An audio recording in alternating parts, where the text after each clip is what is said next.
27th of February. Friday, the 27th of February. Well done, Madam.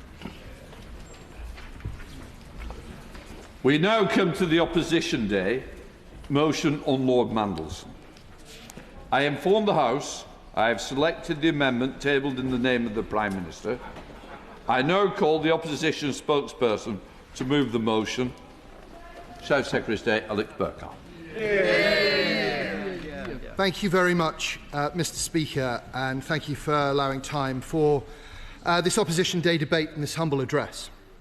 I think the whole House has been shocked and disturbed by the revelations that have emerged once again over the past few days.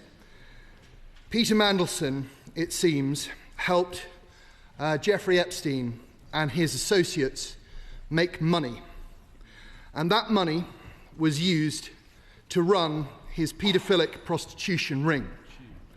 Those who broke the law to give that information helped make him rich, helped make him powerful, and share in some of the responsibility for the crimes that were committed, because they gave him the power that he abused. And no doubt for some of those involved, this was just a heady game of who had the best contacts and who could make the most money, played by a small set of men who took their thrill from existing outside of the rules. It seems that the more this thread is pulled on, the more that network unravels and the more shameful the whole episode appears. I think, generally, Mr. Speaker, there are three main things that must concern this House. The first is the now emerging conduct of Peter Mandelson when he was a member of the last Labour administration between 2009 and 2010. I understand that that is now subject to a police investigation, and it's good to see that the government is cooperating fully with that investigation. And I'm sure that when the police have finished their inquiries, there will be future opportunities for us to discuss that in this House. But the second issue of similar import is the judgment of the Prime Minister in appointing Peter Mandelson to our most senior diplomatic role. Will you give way? I'm happy to give way. I'm grateful to him giving way, and he's making an excellent point. And isn't it a surprise not to see the Prime Minister himself answering these questions? Because at the end of the day, he is the one who made the decision to appoint Mandelson as the EU ambassador. He has to therefore explain his decision-making process, what he knew and when. So why isn't he here? Well, I think, in fairness, it's not a problem for Mr. Burghart. It is up to the government to put up. Well, I'm glad it's not my problem, Mr. Speaker. My honourable friend is right in this regard. It was absolutely the Prime Minister's responsibility that this man was appointed. And one of the things we are trying to dig into today is exactly what he knew and if any information was kept from him, who kept it from him. Happy to give way to my honourable friend. I'm very grateful to my honourable friend for giving way. This is a serious issue and he's dealing with it appropriately. He would have heard, as I did, the Prime Minister earlier refer to the fact that the extent of the relationship of Mandelson and Epstein wasn't known. Does he not share what was the common view at the time amongst many cross parties? The fact that there was any relationship should have precluded Peter Mandelson from appointment to be His Majesty's ambassador to Washington. Well, my honourable friend makes an incredibly important point, and one that's obviously central to our considerations today, and one to which I'm going to return. So there was the conduct of Peter Mandelson whilst he was a member of the last Labour government. There was the judgment of the Prime Minister in appointing him. But there was also something I wish to touch on this afternoon, the conduct of Peter Mandelson whilst he was our ambassador in Washington. I will happily give way to my honourable friend. Can I commend the Shadow Minister and the Conservative Party for bringing this forward for consideration? It's absolutely incredible what we're listening to, what's happening. When it comes to a full investigation, it doesn't have to be the ambassador and all those years. The 5 years that he was the EU Trade Commissioner, can I suggest to the honourable gentleman that that needs to be part of the investigation as well? A full investigation, and every iota, every T was crossed, every I was dotted for Peter Mandelson, and that's what this House wants. It's what this nation wants. I think my honourable friend, as ever, is entirely right. I say the more that we pull on this thread, the more we seem to find. And I think that all of Peter Mandelson's dealings as a politician and a businessman should now be laid out for the House and the country to consider. I will give way one more time, then I intend to make a little bit of progress. Thank you. I'm very grateful to the Shadow Minister for allowing me to intervene. The Foreign Affairs Committee, myself included, had called for Lord Mandelson to appear before us on multiple occasions to explain the circumstances and process of his unusual appointment. He did not adhere to that request. I wondered, does the Shadow Minister agree with me that his failure to come before the committee sends a signal that the government wanted to hide something, that there were issues in the appointment and vetting process, and that had there been transparency at the early stages of his appointment, we would have avoided sending someone who was wholly unfit to be one of the UK's most senior diplomatic appointments? Burghart.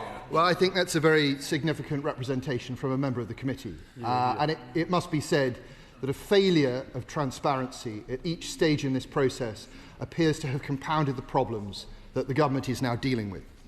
So what do we know now about the Prime Minister's judgment and the process that was going on in Number 10 around this appointment? We now know that the Prime Minister was aware that Peter Mandelson had an ongoing friendship with Jeffrey Epstein that continued beyond the conviction for awful offences against children. Not only was it in the public domain, but the truth is that in January 2024, a Financial Times journalist told the Prime Minister about it. And the Prime Minister admitted it in the House today, that it was part of the briefing note that he received from the Cabinet Office Proprietary and Ethics team. Now, we fully expect that report that was compiled by that team, the due diligence report, to appear for this House to consider. And reports of it appear in the New Statesman this morning. We're told that the report contains warnings of potential conflicts of interest surrounding Global Counsel, the lobbying firm which Peter Mandelson established and in which he retained about a 28% stake.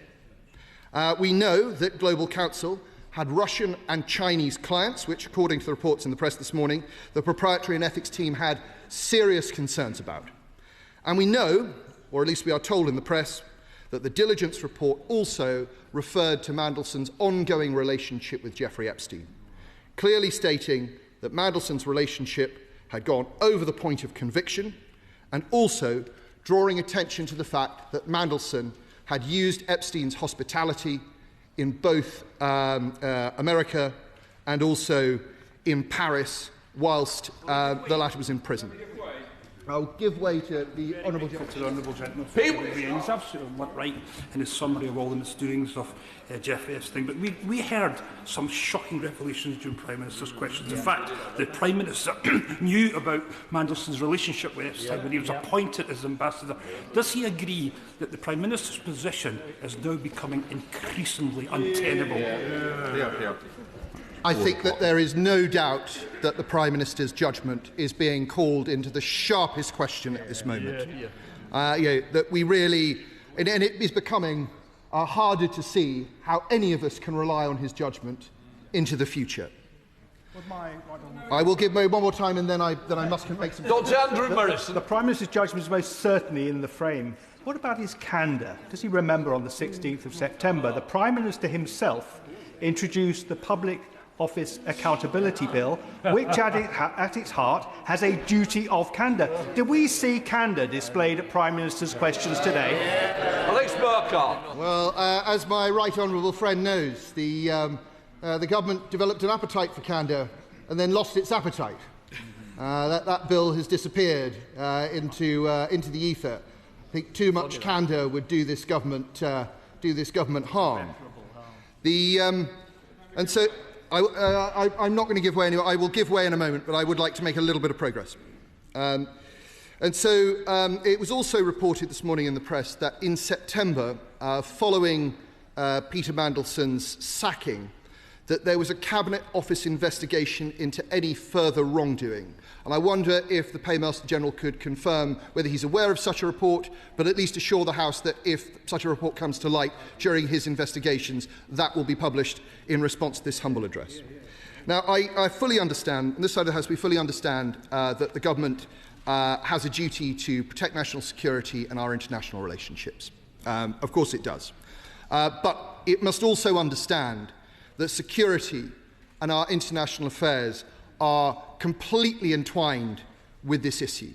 And the Paymaster General will have seen this morning that the Prime Minister of Poland, Donald Tusk, has announced that Poland, one of our strongest allies in Europe, will examine the paedophiles' links with the Russian intelligence services. As he said, more and more leads, more and more information, more and more commentary all relate to the suspicion that this unprecedented paedophilia scandal was co-organised by the Russian intelligence services. Thousands of the documents released over the weekend refer to Putin, thousands more to Moscow. We know that Epstein recruited young Russian women. We know that he held parties in Russia. In some emails, I understand, Epstein said he could offer, and I quote, insight on Donald Trump to Sergei Lavrov, the Russian foreign minister. This is all of the ingredients of classic compromat. And it cannot, consideration of these issues, cannot be deprived of this House in the case of the Mandelson papers. And I will happily give way to my right honourable Julian Lewis. It has been for years a matter of mystery and speculation where Epstein acquired his vast wealth. Does my right honourable friend think that the Russian connection may provide the definitive answer to that mystery? Very good. My right honourable friend is quite right that this is exactly one of the issues that must now be investigated, and investigated very seriously, not just by this government, but by our allies in other jurisdictions. Because whilst we don't yet know for certain where the money came, how the money came to Epstein, we do now know where some of it went. And understanding its ultimate source will help us construct a picture of this very complex and devious web. Will my honourable friend give way? I will give way to my right honourable friend. Oliver Dalton. I thank my honourable friend for giving way, and I think at the heart of what we're talking about here is, do we accept this amendment from the government opposite about national security and international relations?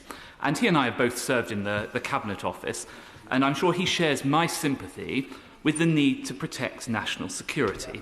But there is a vast difference between protecting national security, for example, in direct intelligence reports from agents on the ground or intercept, and subjective judgments made about things that may embarrass national security or may embarrass international relations. And that's why the Leader of the Opposition was precisely correct to say we need some independent mechanism. So why on earth can't we agree that the ISC should look at each of these exemptions, and if they feel it passes that threshold, fine, we'll accept it because we need to protect national security, but it can't be to spare the party opposite's blushes.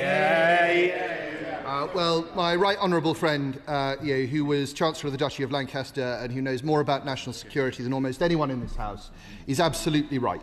Because what is happening here is that the government's judgment and its behaviour is what is under investigation. It cannot be the case that the government can then decide what is disclosed.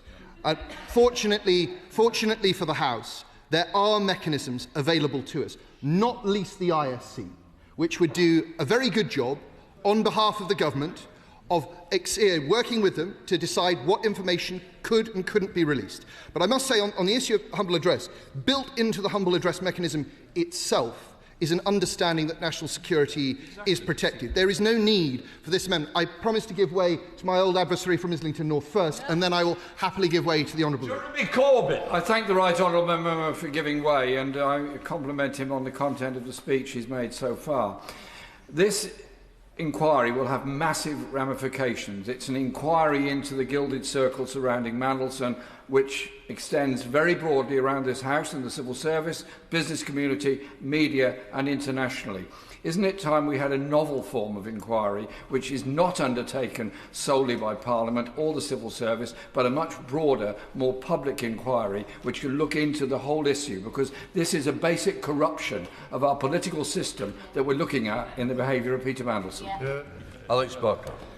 Well, the right honourable gentleman appears to be correct in that there is certainly an indication that serious corruption may have taken place. And in the light of that, the House must consider very closely what the best means of getting to the bottom of all of these relationships and all of these influences will be. I promise to give way to the honourable lady. Member for giving away, and I think the House is getting a lesson that many families in Northern Ireland have had for decades, families like that of Sean Brown and the victims of steak knife, that national security is routinely deployed to cover the blushes of the UK government. I appreciate that the member is now arriving at this point, and would he support a wider review of his party and the government's application of national security to all sorts of disclosure cases? Alex Burghart. Well, I think, without wishing to be distracted from the motion at play, I've actually seen Secretaries of State for Northern Ireland of all parties of successive governments try very hard to ensure that there is maximum disclosure for the people of Northern Ireland, whilst ensuring that national security is not compromised. So I'm afraid I see things through a slightly different prism to her. I will give way one more time, and then I intend to make some progress. I thank the right honourable gentleman for giving way, Mr. Speaker. There is a well-worn route for dealing with these matters through humble addresses and otherwise, but previous humble addresses, when the party of government was in opposition, would name sometimes a select committee, and I was on the receiving end of that as then chair of the Public Accounts Committee. I just genuinely want to ask the honourable gentleman why the government, the opposition, did not put in the humble address that this should go to a select committee, because I still think there are ways to use the select committee corridor in order to scrutinise anything that may be more sensitive than can go into the main public domain.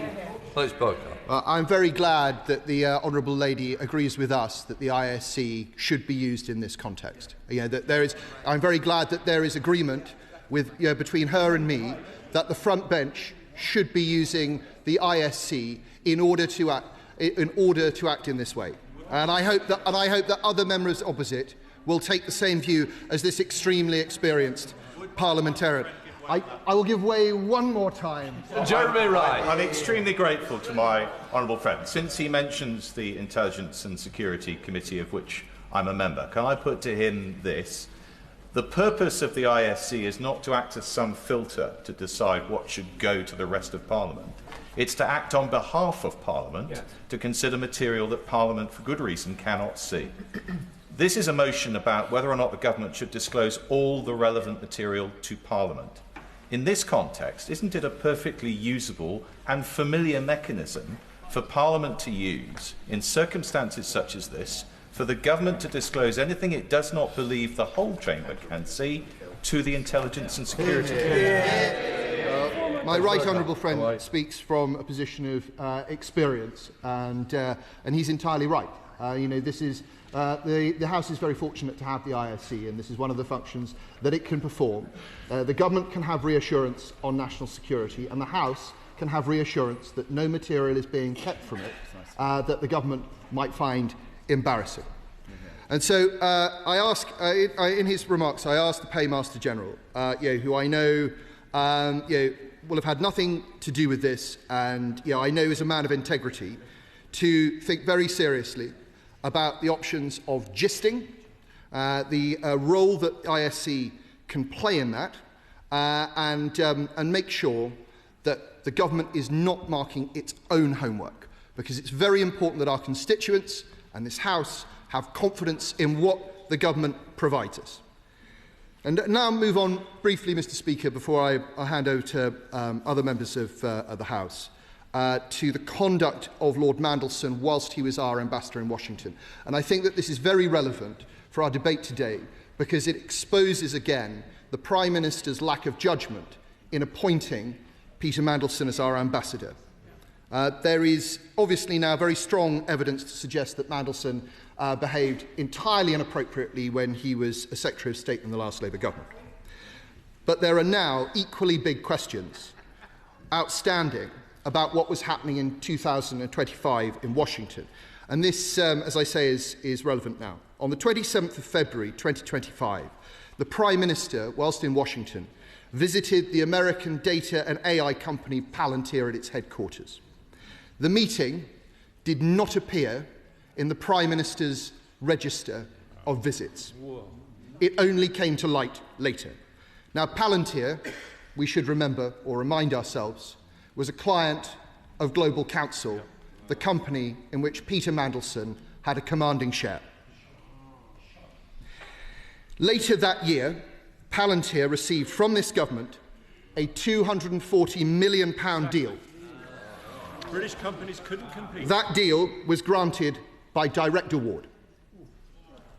Given the allegations now coming to light about Mandelson's conduct, can the Minister assure the House that the Cabinet Secretary will review the circumstances around the award of that contract and assure himself that there are no other such contracts, no other undisclosed meetings, that the government is going to go through all of the communications that Mandelson sent out whilst he was ambassador, messages we must assume, some of which were sent to old business contacts, potential few business contacts, and so on.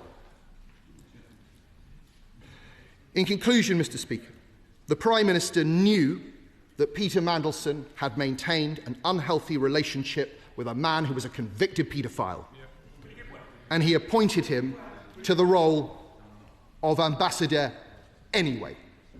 Everybody in this House should be shocked by it. It must be concluded that had the Prime Minister been pressed on that point at the time, the appointment would not have been made. But the Prime Minister knew, his aides knew, and the appointment was made anyway. What else did he know? Only after this humble address, only if the government treats with it in good faith, will we know that. I very much hope that it is not the case that we find that there are gaps in our security and vetting process. If there are, the government will be able to fix them. But I think it's also likely that we'll see that there were reports that consistently raised concerns that were swept away. And it will then be the duty of the government to disclose who swept them away and why. Ultimate responsibility must rest with the Prime Minister. It is time for him to take responsibility. I call the Minister to move the amendment. Nick Thomas-Symonds. Thank you, Mr. Speaker, and I beg to move the amended motion in the name of the Prime Minister, my name, and indeed the names of right honourable friends. Now, Mr. Speaker, members will be aware that the government came to the House Monday for an update following the release of 3 million pages of documents by the US Department of Justice regarding Jeffrey Epstein. As the government said Monday, and I reiterate now, Jeffrey Epstein was a convicted paedophile and a despicable individual who revelled in abusing the vulnerable and destroyed the lives of countless women and girls. I will give way. I'll complete my introductory remarks, then I will give way to the honourable gentleman. What he did was unforgivable. Every time his crimes are in the public eye, victims must relive their trauma. And his victims are at the forefront of my mind, and I'm sure they're at the forefront of all honourable and right honourable gentlemen and ladies' minds in this debate. And as the Prime Minister has said, anyone with relevant information must come forward and cooperate with investigations so Jeffrey Epstein's victims can get the justice they've been denied for so long. As for Peter Mandelson, his decision to maintain a close relationship with a convicted paedophile, including discussing private government business, isn't just wrong, it is abhorrent. I did promise to give way. Stephen Flynn. I thank the Minister for giving way. I am, however, curious. Earlier we heard the Prime Minister state that he knew that Peter Mandelson had maintained a relationship with Jeffrey Epstein. Did the Minister also know? And if so, did he express any concerns to the Prime Minister at that time about his decision to appoint Peter Mandelson as Ambassador to the United States of America. So, Mr. Speaker, on the second point, I played no personal role in the appointment process, but as the Prime Minister said, the depth and extent of Peter Mandelson's relationship was not known at the time of his appointment. As soon as that came to light, the Prime Minister acted decisively and sacked Peter Mandelson. I'll give way. I thank the Minister for giving way. And given the public disgust and the sickening behaviour of Peter Mandelson and the importance of transparency, in 2022 I proposed a humble address seeking information about PPE, which the party opposite resisted, and my honourable friend, the member for Hackney South, mentioned just before. Should we not have the ISC not have the same role now in keeping public confidence in the process? Minister. I'll pick up this point, Mr. Speaker, because I know a number of honourable members have raised this. I think, in the first instance, let me say that this process now is going to be conducted and led by the Cabinet Secretary, unimpeachable integrity. And I mean, the honourable gentleman shouts cover-up at the Cabinet Secretary. He really should consider that remark, I think. But secondly, it will be conducted by Cabinet Office lawyers. Now, the House is asking, quite fairly, a broader question, as is my right honourable friend, about scrutiny. There's a role as the chair of the Public Accounts Committee, around House Select Committee scrutinise this. There's existing powers for the ISC in terms of scrutinising this. I am hearing what the House is saying, and I will take that point away. I'll take one more intervention, and I'll come to the right, and then I have to make some progress. Well, friend, can I say it's disappointing that neither the opposition or the government had a reference to the important role that the ISC could have in this basis.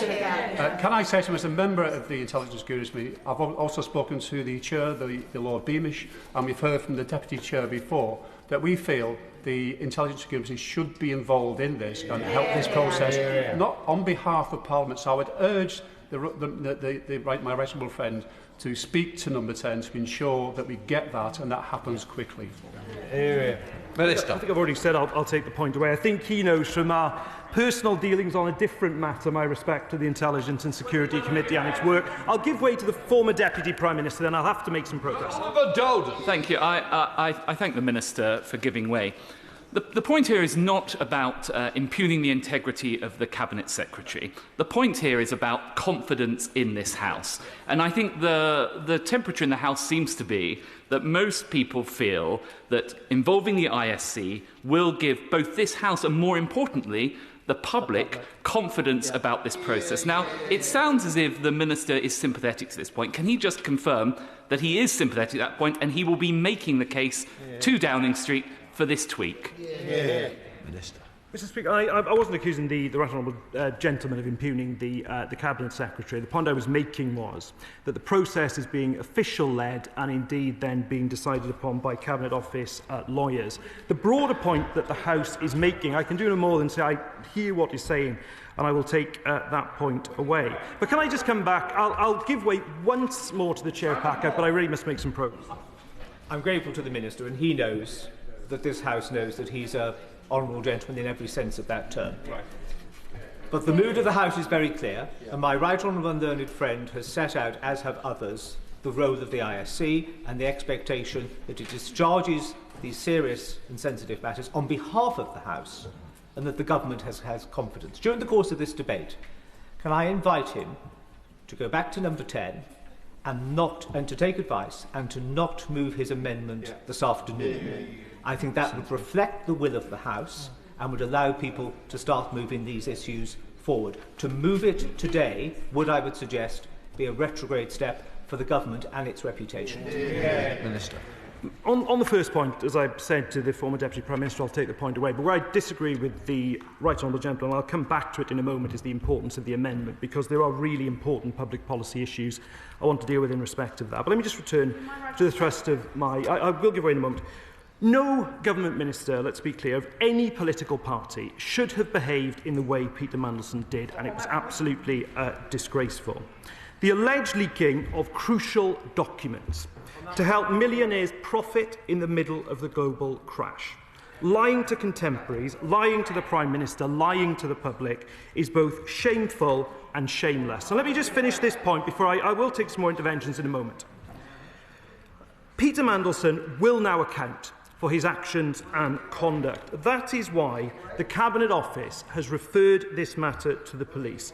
And, Mr. Speaker, the Metropolitan Police have released a statement confirming, and I quote, that they have received a number of reports into alleged misconduct in public office, including a referral from the UK Government. And the statement also confirmed that the Metropolitan Police have started a criminal investigation in relation to potential misconduct in public office offences, and that the police will, I quote, continue to assess all relevant information brought to our attention as part of this investigation and won't be commenting any further at this time. Now, the House will understand that on that particular development it would not be appropriate for me to comment further, but I'll take one intervention. Order. We're getting very carried away about the way the Metropolitan Police has been thrown around. I meant to have been contacted. I have not been contacted, neither the House. The House will understand that I am not responsible for the Minister, for the ministerial answers. Let's just put that on the record and let's see if we can tie this up a little bit. For the avoidance of doubt, I understand there is an ongoing police investigation into this case. However, no charge have been brought.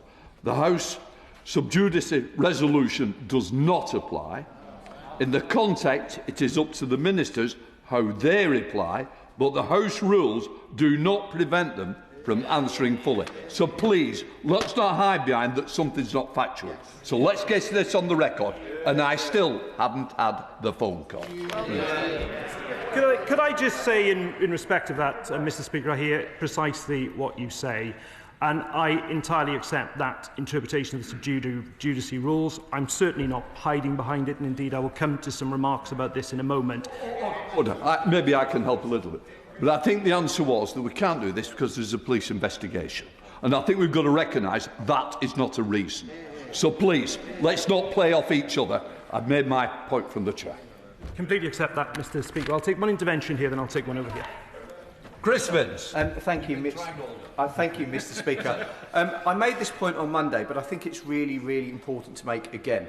The vast majority of members in this House and the other House come here to represent our constituencies. And I think people across the House would recognise I do my best to represent Harlow as much as I possibly can.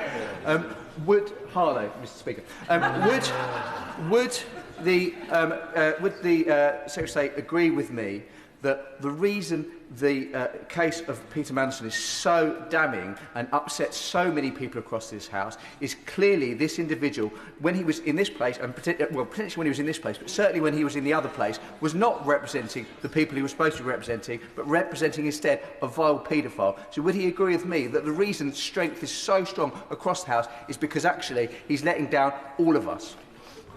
Minister. Yes, and the public rightly demands the highest standards from those in office.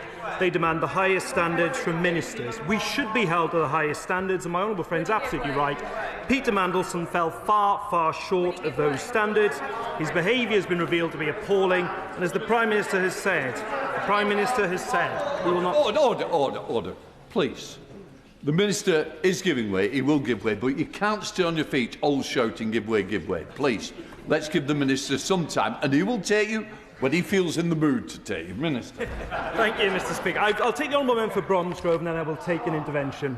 I thank the Minister for giving way. Given that at the point immediately prior to Peter Mandelson's appointment as ambassador, the UK had a respected ambassador already in the United States, and Dame Karen Pierce, why it was that the government decided, given the known abhorrence of both Jeffrey Epstein and the appalling previous judgment of Peter Mandelson, the government still decided that on balance it was a risk worth taking to appoint paedophile adjacent Peter Mandelson to the post of ambassador. Well, first of all, Mr. Speaker, can I pay tribute to Dame Karen Pierce, who I think represents the finest of our foreign service. Secondly, governments do make political appointments to these posts. That's happened. That is long-standing practice to a small number of posts. And the Prime Minister has already said if he knew then what he knew now, Peter Mandelson wouldn't have been anywhere near the government. I will give way to the chair packet, then I will give way to my own friend. Dame Bexhill. I'm no longer chair of the Public Accounts Committee, Mr. Speaker. Mr Speaker, it seems that we are in something of a muddle here. Had the opposition named the ISC in the humble address, as in the past committees, then there would have been no debate in this House. But would the Minister agree that to put all information openly in the public domain could have risks, but there are well-worn filters through Parliament, through the Select Committee corridor, and there are various committees that could have locus in this space, to properly and sensitively handle information which has, in my time, never leaked from a committee, in order to make sure that we, on the committee corridor, on behalf of Parliament, are holding the government to account. Because I think there is consensus, Mr Speaker, that everybody wants as much information as possible in the public domain so that we can get to the bottom of what has happened in this egregious situation. My honourable friend's absolutely right about those existing mechanisms of scrutiny, and I give her great credit for the work she does. I've always said on the point that's been raised opposite, I will take it away. I'll give way to my own friend. Sarah Owen. I thank the Minister for giving way. And on the point of Peter Mandelson letting people down, the people that have been let down most by this are the victims of Jeffrey Epstein. And does he agree that we wouldn't be discussing this disgraceful situation if it hadn't been that people didn't listen to the women that came forward in the first place, didn't listen to victims in the first place, and instead listened to men in power, men with deep pockets and men advising those in power? So don't we need to put the victims at the heart of this and not just ourselves? My honourable friend is absolutely right, and it is the victims, the women and girls who were victims of the trafficking and appalling, abhorrent behaviour of Jeffrey Epstein, who should be at the forefront of our minds. I'll make a bit of progress, then I will give way a few times again. And let me just say, Mr Speaker, not only has the Cabinet Office referred the evidence about Peter Mandelson's time as a Minister to the police, but we are also taking action going forward in the Hillsborough law that is before this House to introduce a duty of candour for all public servants that is going to make it an offence to lie to the public, making it a criminal offence to do anything but act with openness and integrity when things go wrong. And that is the action this government is taking to prevent future cover-ups and injustices. A statement of intention that we want to enshrine that capacity to speak truth to power. As my honourable friend said, the voice of victims being at the forefront, not as in this case a group of powerful men, putting an end to the situation where powerful people are able to avoid justice. Now, the government should rightly be tested and questioned by this House. One moment, I will give way to the honourable gentleman. But the action that is taken by this government is what is crucial now. And earlier this week, the Prime Minister asked the Cabinet Secretary to review all available information regarding Peter Mandelson's contacts with Jeffrey Epstein during his period as a Government Minister and to report back as a matter of urgency. After an initial review of some documents, the Cabinet Secretary made the decision to refer the matter to the police with the Prime Minister's support. And I should say, the Government stands ready to provide any support the police require as part of their investigation. On that note, I will give way to the Father of the House. Edward Lee, Father of the House. We're all agreed on the character of Lord Mandelson, but I'm not sure we're going to make much progress if we're just repeating ourselves on that, because we all agree. The reputation of the House is at stake. And what the opposition has to do is hold the Prime Minister to account. Absolutely. Now, I've listened very carefully to the Prime Minister today, the Leader of the Opposition. I listened to the Minister. He's been asked, the Prime Minister has been asked on repeated occasions whether, when this appointment was known, the Prime Minister knew that Mandelson had continued his relationship with Epstein after the first conviction. It's a very direct question. The reputation of the House is at stake. Will the Minister now answer that question? Prime Minister answered this to Prime Minister's questions. He was lied to about the depth and extent of the relationship. Jonathan Brash. Thank you, Mr Speaker. I stand here acutely aware that I am the Member of Parliament for Hartlepool. And I think today I speak for Hartlepodlians when I look at the evidence before us and say undoubtedly that Peter Mandelson is a traitor. And on that basis, it is important that the public have confidence in this process. Would he agree? Yes, I absolutely agree, and I think the honourable gentleman expresses the anger felt by many across the House in that remark. I'll make some more progress, then I will give way a few times again. Now, I will make some more progress, then I will give way again. Now, members will recall, back in September, in light of the additional information in emails written by Peter Mandelson released at the time, the Prime Minister then asked the then Foreign Secretary to withdraw him as ambassador with immediate effect. And the emails released showed that the nature and extent of Peter Mandelson's relationship with Jeffrey Epstein was materially different to that was known at the time of his appointment. The issue over which Peter Mandelson was withdrawn from Washington was information not available at the time when the due diligence was done. And a due diligence process was conducted by the Cabinet Office and a security vetting process, they are different, were carried out. Since entering government, we've already taken action to strengthen the process for making direct appointments for ambassadors specifically and making direct ministerial appointments more generally. I will give way to my honourable friend. I'll come. I'm grateful to my honourable friend for giving way. There's clearly concern about the government amendment and that it doesn't go far enough in terms of scrutiny of those documents that might be withheld. Across the House, there is a consensus growing that the Intelligence and Security Committee could provide a way forward for scrutiny of those independent scrutiny of those documents. Is there a possibility that we can have a manuscript amendment to that effect that we can all join together and vote for, so that we can take this serious matter forward? The manuscript amendment will be a matter for the Chair, and the Chair will be sympathetic to what the House will need to ensure that we get the best. Well, I hope, Mr. Speaker, that the House always takes me at my word when I say that I will take these matters away. So, the Cabinet Secretary will be taking independent advice on the decisions he is taking through this process. The Cabinet Secretary intends this to take two forms. Firstly, having the advice of an independent KC throughout the process, and secondly, scrutiny of the approach he is taking by the ISC. I hope that will give the House the reassurance that it needs. Now, let me come to. I will in a moment. Let me just make a bit more progress. I will give way again. Let me just take the opposition motion. And I have some experience in the past of drafting humble addresses on different matters in this House myself.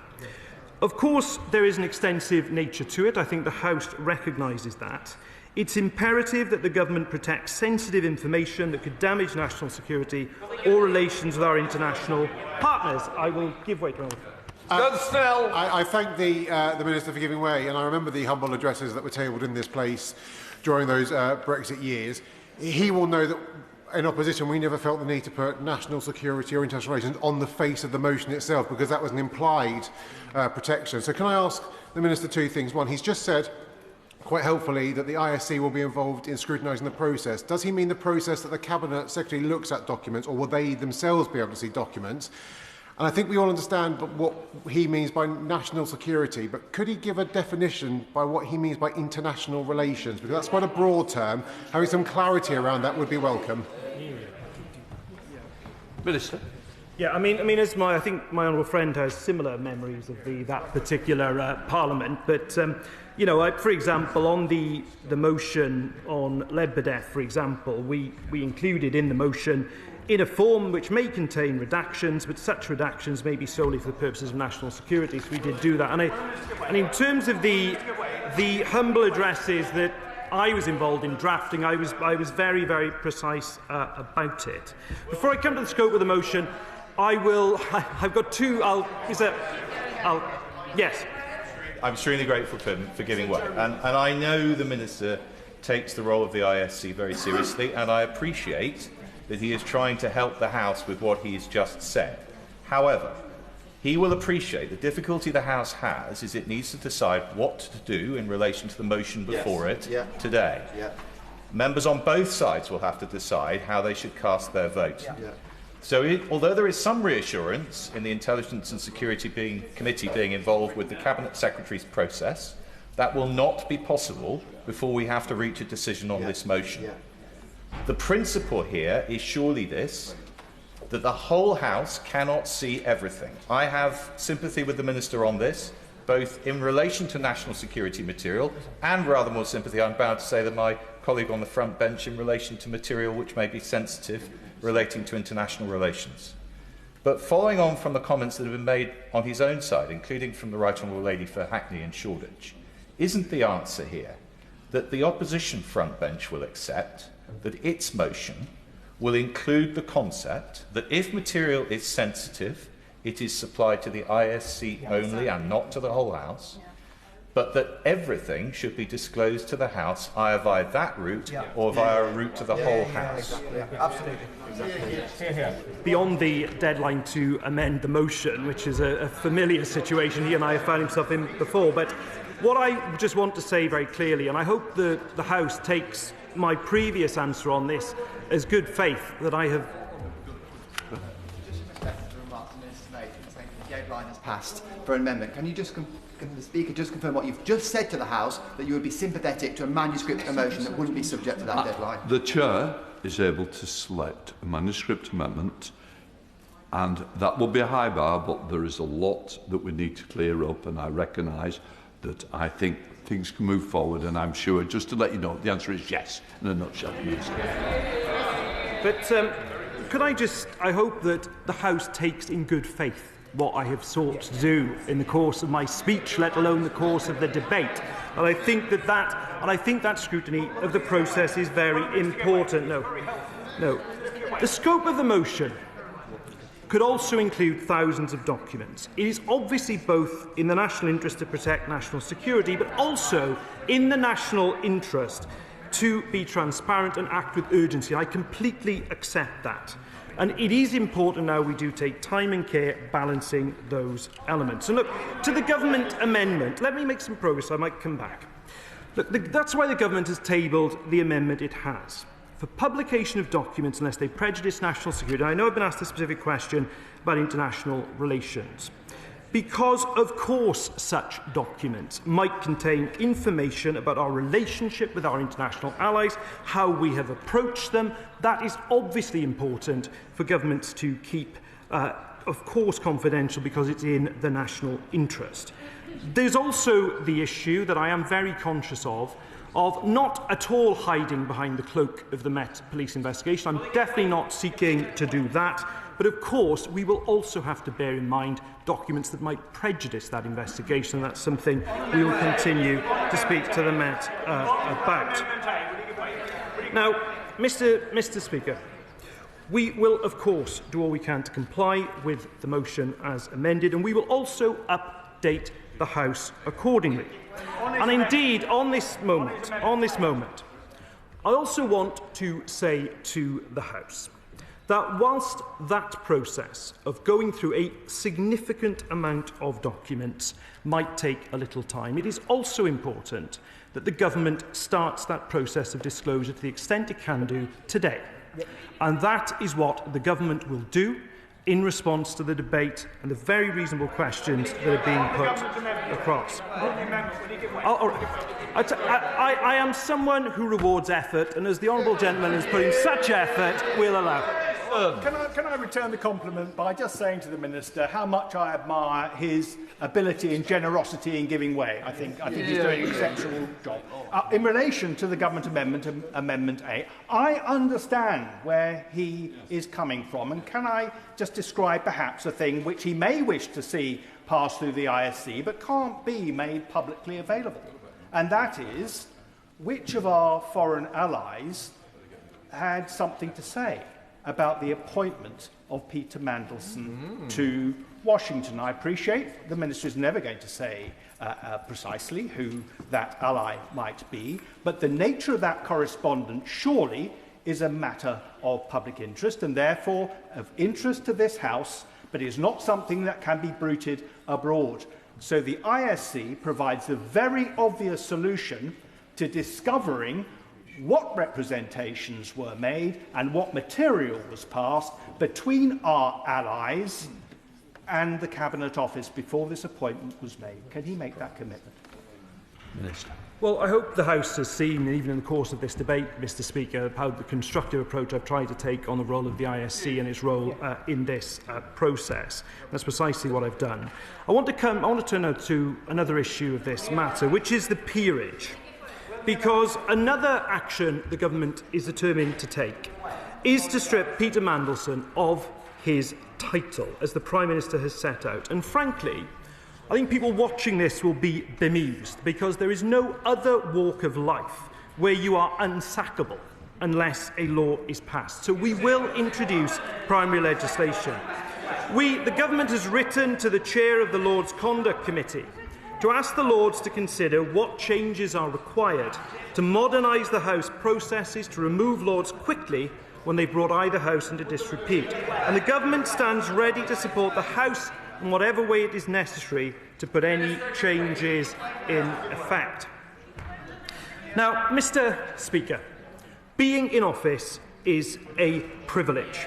It is a privilege. Every day is a privilege. And that is why there is anger across this House about Peter Mandelson and his actions. The test for the government in these circumstances is the action we take to respond. And as I think has also come through this debate, our utmost thoughts are with the victims, the women and girls who suffered at the hands of Jeffrey Epstein. Behind the emails, the photographs and the documents are many victims who are exposed to this network of abuse. They should be our priority in this matter, and I'm sure they will be for the rest of this debate. Thank you. The original question was as on the order paper, since when the amendment has been proposed as on the order paper. The question is that the amendment be made. Lisa Smart, Liberal. Thank you very much indeed, Mr Speaker. We are having this debate today solely because of the women and girls who found the courage to come forward about the abuse they had endured over years at the hands of rich and powerful men. Without these women's bravery in speaking up about their experiences at the hands of a paedophile sex trafficker and his friends, none of these shocking revelations would have come out. We owe these women justice, and we owe it to them to make changes to create a system that works. On that point, would you give way? I will. I thank the honourable member for giving way. Victims, she is right, should be at the heart of this process. The allegations against someone the Prime Minister and Ministers put full trust in is absolutely shocking. Jeffrey Epstein was a sick child predator and a sex offender. He visited Hillsborough Castle on at least one occasion. Does she agree that this House and the Government should have a full review of his activities whilst there and an audit of visitors to him during this time? The victims deserve answers. So I agree with the Honourable Lady's characterisation of some of the individuals we're talking about today. I think we will be supporting the Leader of the Opposition's motion to request the amount of information that is sought, and we would go further. We would look to a public inquiry to look at the detail that I think the victims deserve. The revelations about Peter Mandelson's conduct raise profoundly serious questions about judgment, about national security and about accountability. The leaked emails suggest that while serving as a Cabinet Minister, he shared sensitive government information, sharing details about the 2008 financial crisis, market-sensitive bailout measures and potential asset sales. These allegations point to potential misconduct in public office aimed at helping those involved enrich themselves. They certainly warrant the police investigation that was announced yesterday, but also reveal catastrophic failures in the systems meant to protect our national interest. The emails highlight a fundamental lack of accountability that exists within our current system. The Prime Minister has rightly called Peter Mandelson's conduct a betrayal. He submitted material to the police, requested draft legislation on removing peerages. These responses are necessary, but it has taken the government far too long to get to this position. Mandelson was appointed ambassador to the United States by this government and this Prime Minister, even after his links to Epstein had been extensively reported by the Financial Times and Channel 4 News. I will give way to my honourable friend. I thank my honourable friend for giving way. The Cabinet Secretary, in evidence to the Foreign Affairs Committee after Mandelson had been withdrawn from Washington, said that a summary of the developed vetting and conflict of interest report was given to the Prime Minister prior to Mandelson's appointment, something which the Prime Minister appeared to confirm at the dispatch box earlier. The government and the Prime Minister has repeatedly said that it was the extent of the relationship that changed and somehow altered the appropriateness of his appointment. I wonder what message she thinks it sends to the victims of Jeffrey Epstein, to the many victims of rape, of paedophilia, of sexual assault, of sex trafficking, that anyone with a relationship with Jeffrey Epstein should be deemed appropriate to be our representative in Washington. I completely, Mr. Speaker, I completely agree with my honourable friend. I am not sure what extent of friendship is appropriate with a known convicted sex trafficker to put somebody in our most senior diplomatic position. I will in a minute. I'll make a tiny bit more progress if I may. Channel 4 Dispatches in 2019 interviewed a witness who saw Epstein take a phone call from Mandelson while he was in prison for child sex trafficking. Mandelson asked for a favour to meet the then JP Morgan CEO. All of this information was in the public domain. I'm grateful that she's made the exact point about it being in the public domain, often from the US. And one of the questions we haven't heard from the government was a request put in to the US to ask whether there are any concerns in the first place, because we know that this relationship was public. We know that it existed. So did the US get asked for any information or any concerns they have? I haven't heard the government explain this point. Has she? I've been listening as intently as the honourable gentleman has, I'm sure. I think there are so many questions that are right for the government to answer. We believe a public inquiry is the way to get to the bottom of that after any police investigation has concluded. There are questions that swirl around which advisers said what and when. But the decision to hire Mandelson was ultimately the Prime Minister's, and he must be held responsible for that choice. On that point, will she give way? Happily. I thank you for giving way. Earlier, the Minister said that Jeffrey Epstein's crimes were unforgivable. Does she think that the Prime Minister appointing said known paedophile, was that forgivable? Is that forgivable? I think my honourable friend is referring to the friend of a known paedophile rather than the appointment of a paedophile. Thank you very much. Which is an important clarification to make. I think that there are rightly questions surrounding the judgment displayed by the Prime Minister in appointing Peter Mandelson to the position of UK Ambassador to the US. And the questions around that judgment, Mr. Speaker, are wholly valid, as are questions being asked around current Cabinet Ministers who also chose to maintain friendships with Mandelson, with rumours of him popping in and out of some offices at will.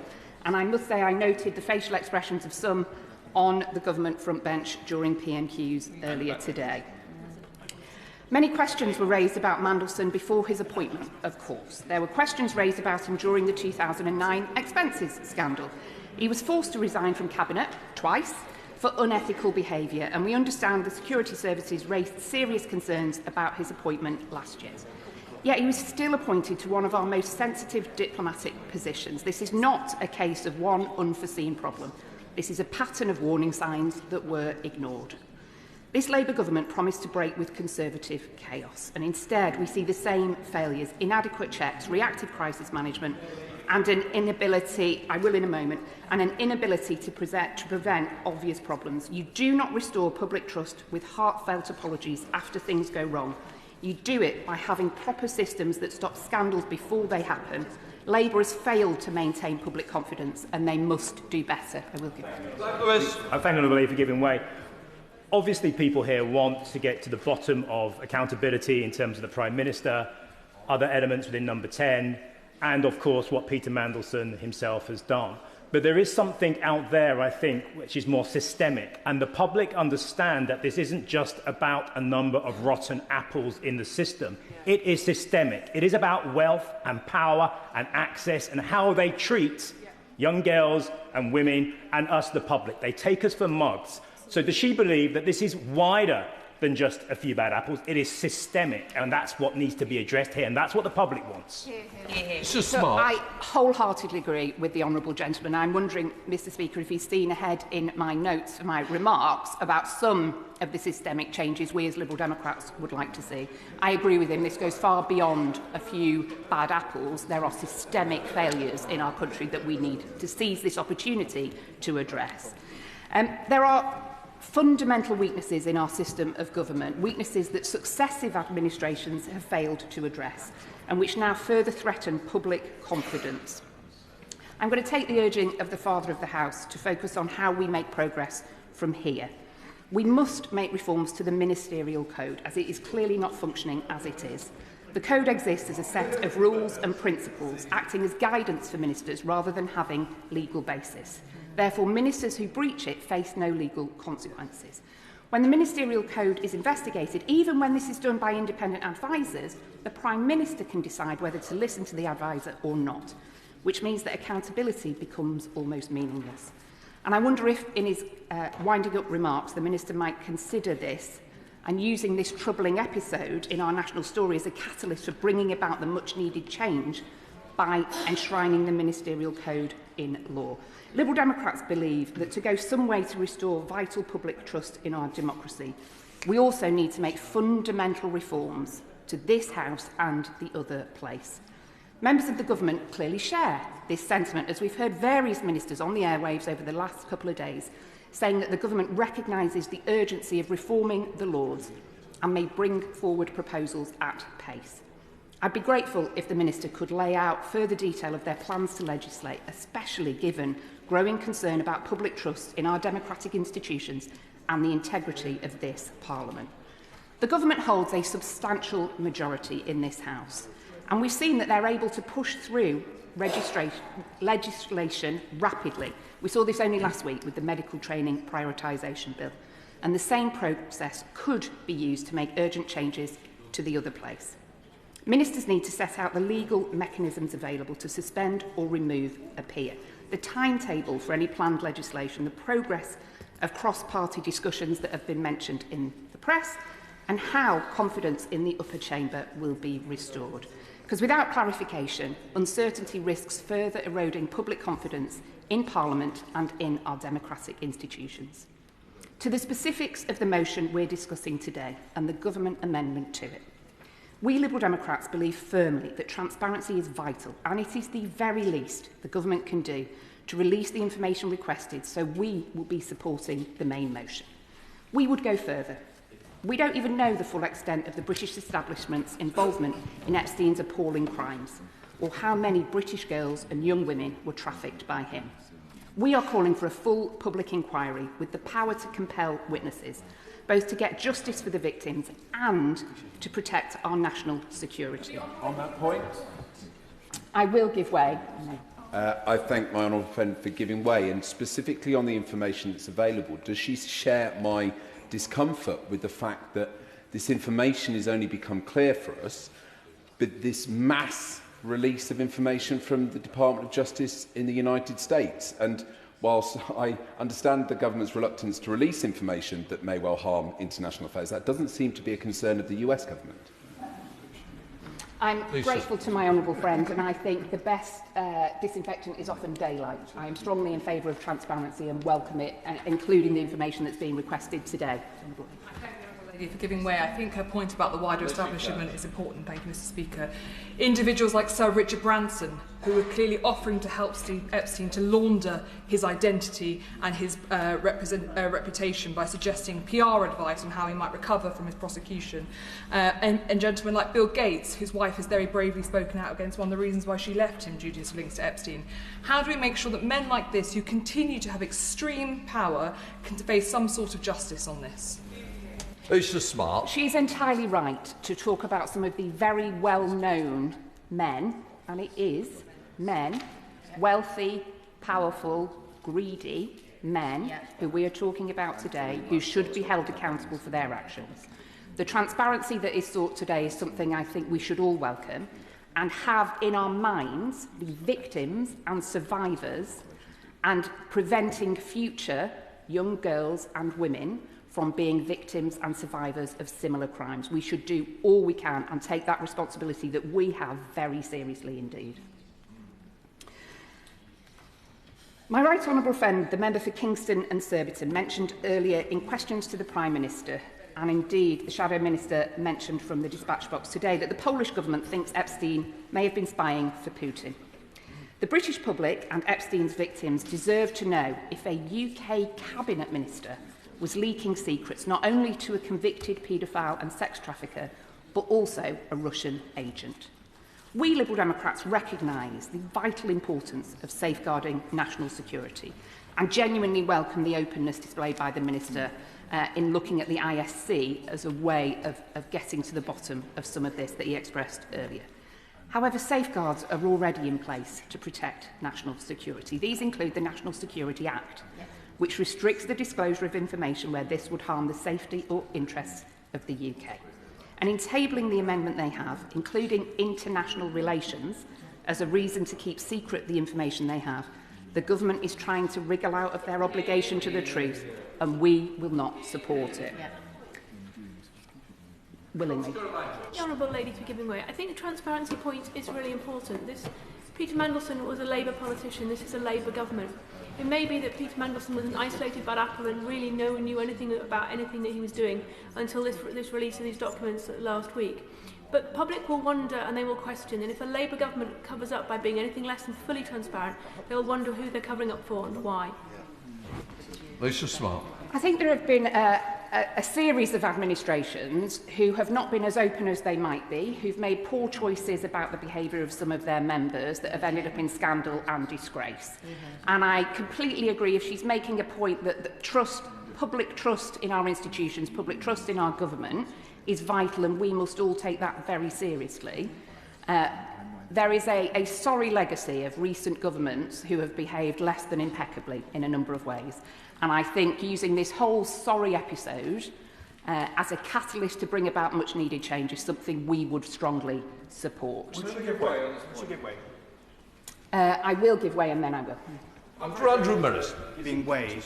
Now, the Prime Minister has said it's okay because the Cabinet Secretary is going to command this process. Does she agree with me that the Cabinet Secretary is a person of impeccable repute, but whatever he is, he can't be objective because he's been involved in this process. Absolutely. It is almost unfair to put this on him. So what mechanism can she devise that will deal with that, other than give the great bulk of this, because international relations is going to cover the great bulk of this, to the ISC? Well, he's clearly been reading Liberal Democrat press releases, Mr Speaker, because we believe a public inquiry is a far more effective way of getting to the bottom of this, and I'm delighted that he made that point. I said I'd go to the back and then I'll... Corbyn. I thank the member for giving way, and she's making some excellent points. Would she agree with me that all of the inquiry systems that have been discussed so far in this debate are actually influenced or participants in of people who've been within the golden circle of Peter Mandelson in the past? Don't we need something very novel and very different, such as an independent judge-led inquiry or judicially-led inquiry that examines the whole thing in the round in the way that perhaps the Chilcot inquiry looked into the Iraq War? Lisa Smart. I'm always delighted to get agreement from across the political spectrum, Mr Speaker, and I very much agree with the right honourable gentleman that an independent judge-led inquiry would be the right way to go. I'm grateful. And in terms of the shortcomings of what the Prime Minister proposed from the dispatch box at 12:30, the Cabinet Secretary told the Foreign Affairs Committee back in November on this very subject. The only information which was not already in the public domain at the time is a reference to official records which have since been disclosed.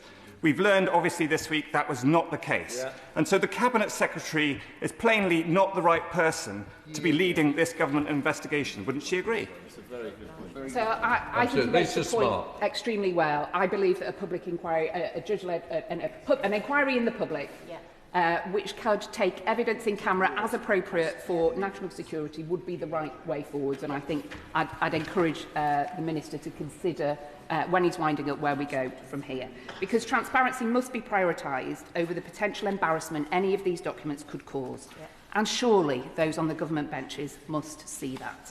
The intentionally broad wording of the government amendment would permit the government to keep any correspondence hidden that they think might embarrass our government, our allies. This means Trump and his cronies. Or that might paint the Prime Minister somehow as weak. Surely a relevant factor when considering international relations. It must not be allowed to do so, and we will be voting against the pretty shameless government amendment. Finally, Mr Speaker, there are rumours that Peter Mandelson is still receiving a salary or payments from the UK government, potentially including his ambassador's salary, severance pay and/or a pension from his time as a minister. And I'd be very grateful when winding up if the Minister could confirm if any of this is the case. I will one last time. Thank you. I really thank the Honourable Lady for raising this, because I wrote to the Cabinet Secretary on the 5th of December asking when Peter Mandelson's pay stopped, how much the severance payment was, and whether taxpayers had to foot the bill for it. Despite that being well over 2 months ago, I have had no response. So how can we have any confidence, does the Honourable Lady think, that this investigation will be done properly when the Cabinet Secretary won't even answer basic questions on how Mandelson was paid and how much it cost us all? Lisa Smart. I agree strongly with the Honourable Lady, and I think that transparency is what the public deserves, and it's what we in this House demand.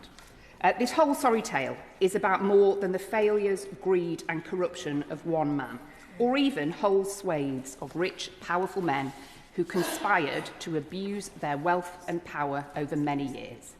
It is about judgment, and it's also about a system that has long been not fit for purpose, and an establishment that wants to keep things just the way they are because that suits their needs. We should use this shocking situation to bring about the changes our country needs, that trust in politics demands, and that those brave women who spoke out deserve. Here we are. Dame Emily Thornberry. Thank you very much, Mr Speaker.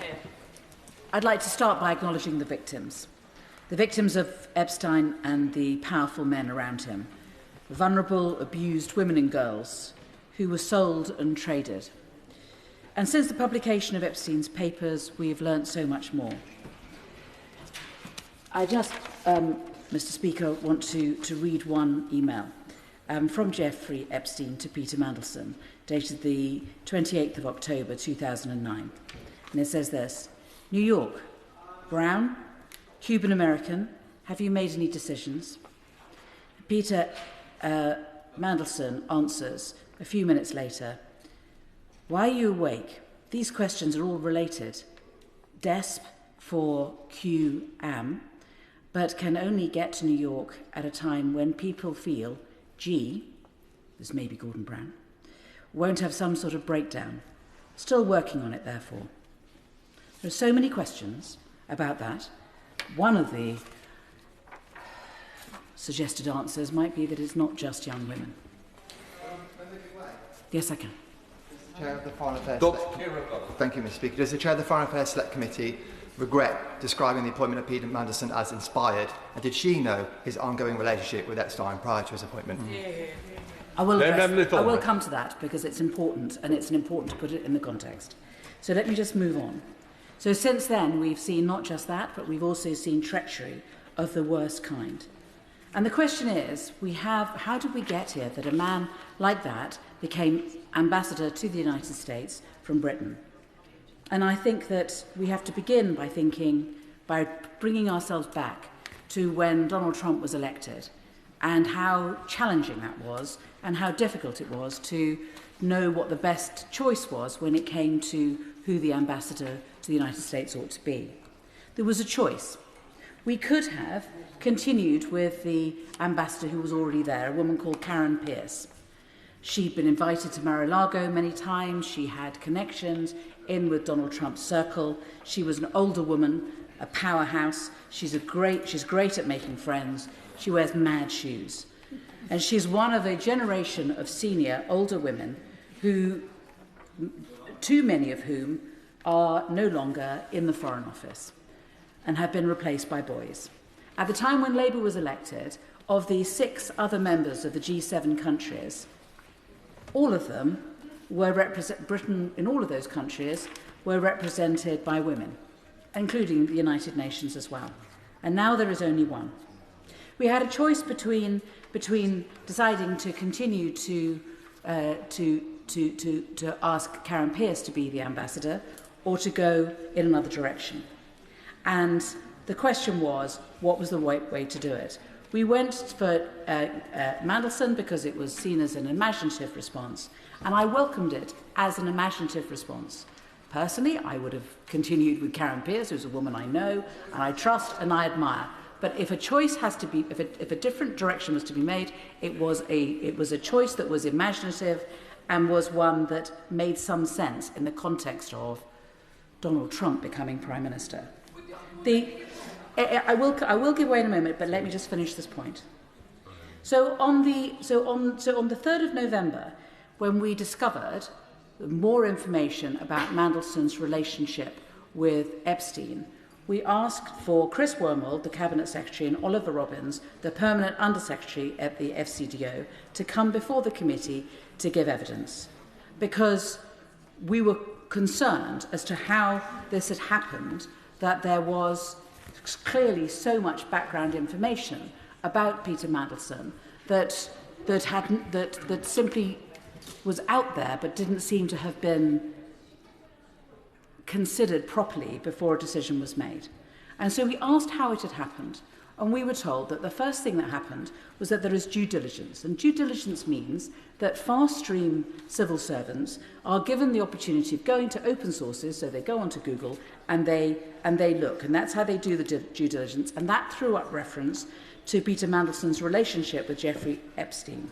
I asked Sir Chris Wormald, and it's question 313, it's really important to be clear about this. I'm sorry to keep banging on about it, but was the Prime Minister told that Peter Mandelson had stayed at Epstein's Manhattan townhouse in 2009 when Epstein was in prison for soliciting an underage girl? Because it does seem to me to be different, and perhaps it's my background as a lawyer. But to be friends with someone who's accused of something and to stand by them shows one sort of character and shows a certain strength. But once someone has been convicted, to continue to be friends with them, to stay at their house, actually shows a completely different type of character. And for me, that was a nub point and something that I wanted to know whether the Prime Minister had been given that information, which was publicly available, which I have to say had passed me by, but I knew the friendship, but to know that the friendship had continued post-conviction, I think is really important to establish the difference. And that was something that we asked, and the answer was, I'm not going to tell you the contents of the due diligence report. I will give way, of course. I thank the Honourable Lady for giving way at that point. I understand that she's saying that the information that Peter Mandelson had maintained a relationship with a then convicted paedophile passed her by. However, she does have an entire committee of clerks who will have advised her. And I'm afraid she also says that she said it was an imaginative appointment. I'm afraid her words were it was an inspired appointment, because I spoke out against the appointment. So can she please explain to me whether her clerks at any point shared with her concerns about the background of Epstein and his relationship with Mandelson, and whether she therefore will now say that she regrets calling it an inspired appointment? Anyone who either made the decision or who says it was a good thing must regret that, of course. But, you must remember that the appointment was made on the 18th, and I made those comments 2 days later. So, during those 2 days, it would be right to say, it was the run-up to Christmas, the clerks were not people that I referred to first.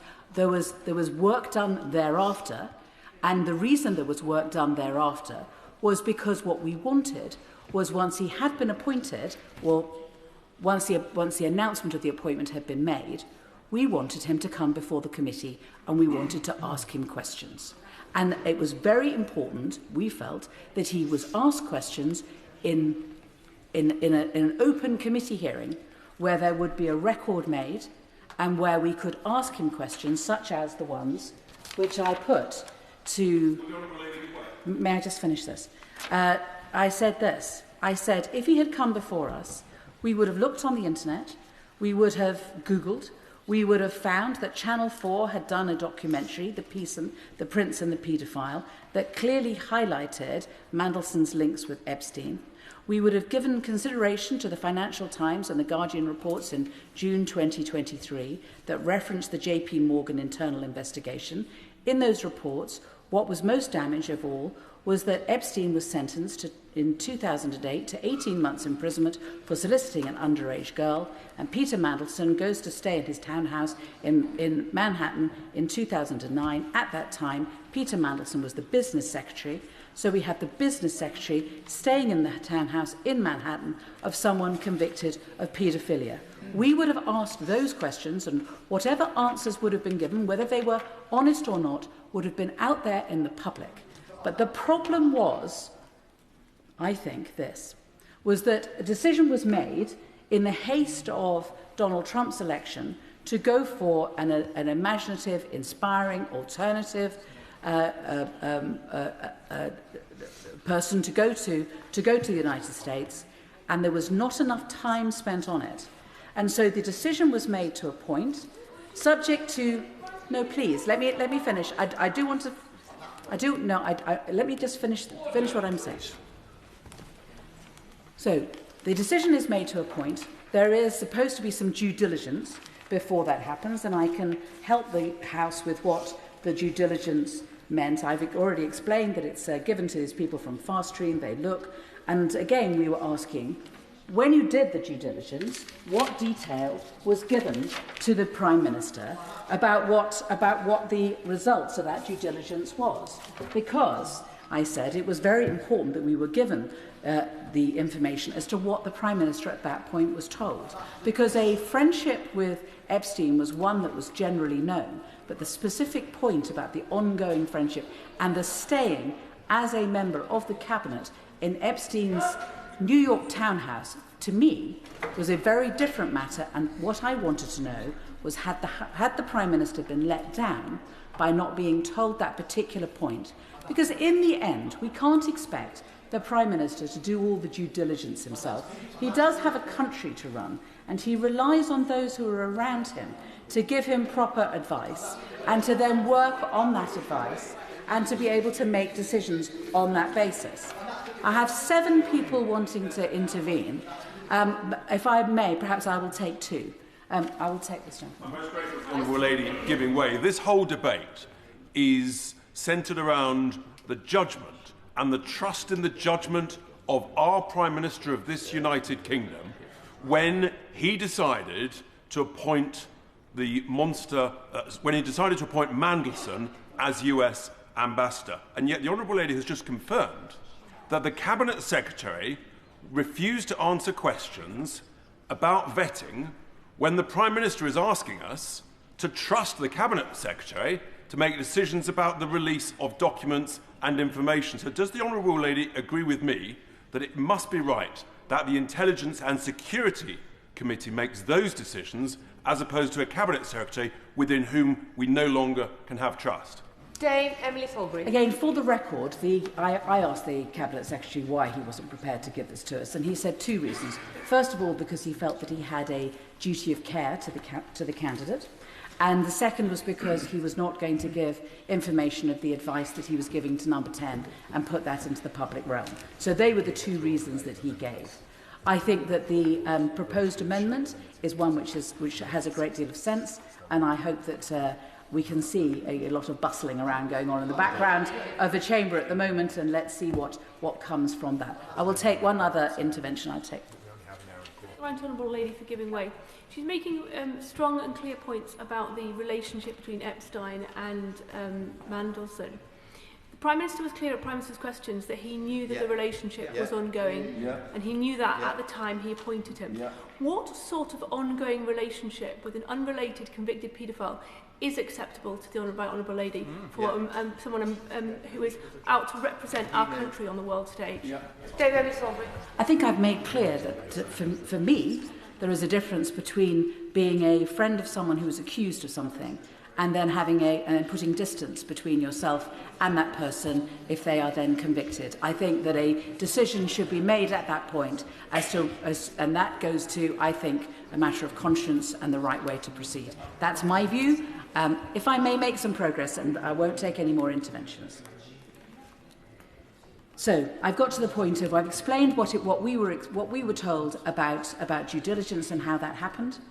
And then normally what would happen is that there is then an interview, and it's done with a panel. And so questions that would have arisen during due diligence would be put to the candidate during that interview. And that didn't happen in this case because it was a political appointment. And so if anyone had any concerns about Peter Mandelson and his background and any of the things that people are now concerned about, it would not have been formally put to him during any form of interview process where there were minutes taken and where we could now look at what the conversations were. And that, I think, is a really important piece of information to put before the Chamber so that people understand how this happened. So we have due diligence, fast stream looking at the internet, nothing being put to Peter Mandelson, and then the decision is announced, and the decision is announced in the middle of December, as we've heard, and then the question is, they want to do it really quickly because they want him, presumably, to be in the swearing-in of the President, and once he's been announced as being the ambassador, Karen Pierce loses power and influence because she's now known not to continue in that post. And so it's important to move as soon as possible. The question, therefore, is, the next stage has to be vetting, and that is done by the Foreign Office. And the question I would want to ask the front bench is this. Given that the announcement has been made, given that there is speed needed, was there pressure put on the Foreign Office to get through the vetting quickly? Was there, to coin a phrase that I've heard, a need to, quote, get on with it? And that, I think, is an important question to ask and one that we would need to have an answer to because the vetting is an... But we also have to be realistic, which is once it is known that Peter Mandelson is going to be the ambassador for Britain, could it really be at that point that people would seriously... There would need to be a huge amount of bravery and potential risk. So at that point, once the vetting has happened, to withdraw him from being ambassador if anything was to come up at that stage. I will.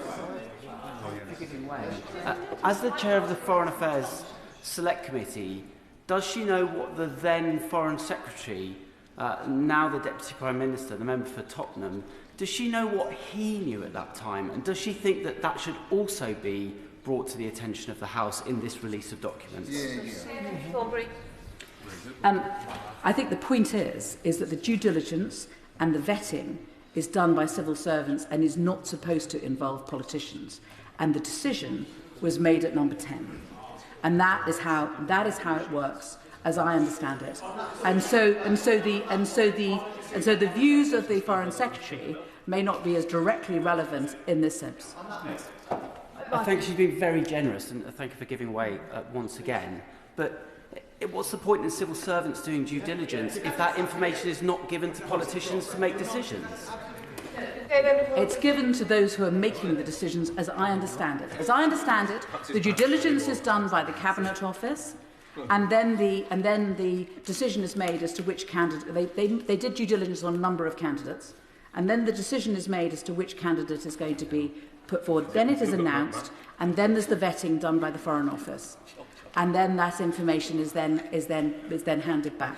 And I believe that's the process. I think it's important, just for clarity, that people know that is what the process is. Because if we are about to get a large amount of information, it's important to have an understanding of how it worked. I'll give... Yes. I'm very grateful to the chairman of the committee. She's right in that respect. If I could just quote from a letter to my committee from the Cabinet Secretary, due diligence is generally carried out by the appointing minister's department. In this case, it was carried out by the Cabinet Office on behalf of number 10.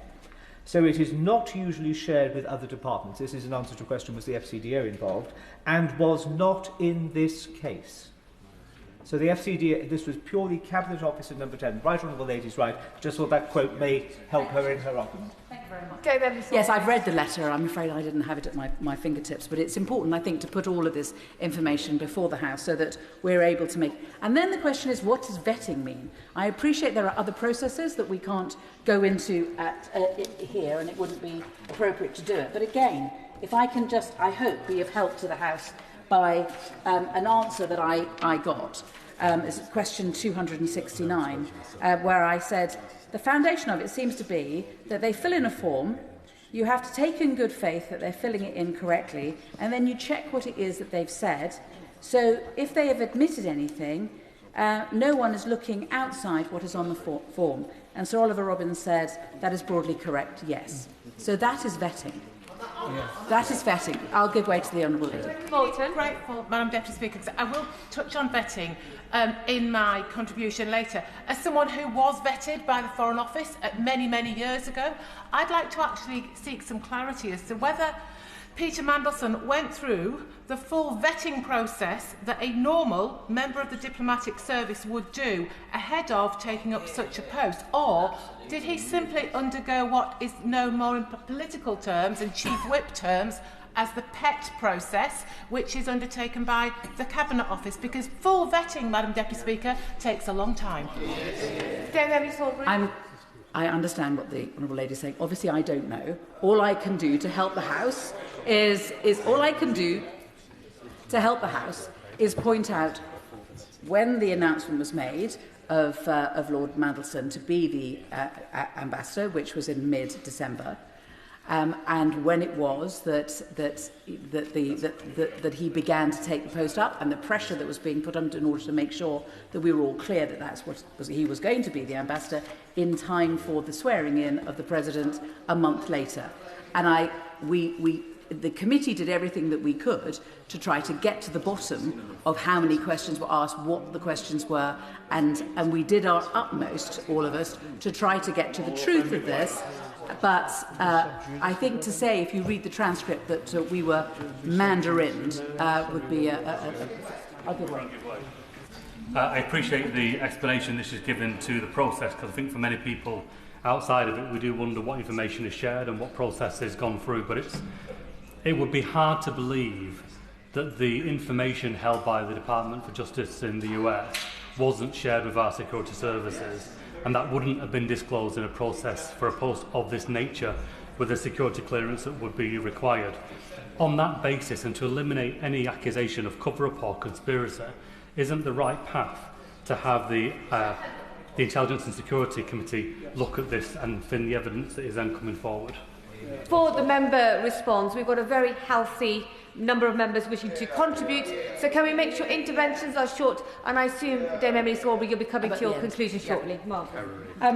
So I hope that, I've throughout my contribution, what I've tried to do is explain the attempts that the Foreign Affairs Committee have made, and I think the most important thing is that we asked several times. We asked straight away in January, we asked in February, we asked many times to have Lord Mandelson in front of the committee, because we would have been able to ask those questions, and I do think that we perhaps would not be in the mess that we are in now if the Foreign Affairs Committee had been able to do its job properly. And we expect that the next political appointment, if there is one, will be put before the committee so that we are able to ask questions in a way that is not necessary for appointments for people within the Foreign Office. But if you want to put an additional person in who is a politician, politicians should be asking questions on the record so that we know what it is that we're getting and what contribution they can make and the risks that are being taken. We would have asked about Epstein, we would have asked about loans, and the answers, truthful or not, would have been on the record.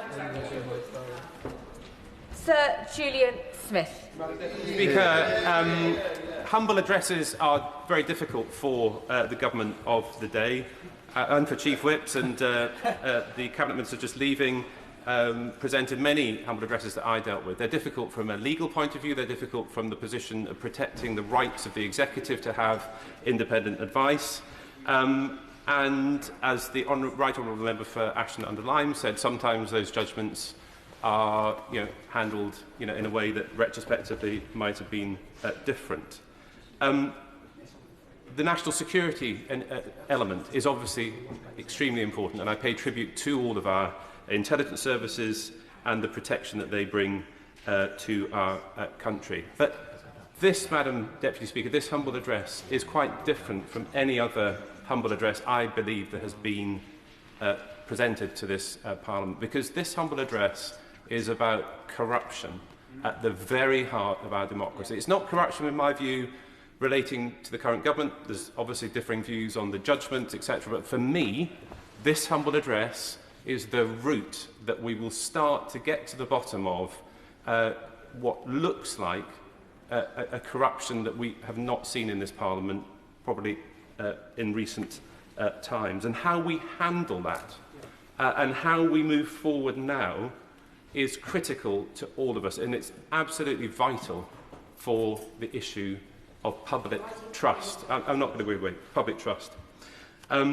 We've heard a discussion earlier between members of the ISC, the government, and I know there are conversations taking place amongst usual channels, but I just want to say to the front bench, what I heard from the House today was that the House wants the government to cede control of those documents, either to the House or to the ISC, whether those documents relate to national security or whether they relate to foreign policy. I also heard that the House is very cognizant of the fact that this place will not see all of those documents. The ISC may see many of those documents and we will not see them. But the issue for the government is, can it make the next step to cede control of these documents to this House and to the ISC? Would my honourable friend give way on I that will point? give way. Can I thank you for the point he is making? And from my perspective, and I wonder if he agrees with me, if the amendment said that anything that was secret or top secret need to be withheld, that for me would be a very different argument. But the use of this very vague terminology around national security, which has never been used in a previous humble address by the opposition, as I made clear in point of order after PMQs, is a nonsense, not least the idea of international relations, which is completely vague. Yeah. I agree with her on that point. I am aware that one of our Five Eyes allies gave a warning about Peter Mandelson. I don't know whether that's true, but I know that as a humble backbencher. The House now needs to know, because this is a House matter. If we don't deal with this satisfactorily, we are all going to be condemned with what has gone on. So I would urge the front bench to ensure that in the next hour or so, the discussions focus on not just ISC involvement, but ISC oversight for all sensitive diplomatic or security-related documents. Second brief point, Madam Deputy Speaker, is the nature of the address itself. It's very tempting for the government of the day to take a narrow view of what the opposition has asked it. But as we heard from the front bench, opposition front bench, there is evidence, or at least allegations, about Peter Mandelson's time in Washington. That relates to who attended embassy parties. That relates to how UK government contracts last year came about. And in my view, we should address now all of these issues, get them out, so we can fully understand not just what happened, not just the judgment of the government, but also what is behind the threats and what were our allies worrying about. China, Russia, many more things than just the Corrupt Act itself. Madam Deputy Speaker, this humble address is and should be regarded by the House and by the government particularly as a vehicle. It is a vehicle for protecting our democracy, and it's a vehicle for beginning to unpick exactly what happened on behalf of Jeffrey Epstein's victims. Pat Bishop. Madam Deputy Speaker, I do want to start to begin by saying I remain extremely supportive of the government. I'm proud of what we've achieved together in a short space of time, and we've delivered massive investment into NHS and schools. These are all positive steps, and we're taking meaningful steps to reduce inequality, lift people out of poverty, support families through a cost of living crisis in an increasingly uncertain world. We've also committed ourselves to tackling violence against women and girls with a seriousness and ambition that was very long overdue. Just yesterday, members across the House came together to vote to lift hundreds of thousands of children out of poverty, including members from Reform, Lib Dems and other parties. I was proud to walk through the eye lobby, and I was proud of this House overall. And yet, Madam Deputy Speaker, that moment, that real tangible progress, has been almost entirely overshadowed by the growing scandal surrounding Mandelson. That should concern every one of us in this House. Because we stood on a promise to do politics differently this time. We said that we would turn the page on the scandals, the secrecy and the sense that there was one rule for the powerful and one for everyone else. We said that we would restore trust in public life, and trust once lost is extraordinarily hard to rebuild. Will the member give way? I will give way. I'd like to thank the honourable member for giving way. The member will be aware that earlier on today the Prime Minister made a concession in that spot that he knew. And on that question, is this not a question about trust in the Prime Minister because of the decisions that he knew about, and that's what makes it so serious for this government? I thank the member for his intervention. I think we're talking about trust across the House, as I've said, so that includes every member of this House and across both Houses. The government's violence against women and girls strategy is one of the proudest achievements of this Parliament. It's the product of years of tireless campaigning by survivors, by advocates, by frontline organisations who have fought to have their voices heard. But that work and that trust is fragile, and it risks being profoundly undermined when we appear unwilling to apply the same standards of transparency and accountability to those closest to power as we demand elsewhere. How can we stand in this chamber and say to victims that we believe them, that we will stand with them, while refusing to release full documents relating to serious concerns about one of our own? How can we ask victims to trust the system if the system appears unwilling to scrutinise itself? The files released last weekend further highlighted what many already fear. There exists a despicable elite network operating with proximity to power, entangled in international criminality and shielded for far too long by status and influence. I thank you for my honourable friend for giving way. My understanding is that there's information coming out daily, new information, and that other members of this House currently may or may not be directly linked to the Epstein and Mandelson scandal. Do you agree with me that they should be fully investigated as well? I thank my honourable friend for his intervention. Anybody linked should be investigated. Simple. If we are not fully transparent about how we vetted the ex-US ambassador in the face of such scandal, how on earth can we expect victims to come forward in future? How can we expect them to trust institutions that seem designed to protect the powerful rather than the vulnerable? I think of the survivors I've met in my constituency and since being elected. I think of the advocacy groups who have worked alongside all of us across the House. Organisations like the Holly Gazard Trust, Sarah Taylor from PEEPSA, and campaigners who have poured their lived experience into shaping the Vorg strategy. How can I go back to them, look them in the eye, having voted for an amendment that has the potential to conceal the behaviour of powerful people and their potentially criminal relationships? I will give way. On that point, there's been quite a lot in disclosures that obviously raise, naturally, questions about probity. But the issue about power and control and having information that could compromise is, once you are compromised, you are compromised. And every decision there can be compromised. And in that basis, it does really bring into question the importance of an independent oversight on the evidence that's coming forward. And so I hope when the Minister returns to his batch box later, he does reflect that in the response. I thank my honourable friend for the intervention. Yes, I completely agree. The ISC, I'll get onto that in a second. What would I say to those victims, though? That transparency matters, except when it's inconvenient. Accountability applies, except when it's uncomfortable. As a party, we have promised to halve violence against women and girls, and we promise to put victims at the heart of everything we do. And yet today we're being asked to accept an internal review into how the close friend of a known paedophile was vetted, an internal review carried out by the very structures that failed to prevent this in the first place. I will give way. Thank him for giving way that point, and I actually wish to credit him for the speech he's giving today. Very early in my career, I voted for something where I could not sleep that night. And never since have I voted for something that has made me feel ashamed of myself, and I will never do it again. But the bravery it takes so early in your time in this current term to do that is really important. And I hope that your colleagues on your benches, particularly new intake, stand behind you and supporting you for the decision you've made and do not criticise you, because you are doing what you believe to be right. And I just have to say all credit to you, because we know how difficult that is from having governed for so long. So thank you to the gentleman for what he's saying and what he's doing today. I thank the member for her words. Madam Deputy Speaker, how can we mark our own homework on matters of this gravity?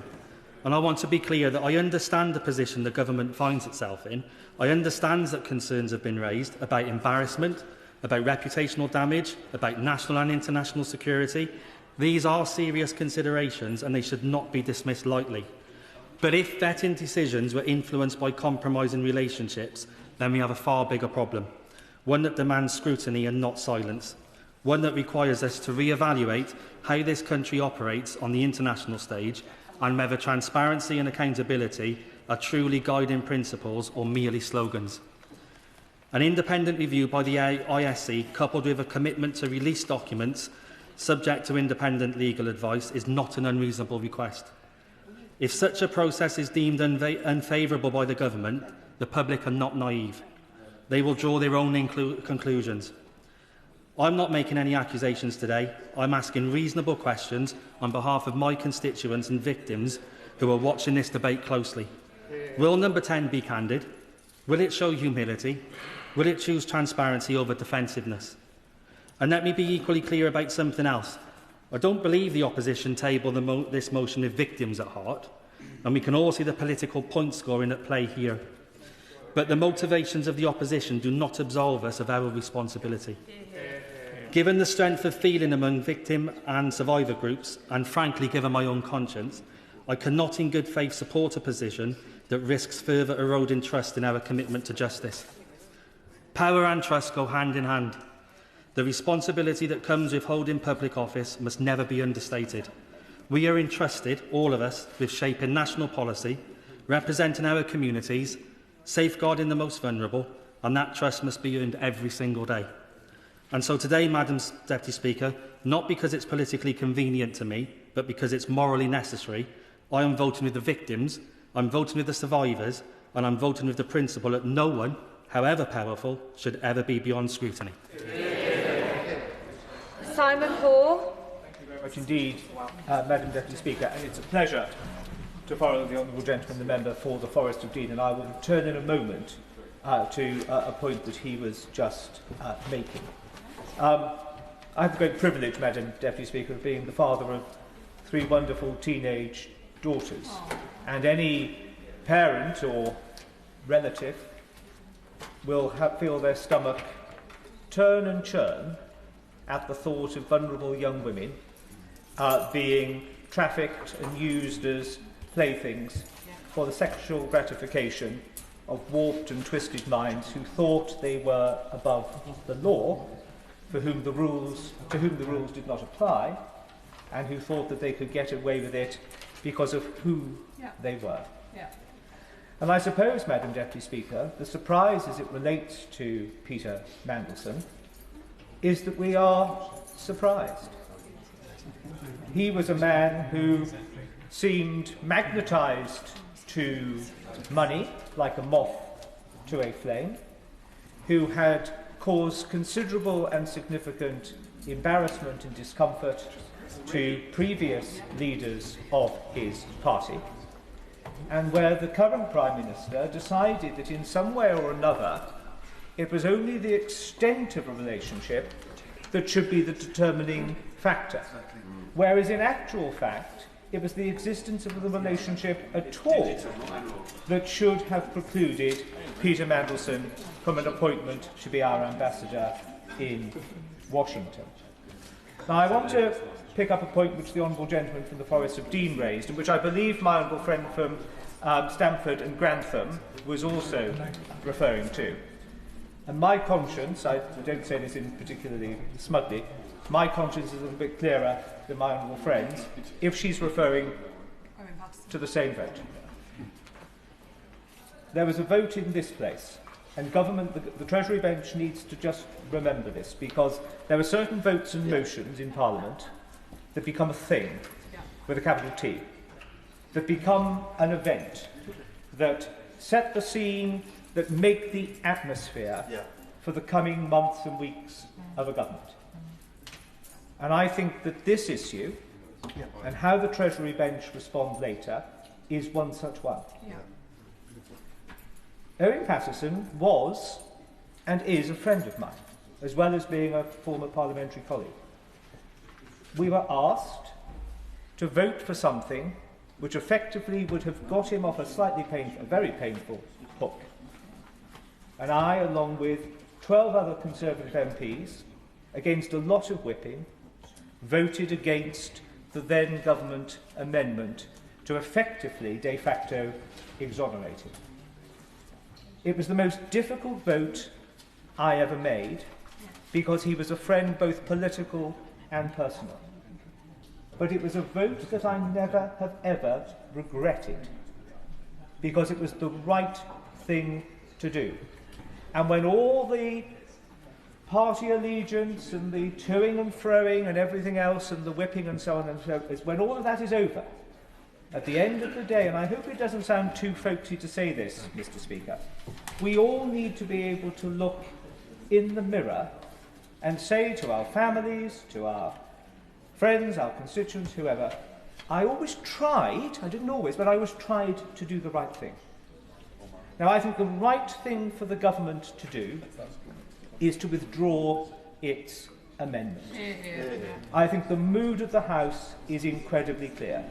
The wise advice, he's a former Attorney General, he's a member of the Intelligence and Security Committee. I don't think anybody could refer to my right honourable and learned friend, the member for Kenilworth and Southam, as being a partial politician in this place. I just don't. I think his integrity speaks for itself. As does the integrity of the right honourable member, the member for Torfaen. But anybody with a partial hearing of political interpretation will have gleaned the mood of the House, which is that the vehicle here, whilst respecting the national security and other issues, which is a perfectly legitimate concern of the government, is that this House vests within the Intelligence and Security Committee to discharge by senior members of this House and the other place, Privy Councillors all, those duties which those of us who are not Privy Councillors or on that committee cannot do for potential security issues. We vest our faith and trust in that committee, and it has never leaked. So the government can follow that path in good faith and with trust. I will in just a moment. I just want to finish this point, if I may. So I hope that either a manuscript amendment will be both forthcoming and, Mr. Speaker, accepted by you. But I pray in the interests of this place, because the Honourable Gentleman for the Forest of Dean mentioned party politicking in this, and I'm afraid I disagree with him. I don't think there has been. I agree far more with my right honourable friend, the member for Skipton and Ripon. Because take away the party tags and the labels and the rosettes, etc. This is something that the vast majority of our fellow citizens speaks to the operation of the state. It speaks to the effectiveness of this place. It speaks to the reliance that the citizen can put upon it for us in difficult times to do the right thing, even when it is difficult to do. So I say to members opposite, talk to your whips, talk to the usual channels, ask the government not to press its amendment and or to withdraw it. And I give way to the honourable gentleman. I'm very grateful to the honourable member for giving way. I wonder, would he agree with me, given what he said, that the amendment as drawn would in effect just throw a cloak over the very issues that many people in this House, many members, right honourable members, want to see dealt with? And the way to resolve those sensitive issues is simple: to engage the Intelligence and Security Committee. Isn't that the best way forward? Is absolutely right in that respect, because why else would we have an Intelligence and Security Committee with that remit? It's not as if we're retrospectively trying to establish a committee of this House to do a specific job. It exists to do this sort of job amongst other things. So I hope that the Treasury bench has listened. On Monday, the Chancellor of the Duchy of Lancaster told this House, and in response to a question from me on his statement, that it was much better to deal with the removal of the title of Lord Mandelson by the procedures and standing orders of the House of Lords than it was by legislation. And he told the House, I'm sure in complete enough of sincerity at the time, that it would require a complex hybrid bill, Mr. Speaker. That was not an analysis that I shared. My understanding is that a simple bill to amend Section 1 brackets 2 close bracket of the 1958 Act, which would effectively apply a cessation date to the honour of a life peerage, is all that is required.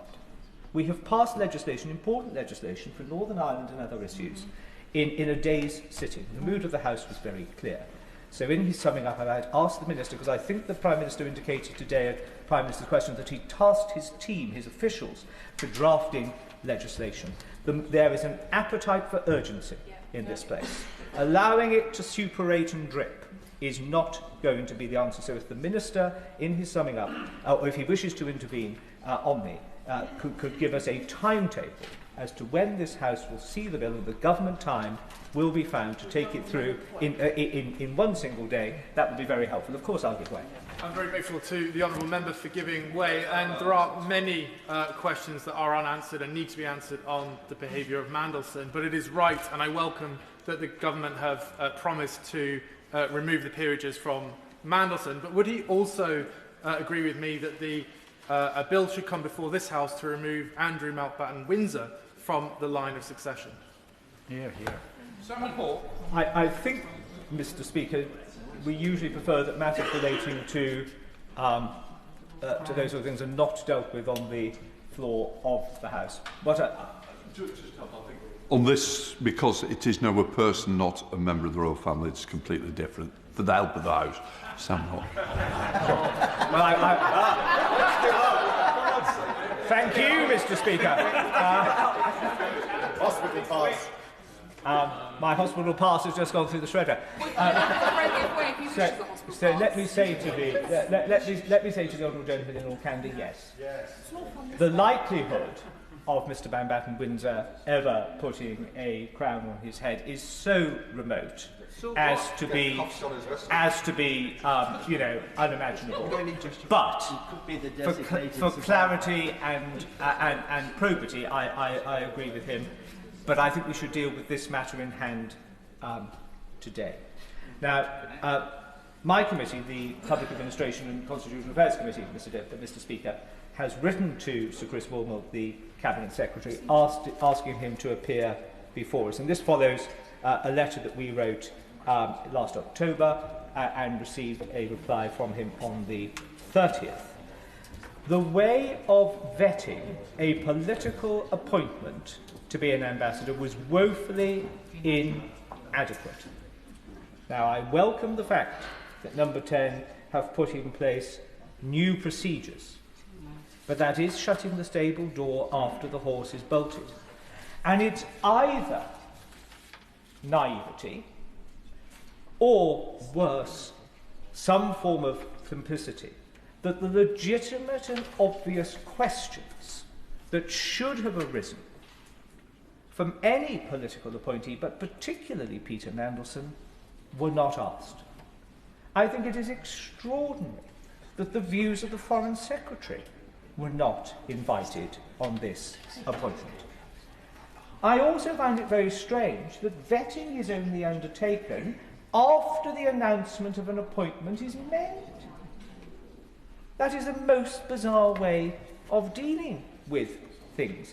So I'm pleased that the government has realised that things need to be changed. Would my honourable friend give way? Of course I give way to my honourable friend. Grateful to my honourable friend, and he's right to look at the process, but I don't think the process provides any cover for the decision by the Prime Minister. If the New Statesman story today is true, that the Prime Minister was directly sent a report that, and I quote, clearly stated that Mandelson's relationship with the paedophile continued after his conviction for soliciting a minor for prostitution, and it contained links to photographs of Mandelson with a paedophile and drew particular attention to evidence that Mandelson had stayed at Epstein's apartment while he was in prison. If that is true, and in the candour has been talked about a lot today, does my honourable friend agree with me we should hear from the Minister today? Is that report in the New Statesman true? Did the Prime Minister receive that report? Because that takes away any idea of the extent of the relationship. The extent of the relationship is as laid out in that report. Well, my right honourable friend is right. But if this motion is passed unamended this afternoon, all of those papers will be available either to this place or to the ISC. And then we will know, because we're all aware on these sorts of things, somebody will set a hair running at some point and will say, oh, well, I think this, that and the other. So I've heard, for example, Peter Mandelson was in Labour Party headquarters each and every day in the run-up to the general election. He was intimately involved with the selection of candidates. I can see a couple of Labour members nodding as if to say, yes, I know exactly what was going to happen. And in essence, the ambassadorial position was a thank you present. Thank you for getting us back into number 10. Here's your sort of final gift from the public purse to go and be our ambassador to Washington. Now, in the general scheme of things, that's perfectly fine. But I think we deserve to see the paperwork that shows the paper trail. And it is not unusual for political appointments to be made in that way for thanks. But, and that is in the abstract. In this specific case, it is unconscionable, and it does speak. It does speak, and this is, I think, the surprising thing, given the fact that the Prime Minister flaunts with some degree of credibility his previous role as a senior lawyer, his ability to tell right from wrong, and by God didn't we hear that when he was leader of the opposition. Any minor misdemeanour made by a Conservative, they put the plastic thing in the paper recycling box. By God, that was a hanging offence. They should all be taken outside, hung, drawn and quartered, etc. Now, being in government is obviously different, but why the appointment of Mandelson befuddles everybody is that the argument that the Prime Minister has deployed is the full extent of the relationship and friendship with Epstein wasn't known. The fact that there was any relationship post-conviction of Epstein should have precluded him. Why? Because an ambassador is not a representative of the government. It's His Majesty's ambassador to the United States of America. So it brings in the impartiality of the Crown as well. So there are serious questions to ask about the operation of number 10. The operation of number 10 and how the Prime Minister exercises his judgment. I'll give way and then I do Can I thank my right friend for giving way on that point? It does seem that there seems to be an amnesia happening about this, because this is the point. When he was made ambassador, it was well known that he continued the relationship with the convicted paedophile post his conviction, and there were simpering emails already in the public domain saying, oh, darling one, you should be forgiven. And so the suggestion that it's only recently that it became unacceptable for him to be ambassador is wrong. Yeah. And if colleagues want to suggest in other benches that it was not well known, colleagues like me raised it the day he was appointed in this chamber, and I was greeted with cheers and boos from that side. Yeah. No one saying, absolutely, maybe there are concerns. Yeah. So should that amnesia perhaps be reconsidered? Just one second. I'm bothered about time, and it's not me that's going to say it's 4 o'clock. All I would gently say is it's the opposition day. The opposition may want to extend the time available. So I'm very bothered not many people are going to get in at the rate we are. So I just leave it with members to take care of time. Simon Hall. Conscious of that, I agree with my honourable friend. Let me conclude with my two asks of the government to confirm when a bill will be introduced and that it will be passed speedily in both houses, preferably before the Easter, it has to be before the Easter recess. And the second is, I think on behalf of, if I may, it's not my job to speak on behalf of the backbenches of the government benches, read the room, read the chamber, I say to the Minister. Let the government chief whip and others to move this amendment send such a bad message, as the honourable gentleman for the Forest of Dean said, to our constituents, to victims not just of Epstein and Mandelson, but to the wider victim community, that when push comes to shove, officialdom somehow or another circles the wagons and finds a vehicle to filter and to protect. As the Honourable Lady for Hazel Grove said, the best thing that we can have here is transparency. The best disinfectant is sunlight. We need as much sunlight on these papers as possible. We can start to make some progress this afternoon. Don't move the amendment and publish the bill. Holly Billington. Thank you, Mr. Speaker. First, let me take a moment for us to remember those women and girls. silenced, marginalised, degraded, objectified, discarded. Collateral damage in the pursuit of pleasure for a network of men who thought the rules don't apply to them. The correspondence between these men from across the political spectrum, from Steve Bannon to Noam Chomsky, is soaked in misogyny. The misogyny we as women don't actually hear on a day-to-day basis, the casual, relentless women hatred shared between men. We know well the misogyny directed directly at us. There are many of us here in this House who work hard to expose this misogyny as we are witness to it. But the misogyny hidden from us needs exposing.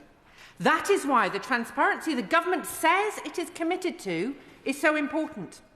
If we say we believe in tackling power imbalances, if we believe in ensuring the law works for everyone, we cannot stay silent, and the hatred and the offences must be seen so that they can be tackled. Now, one man in particular is apparently guilty by association rather than actually involved in these particular acts, and he is the one who is the focus of the debate today. But it is also true that what has been revealed from these documents is that there appears to have been, over a number of years, horrendous breaches of trust and potential criminal activity amounting to misconduct in public office. Now, I would like this government, this House, and our political class to take this moment to acknowledge that while this is an extreme and egregious example of an individual believing that the rules do not apply to them, such behaviour cannot continue without the consent, active or passive, of others. And that is the moment we will agree that, then this is the moment that we will agree that passive or active consent to allow such behaviour in public life will end. I'll give way to the honourable gentleman. I'm very grateful to the honourable lady for giving way, and I've raised the point to the Prime Minister. There's a broader point here, which is Lord Mandelson was appointed to the Lords. Labour for 115 years have been promising to get rid of the Lords. Now, the Conservatives appointed members who have been we should be getting rid of from the Lords, as have other parties. Please, is now not the time to scrap the Lords. Take the opportunity. I thank the honourable gentleman for his point, and I accept that there are wider constitutional implications for what we are talking about right now, and I will come to some of those as I speak. We also know, I will take interventions in a moment, we also know, however, that there is a long track record across politics, not just across the political spectrum, but across decades, where people's talent, predominantly, might I say, men's talent, has been seen as a justification for appointment, regardless of their behaviour or their character. And we do need to consider behaviour and character. I'll give way to the honourable gentleman. Mandelson refusing to believe the victims over Jeffrey Epstein was an example of misogyny. And I think the Prime Minister deciding to appoint someone who remained friends with him is an example of passive consent. Would the member agree with me? I thank the honourable gentleman for giving way, and I will continue to explain in my remarks why I think this is a moment where we need to draw a line under that passive and active consent that we have seen for far too long across all political spectrums and across the decades, where people have turned a blind eye to bad behaviour. We need to know and to apply our judgment to whether somebody is suitable for public life, not just because of their talent, but because of their probity. We have many, many systems in place, in this place, and in our government, and in our wider political environment, which are supposed to protect the public and our institutions from people who do not have the appropriate probity for public life. My concern, and the concern of many of my constituents and people across the country, and indeed my colleagues in this House, is that in some ways individual people's apparent talent for politics is seen as something that justifies turning a blind eye to their character, their associations and their own judgment. I know and understand the importance of acting to ensure national security is not put at risk. I only wish we could all be so sure that the former ambassador to the United States had similar concerns. I am less convinced by the language of international relations in the government's amendment. I would seek clarity from the Minister for the justification for such a broad term, especially when, by very virtue of the nature of the relationships that should be under scrutiny via the transparency that the government says it is committed to, the relationship between our country and others may well have been exposed to risk. Will the Minister explain how the government will distinguish between material that is prejudicial to national security and international relations and that which is not? It is deeply concerning that there are reports in the media that this drafting is a convenient catch-all to prevent material being published. It is for that reason that I seek assurances from the Minister that the Government has a plan to facilitate maximum transparency by handing over relevant and sensitive documents and communications to the relevant select committees. I know the Honourable Gentleman for Torfaen mentioned that there should be scrutiny of the Cabinet Secretary's approach that he has taken by the ISC. However, that is not the same as being given the material and having full oversight itself. I am sympathetic to the expressions of concern by my honourable friend, the member for the Forest of Dean. People voted Labour for change.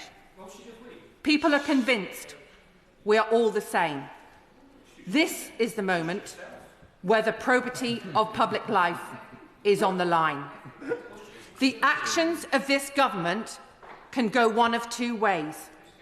A decision to draw a line under the culture of certain people being worth the risk, or an agreement that there will no longer be situations where particular individuals, because of connections or talent, are exempt from the rules that apply to the rest of us. Right, let us come to Stephen Flynn.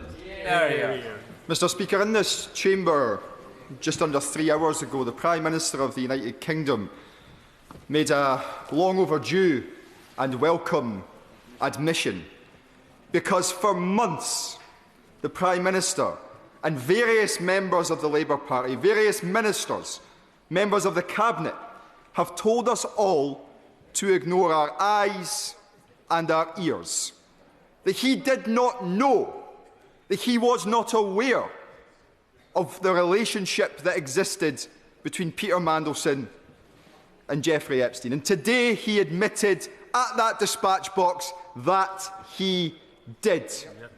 A disgusting.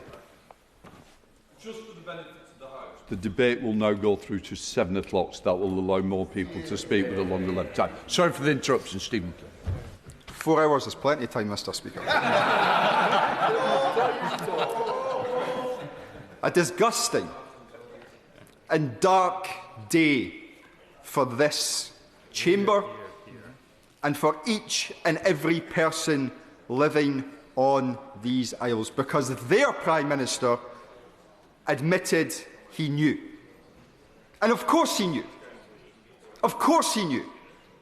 In The Guardian, in 2023, Rowena Masson wrote about the court documents that had been released in the United States of America, which referenced the fact that Jeffrey Epstein had maintained a relationship with 2 individuals prominent in British public life. You'll know them.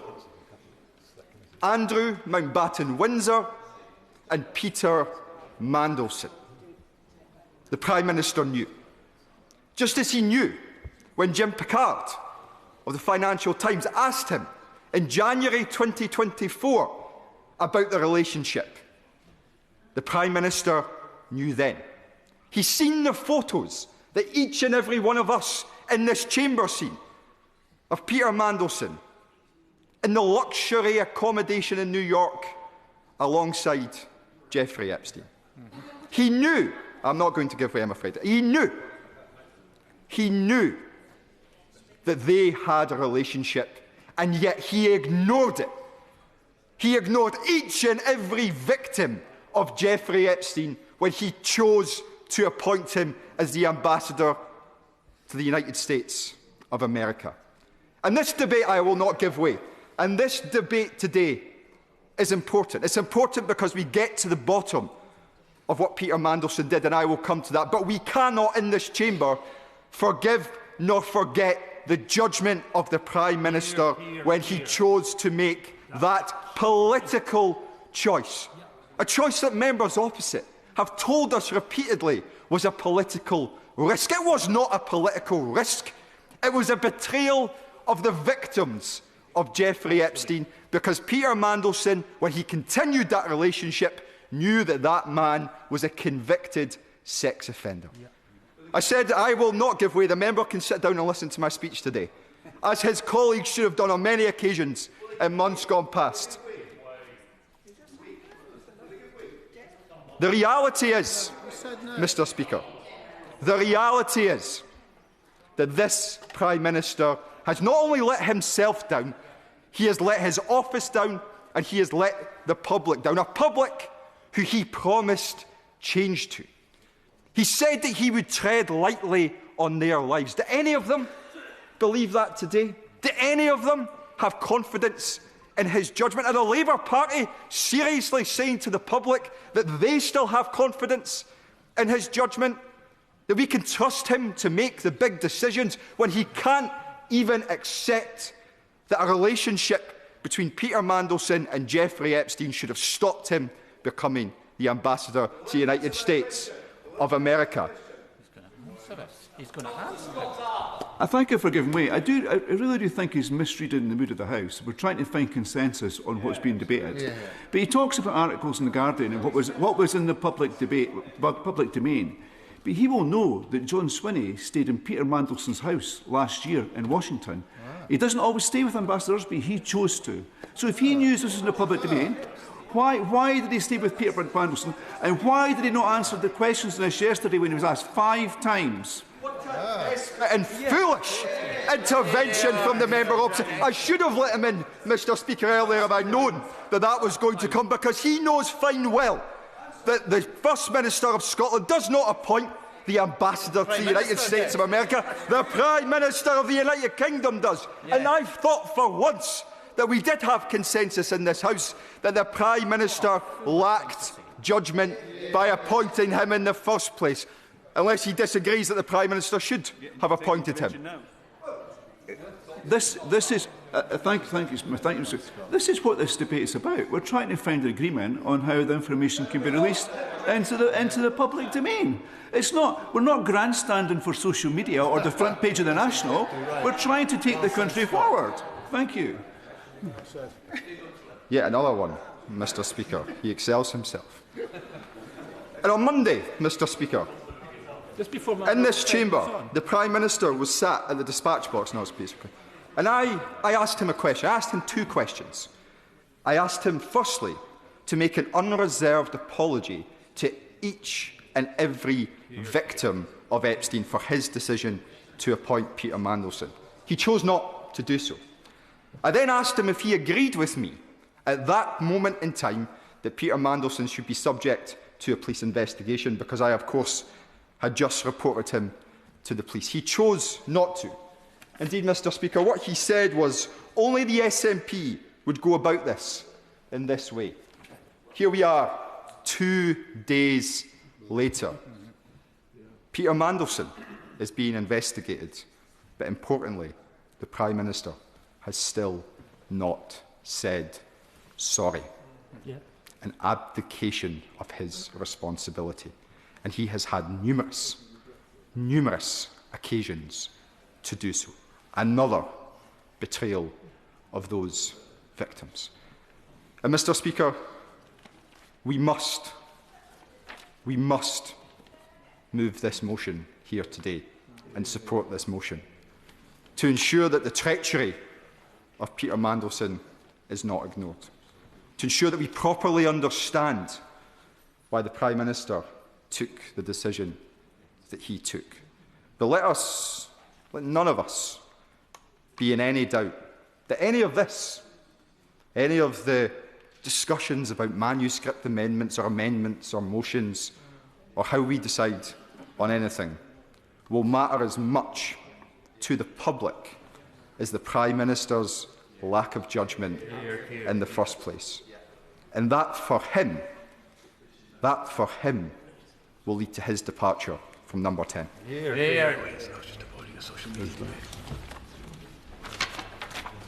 Where's the list gone? Let's have a look. Natalie Fleet. Thank you, Mr. Speaker. Being a Member of Parliament is a huge privilege that brings with it a huge responsibility. Responsibility that Peter Mandelson made an absolute mockery of, letting down our benches, this entire House and the country more widely. His arrogance, sense of entitlement and abuse of power was disgusting to see. But what I'm really worried about now is this story that is the story of women and how they are let down, is being watched by women across the world. And they're seeing their story of abuse being told through the lenses of powerful men, prime ministers, former princes, politicians. Women victims must be at the centre of whatever happens next. I am so glad that we are seeing paedophile Epstein files released.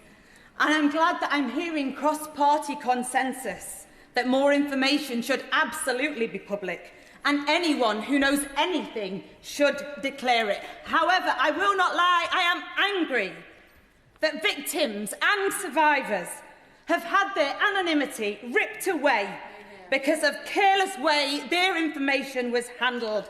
I am angry that men trafficked, exploited, raped women, at best turned a blind eye and at worst covered it up.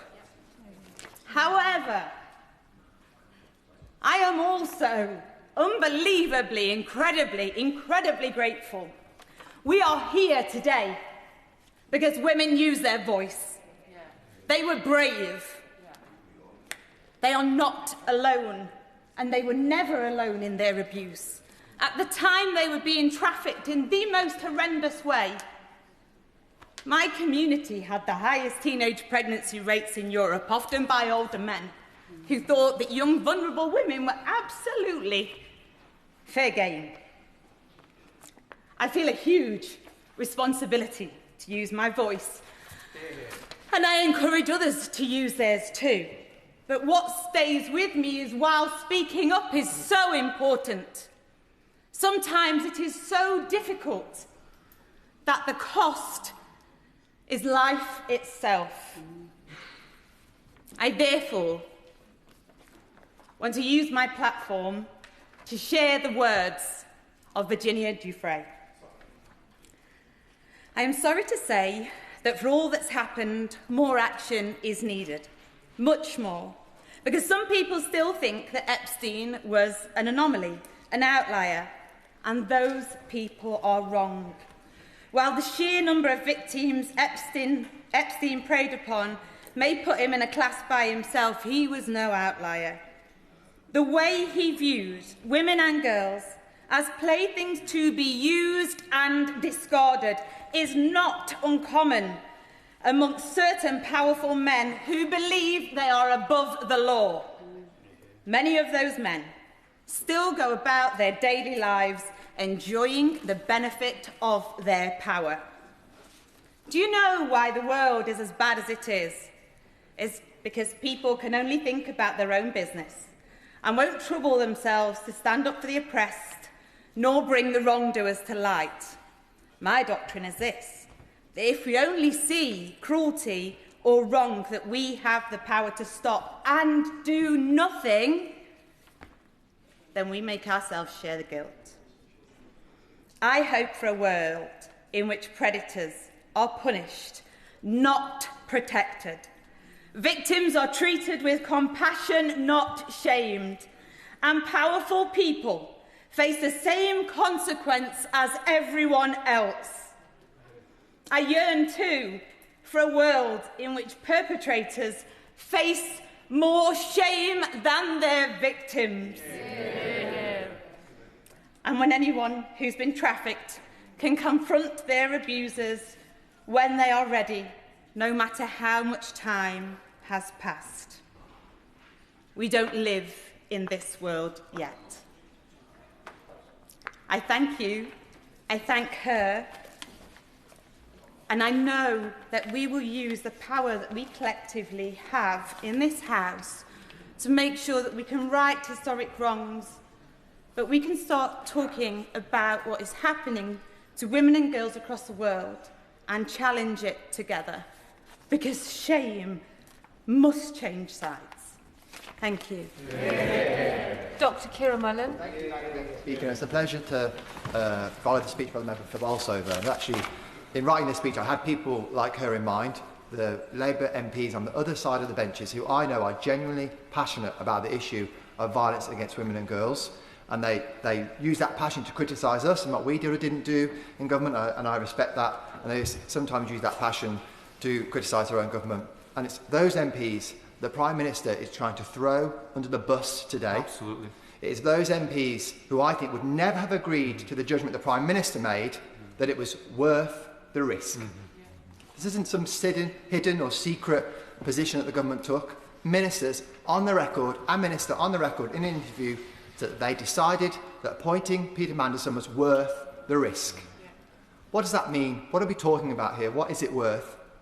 It's worth disrespecting, denigrating, betraying the victims of Jeffrey Epstein by appointing someone who chose to associate with a convicted paedophile. That is the risk that the Prime Minister chose to make, and I don't think it's the risk that the member for Bolsover would have made, or perhaps the former Deputy Prime Minister would have made, or many of those members. I think you would have made different judgments. And there's a pattern here, and those of us, not yet, those of us on these side of the benches know what it's like. When Prime Ministers are weak, when Prime Ministers are struggling to maintain their authority, they go further and further in doing things that the members opposite don't want them to do to save their own skins, and you can come to regret supporting that. On that point, I will give way. I thank my honourable friend for giving way. When he talks about it being worth the risk, it's not just about denigrating those victims. It's also talking about those backbenchers that he's marching up the hill. It is worth the risk for him to march them up the hill and then do a U-turn later, or finally admit after so many months that he knew all along. Absolutely, and I think that I pay tribute to the member of the Forest of Dean, and I say this as a backbencher who stood up to my government, who realised this was happening and wasn't willing to be dragged into these situations. So I don't speak from a position of self-righteousness. I've been in that position. I did what I think was the right thing at the time, and I suggest to Labour members opposite that you think very, very carefully about this.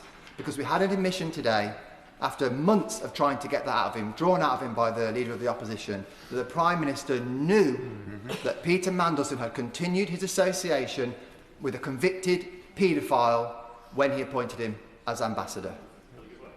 I will. Given way, and also to reflect his interventions during the course of the debate as well, which I think has added to it. The Honourable Member for Ashton-under-Lyne earlier on suggested a manuscript amendment for the ISC. If that was to come forward, would he support it? I'd like to see the detail of it, but I think that was a helpful intervention from the former Deputy Prime Minister, and I think there's a way forward for us potentially. But I also want to just highlight that it wasn't just this one issue of whether or not he knew he was in touch with a paedophile. We also know what was publicly reported before he was appointed. He was discussing government business from jail. Epstein was, with, as if we can believe the reporting. So it wasn't just that. And what more could we have known? We are Five Eyes partners with the United States. We share the most secret and confidential information with the United States. What was stopping the government from approaching the Department of Justice in America prior to the public release of these emails and saying to them, is there anything in these emails that we need to know before we appoint Peter Mandelson as Ambassador? We could have asked them, and I'd like the Minister to say in his summing up whether we did ask them and any response we may have had, because we're talking about what's been in the public domain. We could have had that information, as the government at least, before that. Folks, the Honourable Gentleman giving way. I just wonder if he shares my opinion that they don't seem to get it at all. There's rising anger right across the country, and it's directed at Jeffrey Epstein and all the things that have been going on, but it's primarily becoming focused on the Prime Minister. His position is becoming increasingly untenable, and they're not seeing what's happening in the commentariat and in the press. This is happening in real time. I wonder if the Honourable Gentleman agrees. I would say is actually, I think some of them do know. I think some of them do get it, and that's why we're seeing furious activity with the usual channels at the moment, because they actually, I think there's a whole movement of those members that were not going to be willing to support the government in voting for their own amendment today. So I think some of them get it, and I think the rest of them need to catch up quickly, because those that were first movers who spoke out and were clear that they weren't going to support it, they'll be able to hold their heads up high. And let's also be clear about Mandelson's disrespect to this House after he was appointed. We heard from the Chair of the Foreign Affairs Select Committee, who I have to say, who has left the chamber, was here earlier, I'll refer to her remarks, gave a pretty poor account of why she wholeheartedly endorsed his appointment. The Chair of the Select Committee, who's supposed to be independent and act on behalf of the House, was happy to come and explain all the reasons why she felt vetting wasn't complete, the processes weren't up to scratch. Well, why then did you not say this person should not have been appointed at the time? We know other members of the committee said the same thing, and actually they were similarly thrown under the bus by a chair of the Foreign Affairs Select Committee who endorsed his appointment. I think that is also a disrespect to this House. I'm grateful to my honourable friend for giving way. Does he agree with me that this boils down to judgment? And whether it's the Prime Minister or others on those benches, there was so much known about Peter Mandelson even before he was appointed. Surely someone should have got their head out of the sand and said, hang on folks, this isn't right. Dr Kieran Mullan. And as I've said, they decided it was worth the risk. Both the Prime Minister and, as we understand it, his Chief of Staff. And there was lots of distraction today at PMQs from a Prime Minister who didn't want to accept it was his judgment on the line. A lot of distraction around further police investigations, other things that Mandelson had done, things that we didn't know about. What we all knew and what the Prime Minister knew is that Peter Mandelson continued a friendship with a convicted paedophile when he made him the ambassador to the United States of America. Grateful to my honourable friend giving way. Does he agree with me that the Minister needs to tell us at the dispatch box whether the New Statesman report today is true, that the Prime Minister was directly told that Mandelson stayed in Epstein's flat while he was in prison, and therefore the extent of that relationship was absolutely clear to the Prime Minister when he made the decision to make that appointment. And I know so many members opposite, because I spoke to some of them at the time, were uncomfortable with it but felt obliged to go along. Dr Kieran Mullan. My right friend is absolutely right, and there are many other questions that we want from the government, and that's why we're passing this motion today, a humble address rather, Madam Deputy Speaker, so that we have access to all the information. And we've heard from the members of the ISC and from other Select Committee chairs previously about how we can do that in a way that protects national security. So the idea that we can't do that without breaching national security is complete nonsense. And again, I would just say to members opposite, what will the public think? How will this look to ordinary members of the public?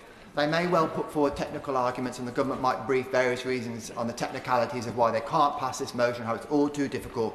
What the public will come away from this thinking is that Labour MPs, some of them, I think not all of them, Labour MPs were willing to collude and support a Prime Minister who exercised catastrophic, poor judgment at the expense of victims of violence against women and girls, something that's the stated aim of this government to have as its key tenet that it tackles. I think that will reflect very poorly on them, and the public will know exactly what's gone on here. A rescue operation for a flailing Prime Minister who I think is on his way out. And that's the final point I make.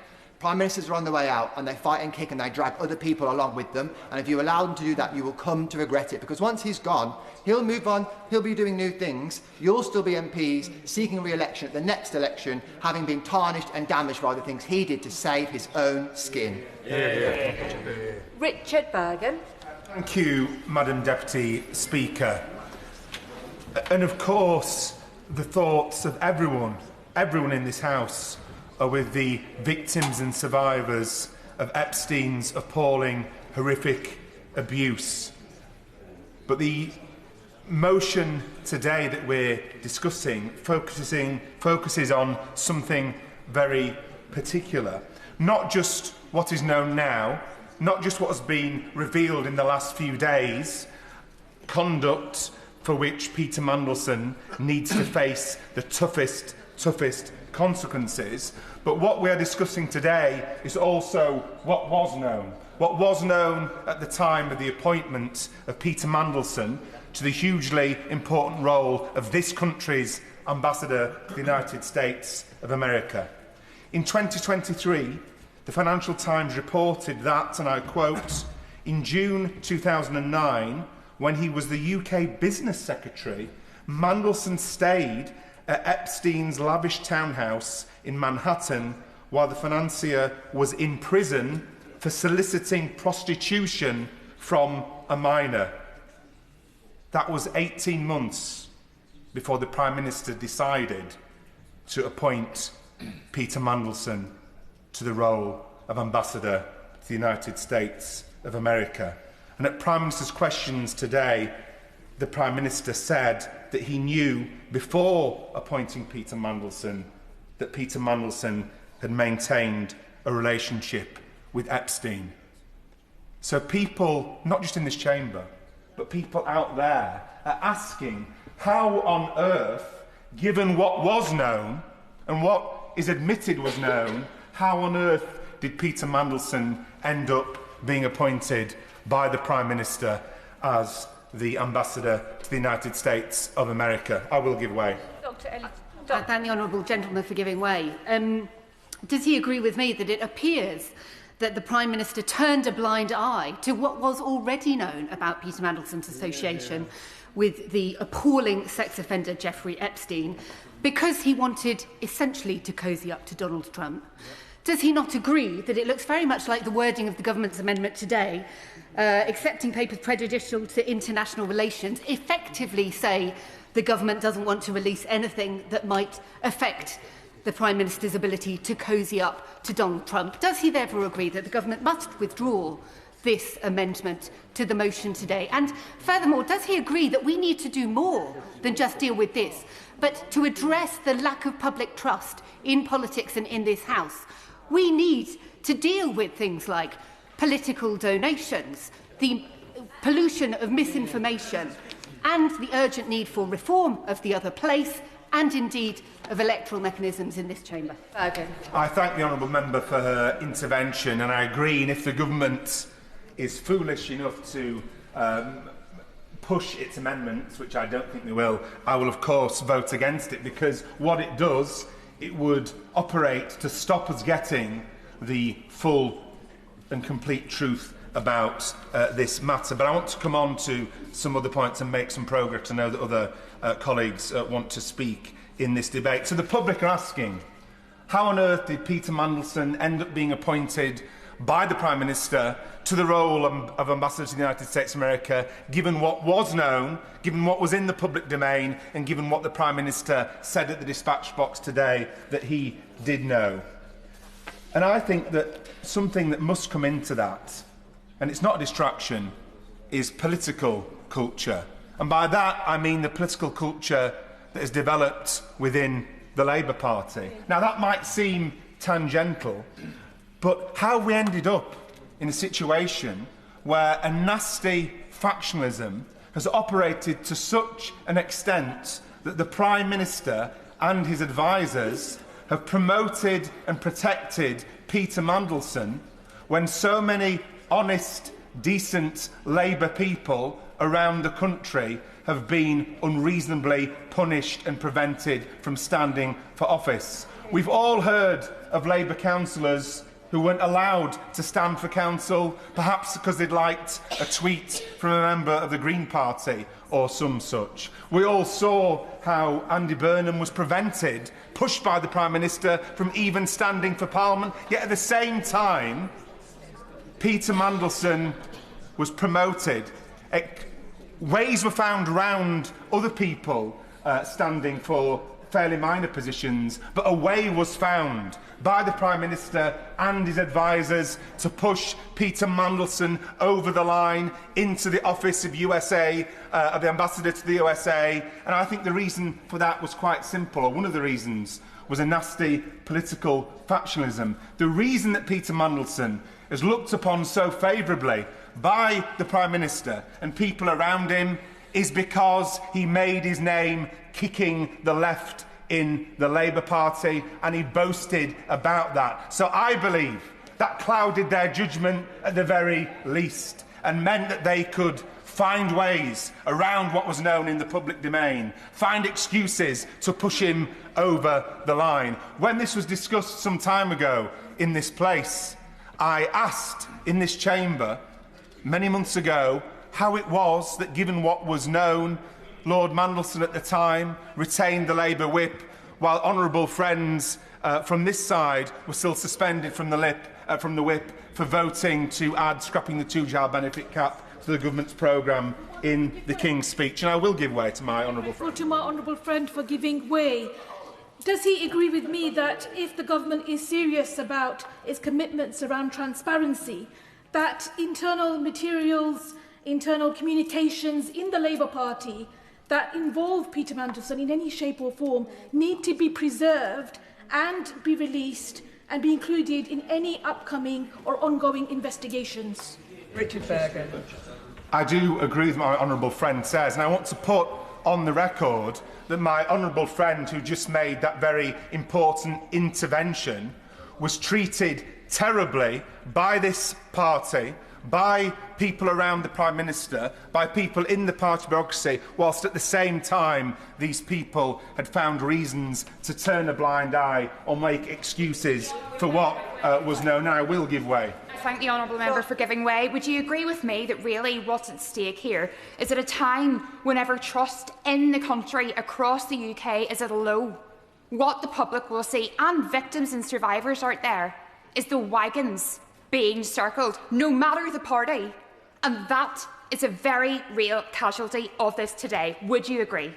Richard Bergen. I totally agree with what the honourable member has said, and she's made that point very powerfully indeed. And it's no wonder that trust is at an all-time low in politicians in general, because what this affair also shines a light upon is the role of the rich and powerful, and the relationship between some at the top of politics and some of those richest and most powerful men in the world. Now, Peter Mandelson has always, I would say, had an unhealthy fascination for the super-rich and the powerful. It's, after all, he that said he was intensely relaxed about people becoming filthy rich. But I would contend as well, because I do think that with this serious debate we need full honesty.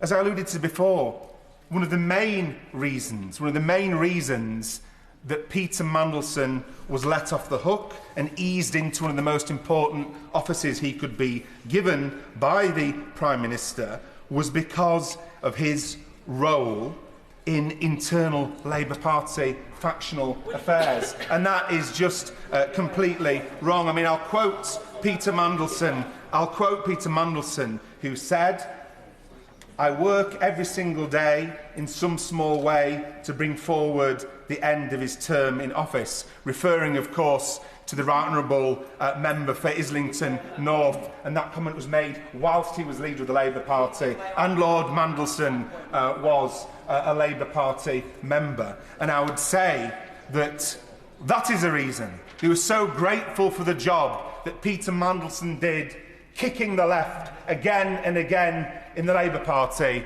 that they turned... I will give way shortly. I think the Prime Minister would be really delighted if I did give way, because I'm trying to come to an important point.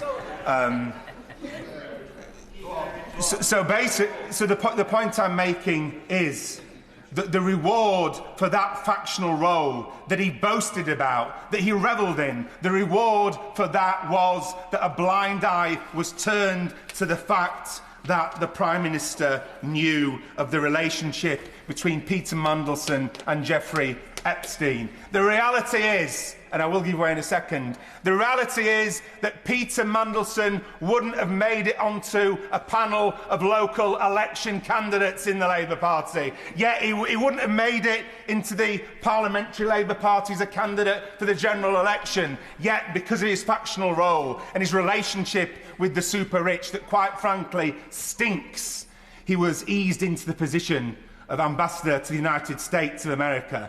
And that's the truth, whether or not people choose to admit it, and I will give way. Mike Martin. I thank him for giving way, and this is an important debate that deals with corruption on an international scale. It deals with victims, women and girls who've been victimised over years. And could I just ask the honourable gentleman to lift his eyes above factional Labour politics and focus on the issues at hand? Point I'm making. He may not he may not have understood. Maybe that's the Liberal position to these things, I don't know. What I'm talking about is the fact that victims of sexual abuse were put second to factional politics. The point I'm making is that this dirty, grubby, internal factional behaviour overrode these considerations. So, in fact, I don't disagree with him. That's the point I'm making, that these things, the lives of survivors, should have been put first. The risk that Peter Mandelson posed to national security and his deep inappropriateness for the role of USA ambassador should have been put first. So it may be that he misunderstood me, but that's the very point I'm making. And the public deserve the truth. They need to know the full truth. They need to know who argued for Peter Mandelson, despite what is known about his relationship with Epstein, who argued for him to be pushed over the line and put into the role of Ambassador to the United States of America, who warned against it, and what was the role of the advisers around the Prime Minister. And I think that is fundamentally important. We can't have a situation that the public quite rightly view as totally unacceptable, because we need to know, and nothing should prevent it, exactly how this happened, because the public are completely baffled and completely disgusted. And the point has been made that we need to clean up our politics. And of course, that means no jobs for the boys when they're completely, deeply inappropriate and deeply unsuitable for it. Of course, that means looking at the role of big money in politics.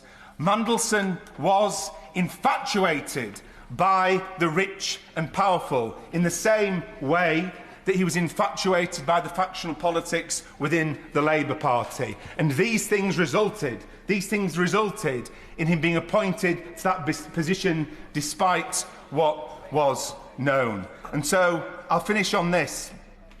A manuscript amendment may be brought, I don't know. It may satisfy members on this side of the House and on the other side of the House, I don't know.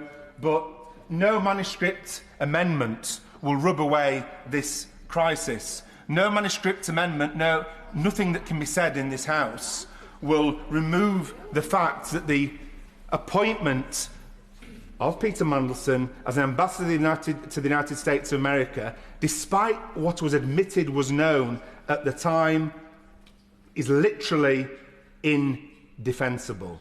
Literally indefensible. And I think it is really, really telling that not a single member on any side of the House has tried to defend that today, although they have defended it previously.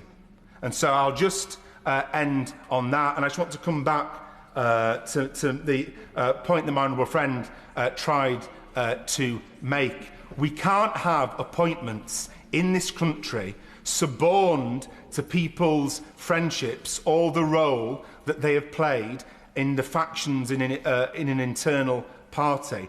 That puts a national interest at risk. It can put national security at risk. The Prime Minister has said country first, party second. What we can't have is faction first, country second. And I think that's what happened with the indefensible decision to appoint Peter Mandelson to this important role, despite the fact it was in the public domain that he'd continued his relations with Epstein when Epstein was in prison for soliciting child prostitution. John Lamont. Thank you very much. No matter which party we represent, no matter what deeply held differences we have, no matter how different our beliefs are, everyone in this chamber, and indeed anyone who serves the public, does so in the interests of this nation. We all signed up to serve our country, to do the best by Britain. Peter Mandelson has broken that vow. From politicians to civil servants, we all commit to the Nolan principles of public life. We promise to serve the public with integrity, objectivity, selflessness, accountability, openness, honesty. These principles state without qualifications that holders of public office should act solely in the terms of public interest. They state that holders of public office must avoid placing themselves under any obligation to people or organisations that might try inappropriately to influence them in their work. They state that holders of public office should act and take decisions in an open and transparent manner. Peter Mandelson has broken every one of these principles. And we are here, every single member of this House and the other place, swears an oath of allegiance to the Crown. Before we take our seats, we stand here in this very chamber and swear to be faithful and bear true allegiance to His Majesty King Charles, his heirs and successors, according to law, so help me God. In years gone by, that oath was, of course, to Her late Majesty the Queen. It is an oath to the Crown, but it is also an oath to this country. It is a solemn pledge of loyalty to this nation and to its people. Peter Mandelson has betrayed that oath and betrayed Britain. The evidence is there for us all to see in the Epstein files. Peter Mandelson distributed critical, sensitive material about this country and its affairs. He conspired to work with foreign elites against this country's interests and against the policy of the government which he served. He gave some of the most privileged information to some very privileged people with the means and power to wield it. His actions could be classed as disloyal and duplicitous, even if the recipient of the information was of good standing. But in this case, the recipient of Peter Mandelson's leaks was a convicted paedophile. Privileged information was passed not only to a very privileged individual, but to a disgraced criminal, a grooming gang master, a grooming gang for the powerful and elite. Perhaps in the fullness of time, Epstein will be viewed as one of the worst grooming gang masters this planet has ever seen. And in doing so, Peter Mandelson has disgraced himself. His actions and his lack of candour are shameful in the extreme. But it's not his actions we should be concerned about. Earlier, I omitted one Nolan principle, the final one, and it is leadership. That is precisely what has been lacking from this government since its formation. This Nolan principle requires public servants to challenge poor behaviour whenever it occurs. Why was Peter Mandelson's behaviour not challenged by the Prime Minister before his appointment? Why was Peter Mandelson allowed to assume a key role when his friendship with Jeffrey Epstein was known? Absolutely. Grateful to my honourable friend that he's making a very powerful speech, grounded as it is in the Nolan principles. Does he agree with me that if the Prime Minister appointed someone who went on to breach all the Nolan principles in somewhere in a position as serious as that as the Ambassador to the United States, that would be a serious issue to deal with? The fact that he appointed that person who had already broken all the Nolan principles before his appointment, as well as after it, I think it makes the Prime Minister's position untenable. My honourable friend is absolutely right. I mean, the position of the Prime Minister, particularly after his remarks during Prime Minister's questions earlier, does raise very serious questions about what he knew and when, and why on earth he made that appointment. I've been doing this job as a Member of Parliament since 2017, and previously to that as a Member of the Scottish Parliament for 10 years, so almost 20 years.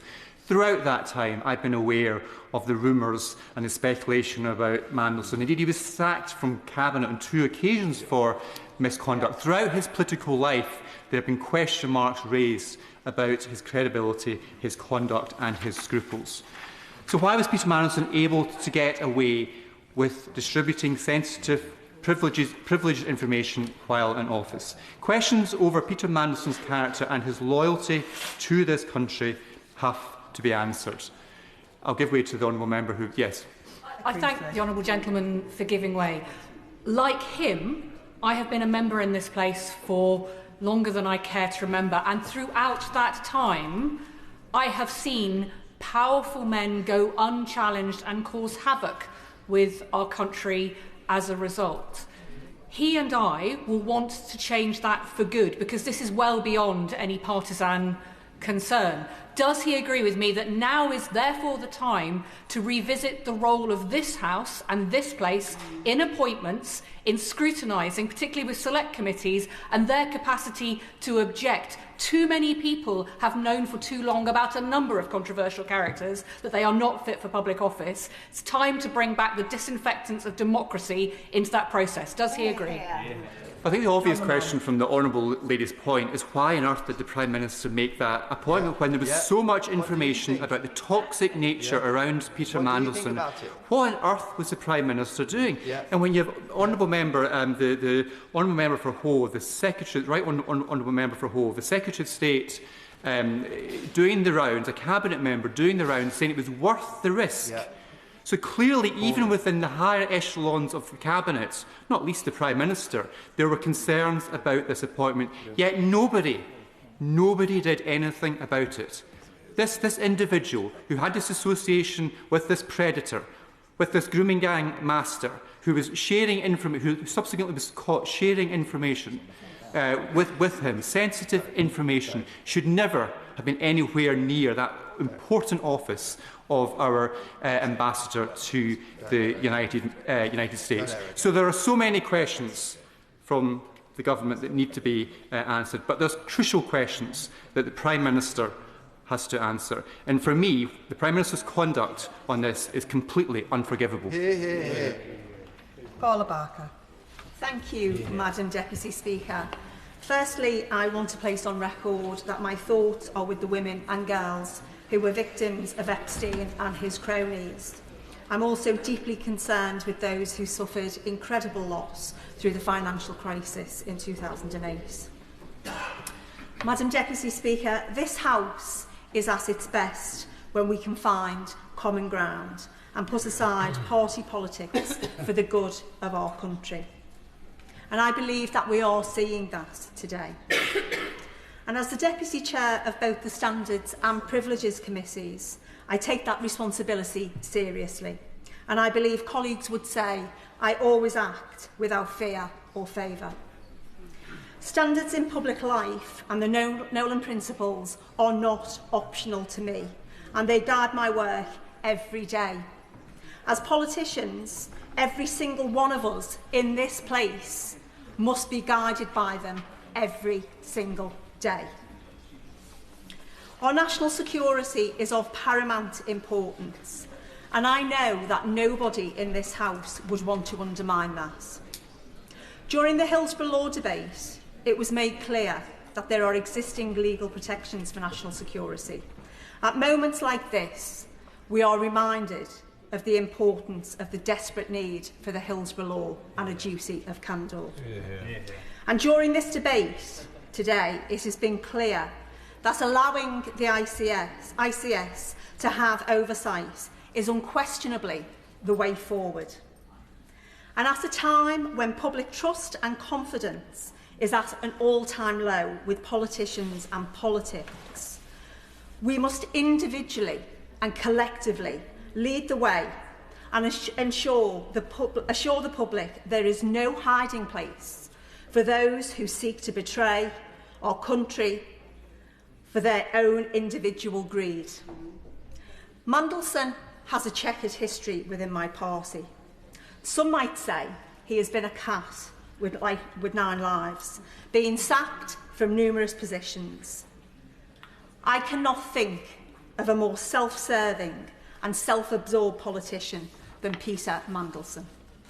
A man who, whilst leaking market-sensitive information to a convicted paedophile and sex offender, whilst the country queued outside banks and building societies, wondering if their life savings had gone.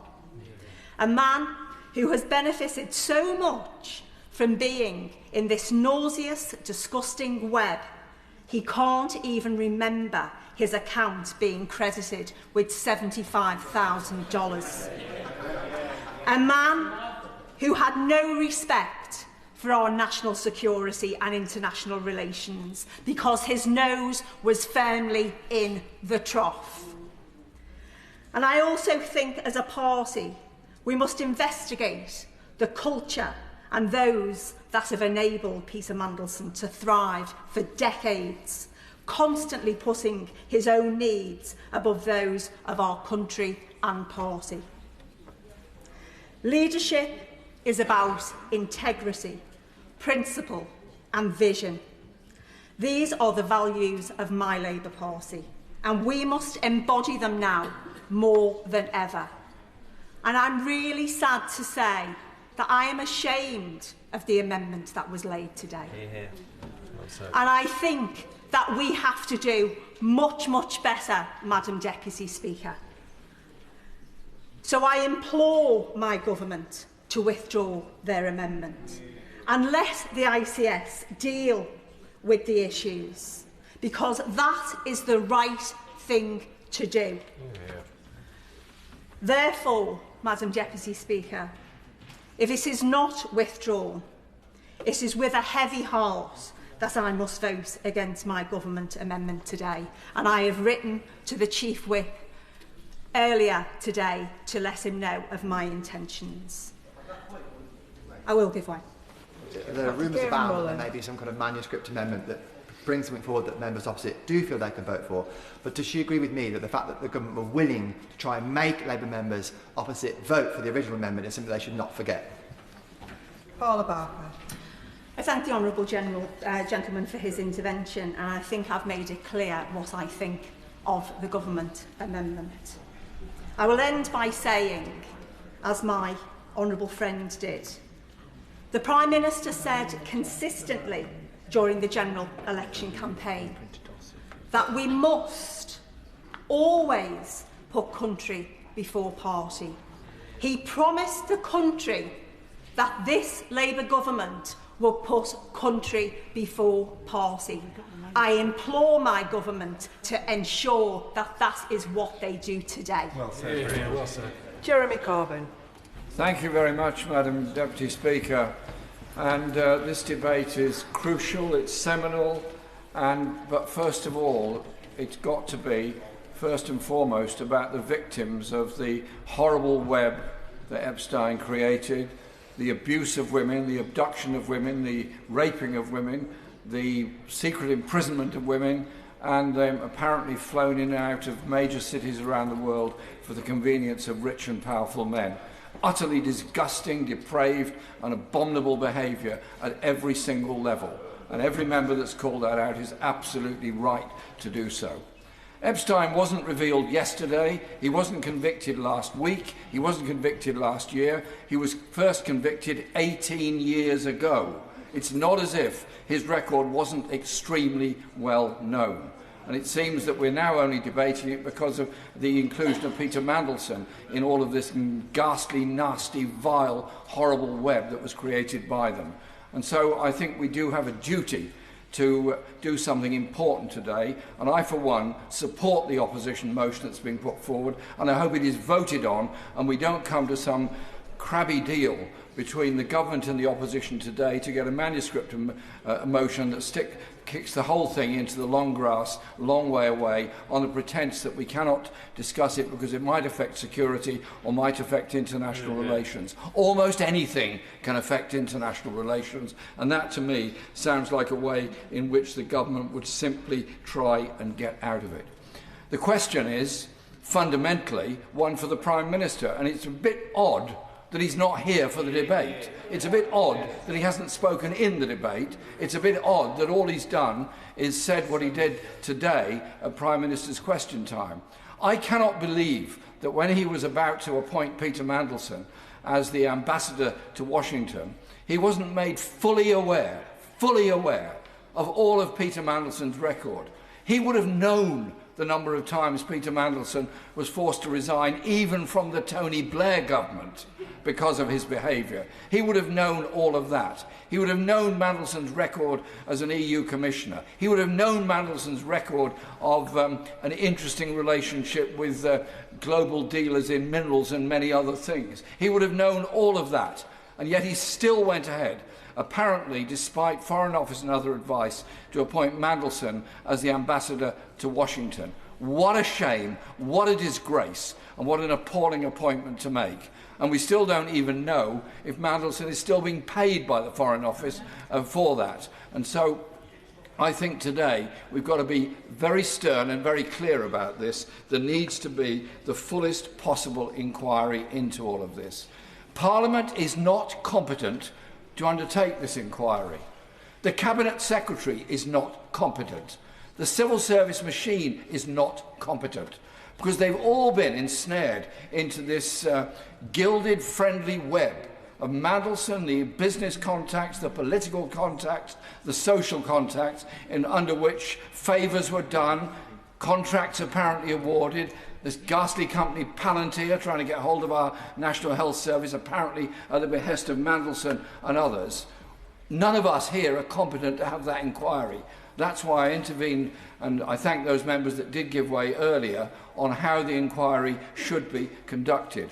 I think it has to be on the basis of something judicially led, independent, and for the most part in the public eye, rather like eventually the government was forced to undertake the Chilcot inquiry into the Iraq War. That's the nearest parallel I can find, because it needs to expose the whole web that Mandelson created and the power play that he operated on within the civil service, within the political establishment, within the media, and so much else. The member for Leeds East made a wonderful and very, very powerful speech, and I thank him for the reference he made to what Mandelson said and did about me when I was leader of the opposition and leader of the Labour Party. I can just confirm to the House, under my leadership, Mandelson had no role, no influence and no part to play, because I do not trust the man, I do not believe the man, and we need to make that very, very clear, because his role in British politics has been basically malign, undermining and essentially a very corrupting influence altogether. And so when we look at our politics, we need to look at the role that big money plays, the role that patronage plays, the role that turning a blind eye to crime plays, because that is what we end up with, the national embarrassment of Mandelson being the ambassador to Washington, apparently on the basis that it was a risk worth taking in order to please Donald Trump, which I don't know if that succeeded in pleasing Donald Trump, but I did notice that at one of Donald Trump's endless press conferences, he couldn't remember who Mandelson was. So I'm not quite sure how big the impact had been on the president. And so today is a day of shame for our politics. It's a day of shame that we've got to this situation where it's now been exposed. Epstein was very, very powerful and very, very wealthy. Obviously, there needs to be more and more examination into that. They've uncovered more files than even Julian Assange managed to uncover in WikiLeaks, and these are going to be read and studied for a long time to come. And there are lots of people all around the world that were dragged into this ghastly web based on dishonesty, based on lies, based on corruption, and based on patronage. It's up to us as MPs, to fess up to what's happened and make sure there is a genuinely open, independent inquiry into all of this, and we look ourselves in the mirror about the standards of democracy we have in our society, the standards of patronage that continue within our society. Yes, of course. I'm extremely grateful to the Right Honourable Gentleman who's making a powerful speech, and he referred to his colleague opposite's speech on factionalism, and he made the point that we need an independent inquiry. One of the reasons for that will be the number of staff from Labour Together, a factional group within the Labour Party, who were appointed to civil service posts directly after the general election, including one, I believe, Jess Sargent, to the Cabinet Office's Propriety and Constitution Group. So we shouldn't have anyone opposite on the front bench trying to suggest, oh, don't question the impartiality of the civil service. They undermine the impartiality of the civil service, and we need an independent inquiry if the public are to know we're going to get to the truth. I think that's a very fair point that the member makes, and of course the role of factions within parties is enormous. We've seen the role that Mandelson played, that Morgan McSweeney has played, and others have played in sidelining, silencing and getting rid of very good, active people within the Labour Party, and ultimately it's the Labour Party that loses as a result of it. And I was extremely grateful for the role that Peter Mandelson played in the last election in Islington North. He came along and canvassed, and we won with 50% of the vote. And so that's the only useful thing he's done for a very long time that I can remember. But the point the member makes is actually a very fair one, that it is right that ministers and governments should be able to bring political advisers in with them into government. And I remember discussing all this with Tony Benn in the 1970s about his view that the civil service was intrinsically conservative, intrinsically reactionary, and you did need voices in there that were prepared to speak up for an alternative policy. And I think I understand that point. But there has to be a limit somewhere about the role of the political advisor in running the civil service. That's the Rubicon they must not cross. They can advise the minister, that's reasonable, and they may have a very strong view, they may have a very different view to the civil service, that's fair enough. But they should not be there running the civil service, because if we believe in an independent civil service, then we must practice it, even though it's probably quite uncomfortable for ministers at various times. And so I conclude my contribution with this. I say to the government, don't come to some deal today to get past today. Don't just get through today and think, wow, we got through that mess, and they'll put it in their diaries and say, horrible day in the Commons, but tomorrow's another day, we'll move on. No. Let's have the open public inquiry that's necessary.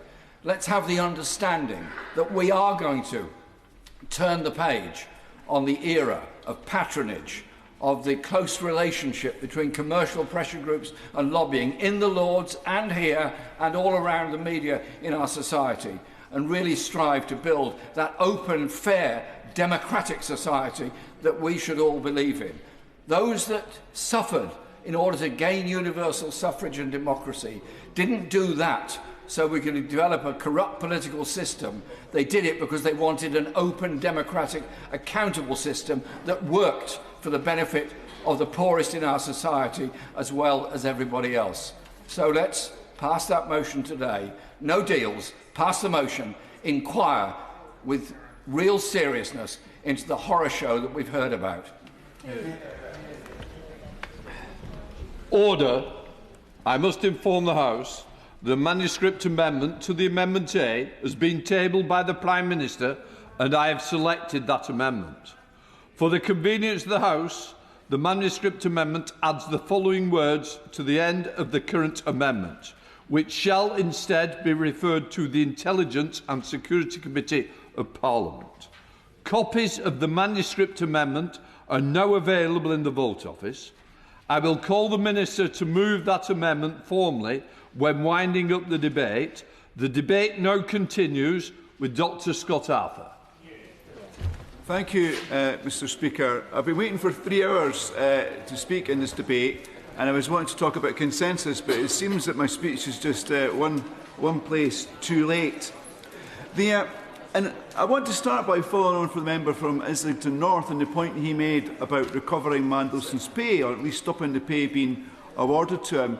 I have to say, constituents in Edinburgh South West want to go further and recover his pension as well. But I do want to start by thanking the opposition front bench for bringing this debate today. I think it's right that we do debate these issues, and I think certainly people in my constituency expect that to happen. In terms of consensus, though, I think where we're at is that the SNP, Greens and Lib Dems back their original humble address. I'm not sure if your party backs it or not, or perhaps the gentleman was just speaking on his own behalf. The Conservatives seem to accept that their humble address was a little bit reckless, and they want to support the involvement of the ISC.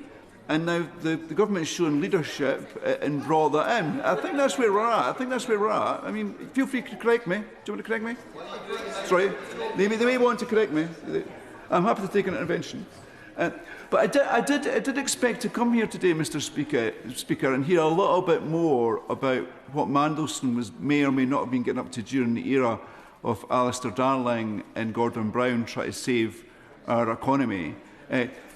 Gordon Brown's a man I have huge respect for, a man of real integrity, and Alistair Darling is a predecessor in my seat. Again, he was a man of great integrity and someone who I really respected.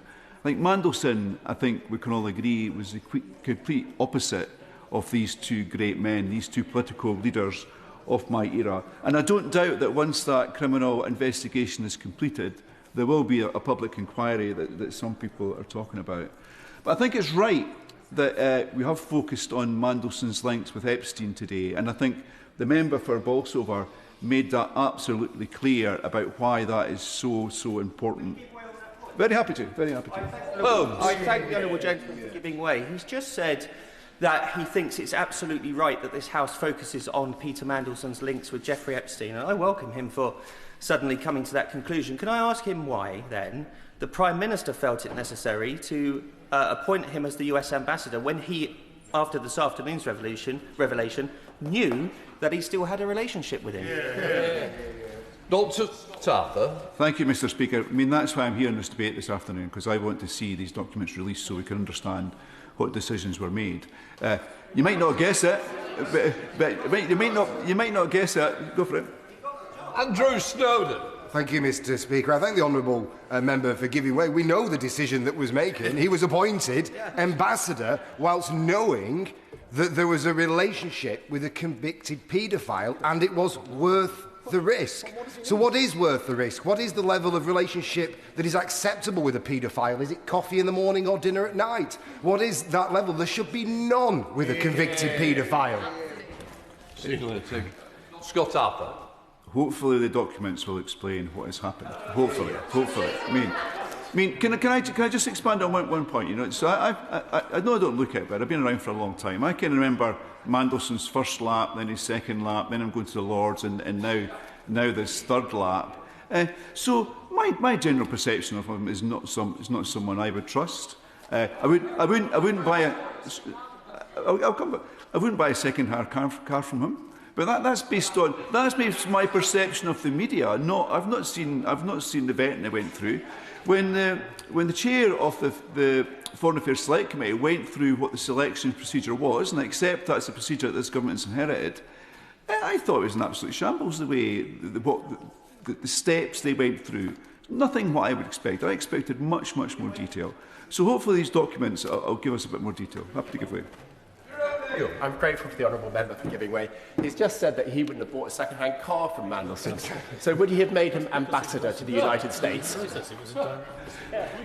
Based on my knowledge of him, absolutely not. But I've not seen the vetting documents as insubstantial as they appear. I've not seen them. I thank the honourable gentleman for giving way. Given the fact that he would not have appointed, rightly I think, he would not have appointed Peter Mandelson as ambassador to the United States of America, does he have any confidence that the Prime Minister, one, made the right decision at that point, or can make the right decision on any other national security issue ever again? Take care. Dr. Scott Arthur. We heard from the Prime Minister at lunchtime at length today, the Prime Minister's questions time. We're going to release this information. That's a chance for people to look at this. I think we can speculate, but what this debate is about today is about releasing this information into the public domain so people can be reassured that the right decision has been made, and if it's not, we can question it. Do you want to? Still a creasy. For giving way. He was here earlier when I raised the possibility of how we learn not just to deal with this situation, and I am with colleagues who are not happy about the amendments that were originally proposed, but also what we can do fundamentally, because the truth is this is not the first time that we have seen controversial people appointed to positions. Does he, as a relatively new MP, share my interest in learning from other jurisdictions around the world where you have pre-appointment hearings by, say, for example, select committees that can object to a shortlist, that we toughen up the role of this place in being the eyes and ears about what good democracy practice looks like? Dr. Scott Arthur.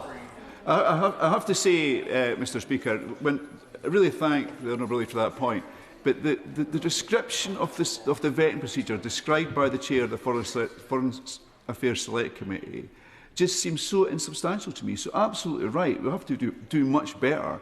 I'm in the process of recruiting a community engagement officer, and it felt like we had more rigour in appointing that person in terms of checking the background than the process that was described. I mean, I do have to accept perhaps I might have understood the process that was described.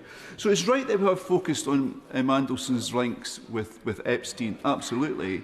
But I'm also reflecting on the fact that if Mandelson wasn't included in this data release at the weekend, perhaps we would have been speaking about Andrew Windsor and Sarah Ferguson today as well. And I think they are perhaps the winners in this. Another point, earlier I was guilty of saying the member for Edinburgh South had misread the room in terms of how he was presenting these arguments. But he was right in one point. He was right when he said that Mandelson is a traitor. And I think hopefully meant not just a traitor to the UK, but also a traitor to the survivors of sexual abuse from Epstein and survivors of sexual abuse everywhere, actually. So I really do think that residents in Edinburgh South West and everywhere expect us to work together on this today and reach consensus. And hopefully we can do that. I'm still not sure that the Lib Dems, SNP and the Greens are on board yet, but I think we're coming much closer together. And I think...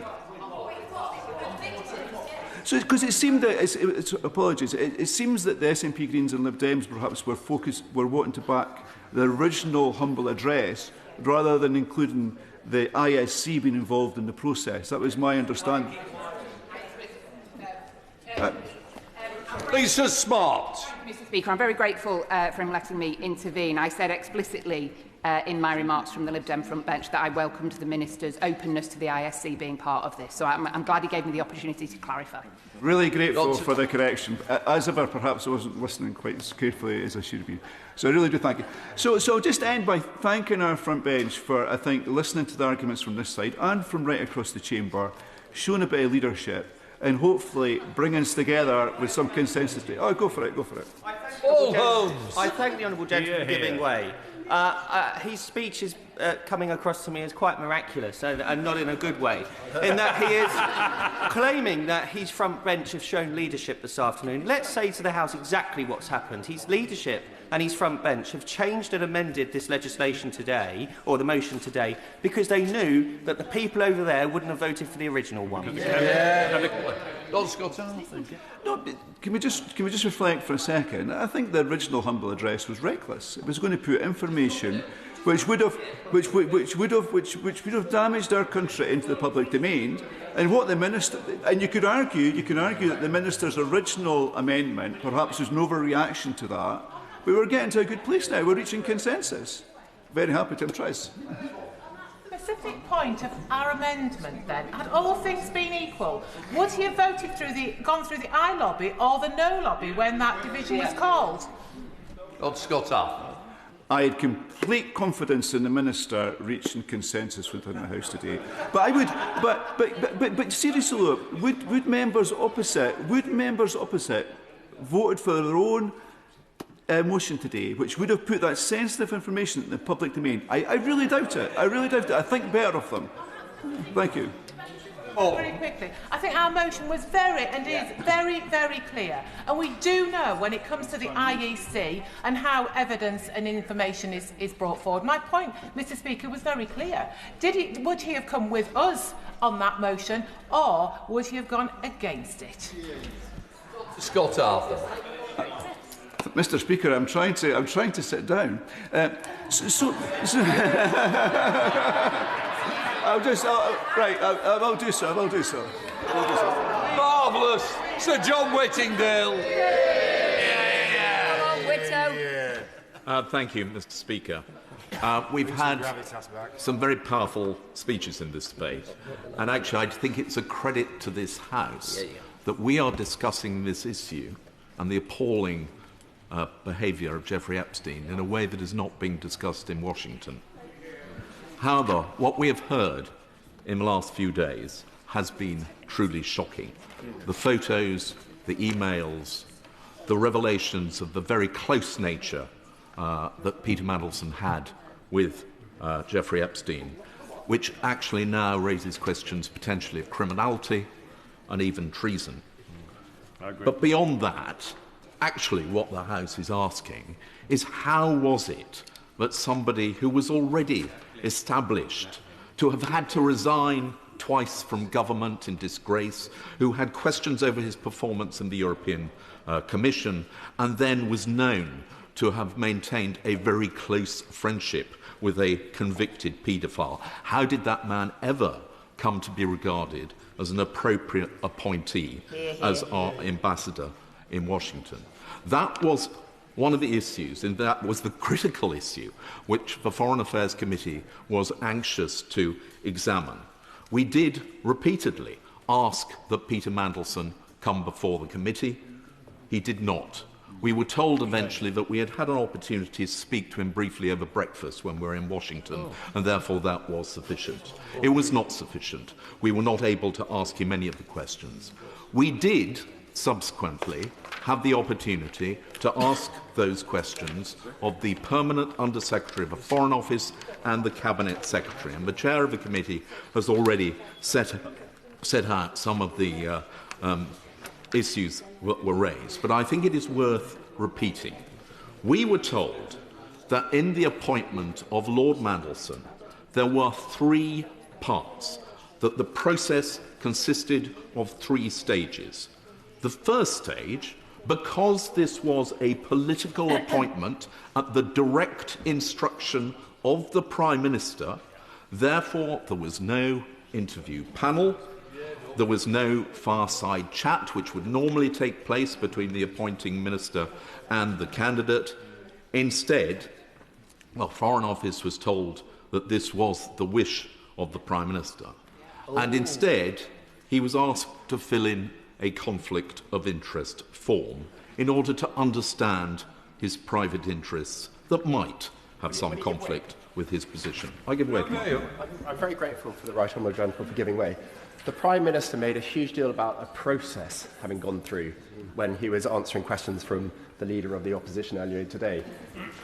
If I understand him correctly, is it that the process was the Prime Minister wanted Peter Mandelson?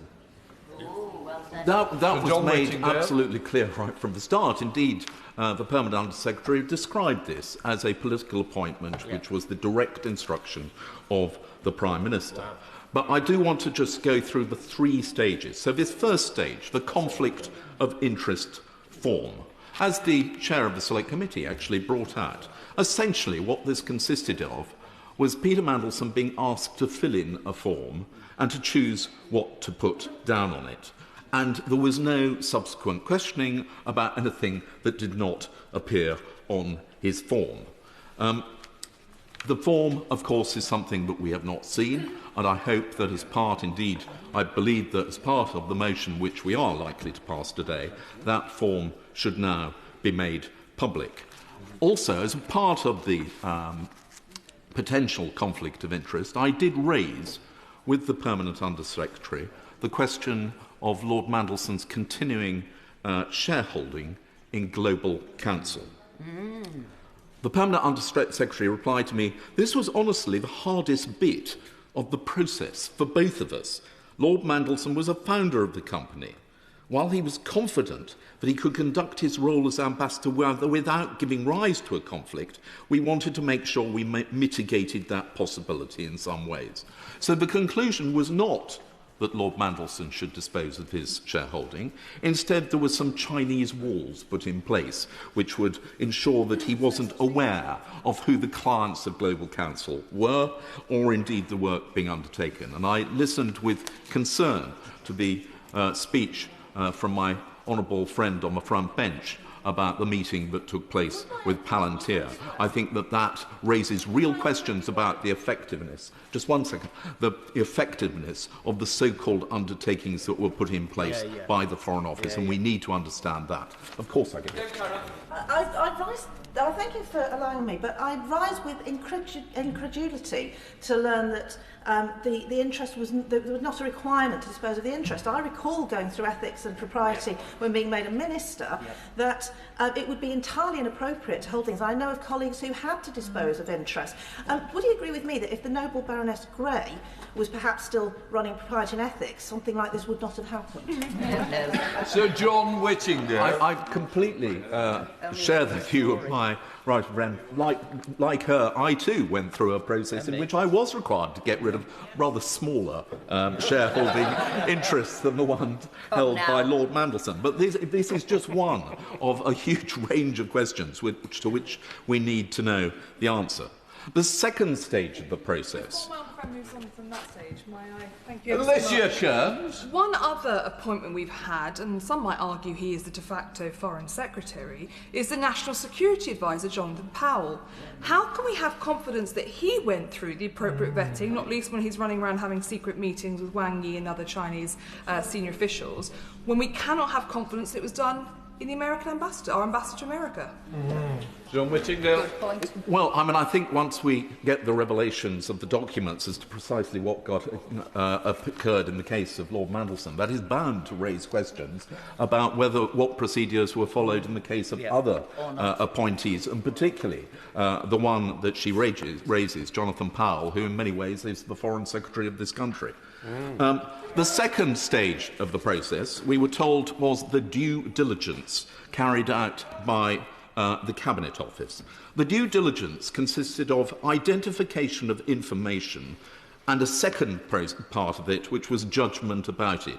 However, all of the information that was obtained in the due diligence was actually in the public domain already.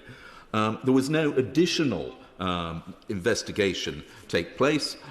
It was simply, essentially, an internet trawl.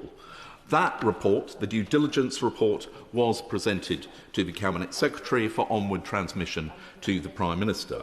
However, even at that time, actually, due diligence through an internet trawl would have already shown up the fact that Peter Mandelson had been to stay in the townhouse belonging to Jeffrey Epstein after his conviction. So the continuing association after his conviction had already been reported in the press and therefore was bound to form a part of the due diligence process. And the question which has been raised several times in this debate already, which is when the appointment was made, did the Prime Minister know? And we understand that potentially he did, which I assume was contained in the due diligence report. That was put directly to the Cabinet Secretary. Did you tell the Prime Minister about Mandelson staying in the Manhattan townhouse when Epstein was in jail? And all that the Cabinet Secretary said to us was, I will consider whether there is further information that can be shared and write to the committee. We have never had a full answer to that question. And then the third part of the process was the developed vetting, which we are told is a usual process for very senior appointments. It consists of a wide range of different investigations. We're told it's staff files, company records checks, check of spent and unspent criminal records, credit history, a check of security service records, and an interview not just of the candidate but also of the referees that have been supplied by a trained investigating officer. I think we will need to see the outcome of that report, even if it can only be provided, as the government has now conceded, to the Intelligence and Security Committee.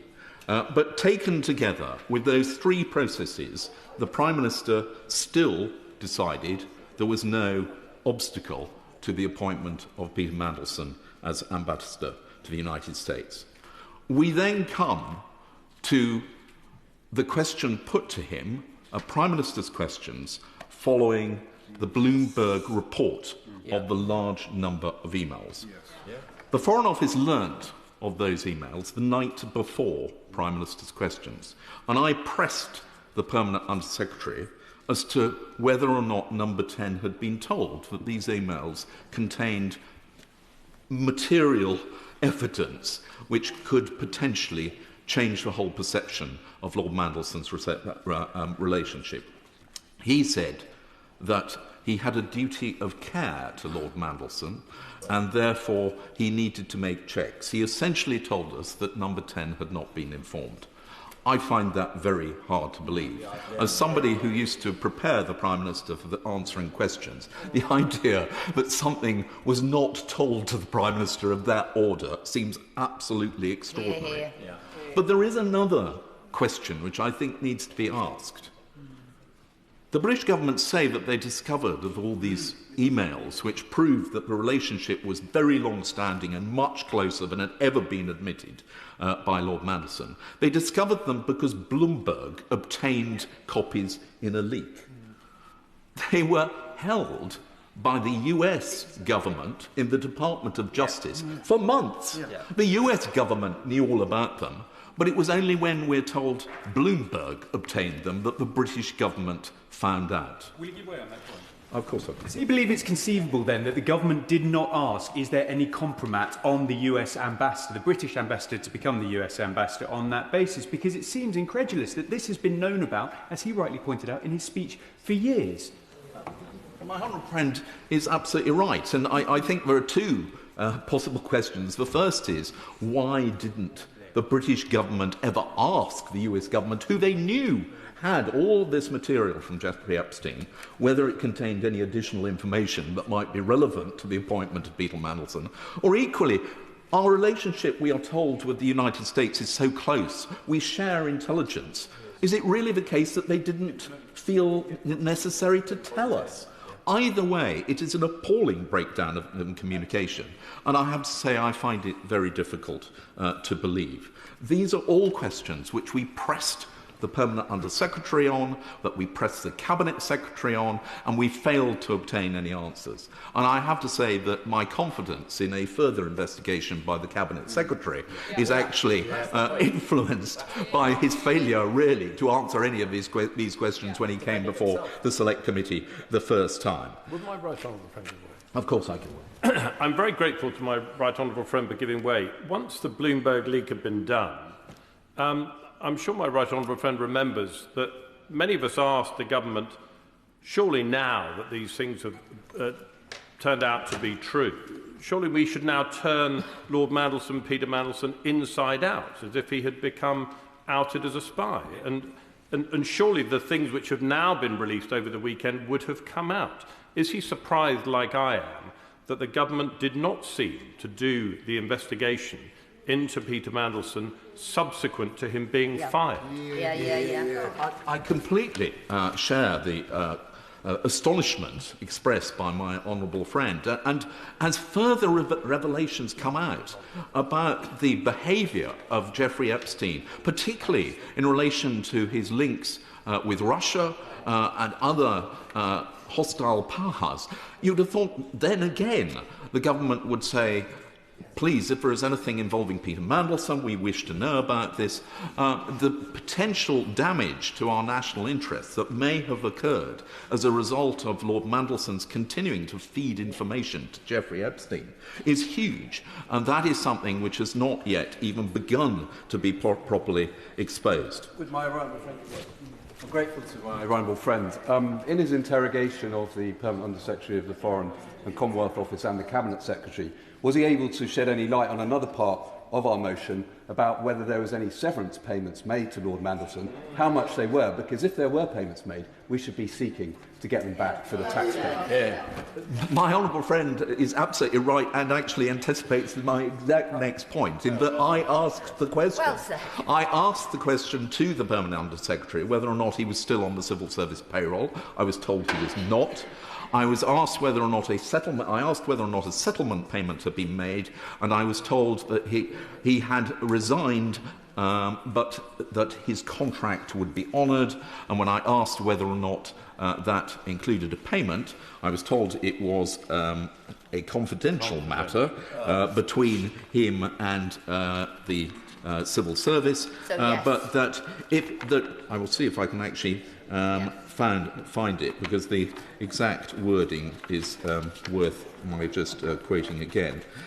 So I said, so the Foreign Office is not going to give any information as to whether the payment was made to him, to which the Permanent Under-Secretary said, Any implications of his termination will be reported in our annual report and accounts, but termination payments below a particular threshold, which I think is £300,000, do not get itemised. So I think the quick answer is no. However, I hope that, again, that is something which the government has now indicated will be made public. Yeah. I want to conclude my remarks by saying, of course, I recognise that... Could you give way just before you conclude? Yeah. Just before I do, yeah. I'm really grateful for the right honourable gentleman for giving way. And I'm just thinking about the response that he got from the Permanent Under-Secretary. Do you think that was a Permanent Under-Secretary trying to be helpful to his committee? Or do you think that was obfuscation and telling elected members of Parliament to get their nose out of his business? I have to say to my old friend, I regarded the whole session as a sort of masterpiece in Sir Humphrey's speak. It was an awful lot of words conveying very little substance. But I just want to come back to this point. I absolutely understand the necessity of not revealing information that may be damaging to national security. But I think, as one or two members have already said, actually transparency is really important here. And therefore, I hope that the government will make public as much as is possible. And certainly as a member of the Foreign Affairs Committee, I will be pressing that the committee look at this, all the information that is published and follow up on the rather unsatisfactory session that we already had. Madam Deputy Speaker, I just want to conclude with my overall impression, having looked at this process in some depth. It was clear that the Prime Minister wanted Peter Mandelson to be our ambassador in the United States. The Foreign Office had to conduct the usual procedures, and we heard about the three parts of the process. But I believe that the message was very clearly sent to the Foreign Office: go through your motions, but make sure that it ends up with his approval being granted. And that has been the overriding impression, that to some extent boxes were ticked, but the Foreign Office were told very clearly he is to be the next ambassador. And that was a direct instruction of the Prime Minister. Andrew Lewin. Thank you, Madam Deputy Speaker. I must start by putting on record my horror at the crimes of Jeffrey Epstein, as so many honourable members have done today. This man was a paedophile and a perpetrator of evil acts. The pain of the victims and their families must be unimaginable. And I want to pay tribute to the speech made by my honourable friend, the member for Bolsover, earlier today, which was incredibly brave and powerful, and my words cannot match hers. But if you were not in the chamber, I urge all colleagues to watch that speech. I think it's clear, Madam Deputy Speaker, that the House is united in disdain at the actions of Lord Mandelson. And it was always my intention to speak briefly this afternoon, and it was always my intention to talk about this being an opportunity for the House to come together. Because I think it's unmistakably the case that when we talk to our constituents, so often people will say, why don't you talk to each other like human beings? Why don't you respect to each other? Why don't you respect each other? Why is this place a pantomime so often? But it isn't always the case, and today it absolutely has not been the case. We do respect each other. I've been here for 18 months. I have the humility to say I have much to learn about this place, but there are many people on all sides of this chamber who I admire greatly. And this afternoon, just to call out a few of them, the member for North Dorset's speech, the chair of the Foreign Affairs Committee, the very important intervention of the former Deputy Prime Minister, which we'll come to a little bit later, the interventions from the member for Rutland and Stamford. And, Madam Deputy Speaker, it is not just today that we listen to each other and should listen to each other. One example, members who know me will know I'm a passionate pro-European. I define as a social democrat and internationalist. Some will cheer that, others will not. One who probably would not, and is not in this place today, is the member for Chingford and Woodford Green. There isn't a huge amount that we would agree on, but whenever he speaks, on international affairs, I do my utmost to come and listen to him because of the experience that he has in this House.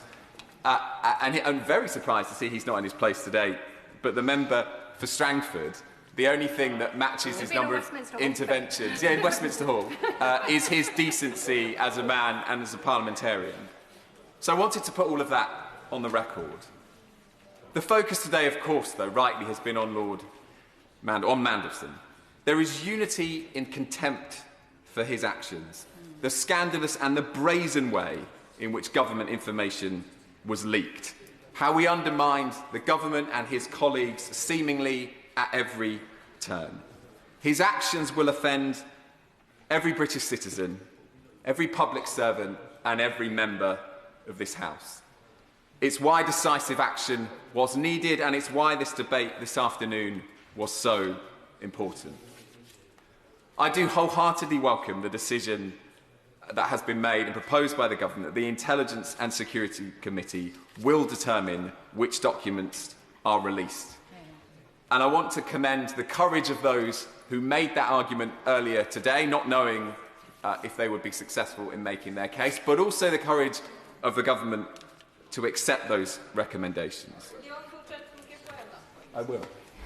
I thank the honourable gentleman for giving way on that point, and he has articulated very eloquently how we have come together in this House, both to roundly condemn the role that Mandelson has played in the corrupt web around Jeffrey Epstein, but also that we have come out to say together we must have all the full facts laid bare, and I hope that he will join me in congratulating the government on conceding and putting forward the amendment for independent scrutiny by the ISC so that they will oversee the disclosure of the appropriate documents. Thank you. I wholeheartedly agree with my honourable friend, and that's why I began my remarks by saying this has been an important day for this House, because I sincerely believe that we are collectively in a much better place now than we were when we started the debate. I will. I thank the honourable gentleman for giving way and for the tone of the speech that he is giving. He talks about us having moderate language and being representatives of our constituents, and I agree with him. But in addition to that, we are elected to this place, hopefully because of our judgment and the trust of our electorate.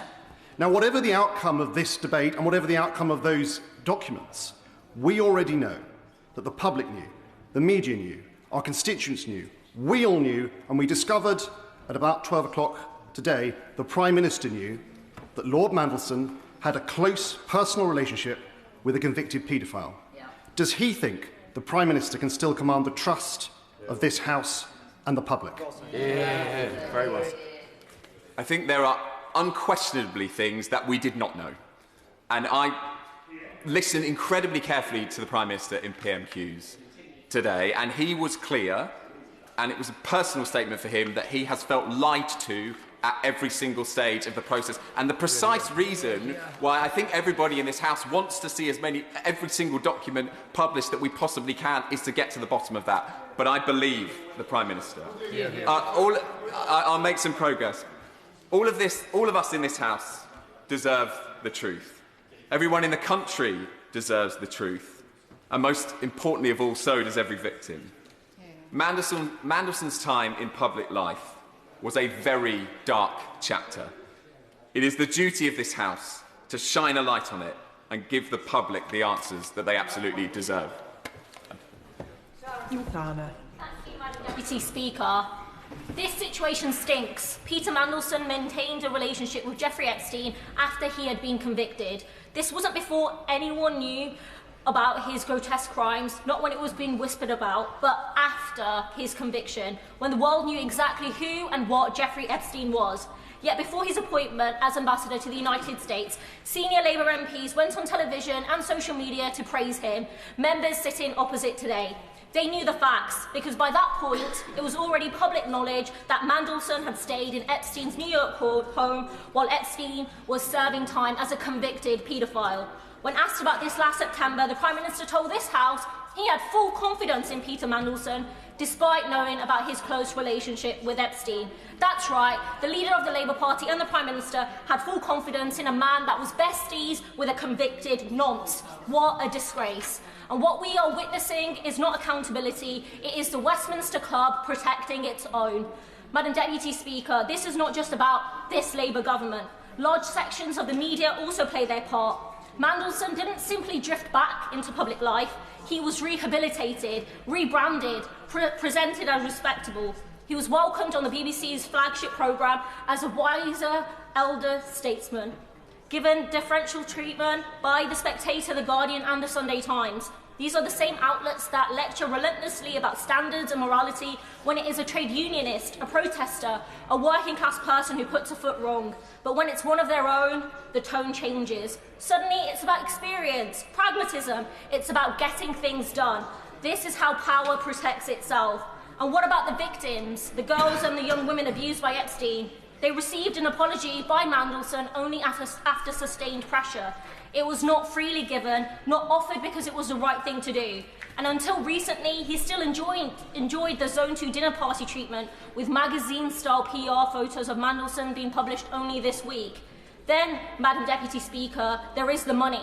At least $75,000 was transferred from Epstein to Mandelson. He says he can't remember the transactions. If £75,000 landed in the bank account of almost anyone else in the country, they definitely would remember. To claim otherwise is contemptuous and goes to the heart of why trust in politics is collapsing. If those in power can't remember vast sums of money flowing into their accounts, then why should the public believe that they are acting in their public interest? Madam Deputy Speaker, this has only come to light because American authorities released the Epstein files. We are told that the UK has no record of Mandelson's emails. If those files hadn't been released, he would have sailed back into public life, shielded by friendly journalists and wealthy backers. That's how broken our political culture has become. And now further emails have emerged, raising serious questions about whether market-sensitive information was leaked while he was at the heart of government. When ordinary people make mistakes, they pay the price. Nurses are disciplined, teachers are suspended, care workers lose their jobs. But if you belong to the Westminster Club, you can be linked to one of the most notorious predators of our time and still reach the top. Yes. I thank the honourable member for giving way. I wonder if she agrees with me that potentially every single working person, retired person and child of this country has paid the price for some of these comments. Because if Mandelson did indeed share information relating to the financial crash, it has cost everybody a fortune, and he owes every member of this country an apology. I absolutely agree. This is a systemic issue, and that's why I support the calls for an independent, judge-led public inquiry. Madam Deputy Speaker, yes, Peter Mandelson was eventually removed as US Ambassador, but he remained in the House of Lords and as a Labour Party member until 3 days ago. So the Labour Party cannot pretend that this was some distant mistake quietly corrected a long time ago. This was a decision they defended until they were forced to abandon it, and he should never have been appointed in the first place. If this Labour government believes that the appointment was proper, then it should stop stonewalling and prove it. Publish all the documents, the vetting, the advice, the risk assessments, the correspondence, and the contracts, including Palantir. Instead, the Prime Minister tabled an amendment to withhold any papers deemed prejudicial to national security or international relations. We know that when governments fear scrutiny, they wrap themselves up in the flag and hope that the public will look away. If there's nothing to hide, why carve out broad exemptions in advance? And the government's last-minute manuscript amendment is a desperate attempt to control dissent on the Labour backbenches. This is not accountability, it is not transparency, it's delay and it's damage control.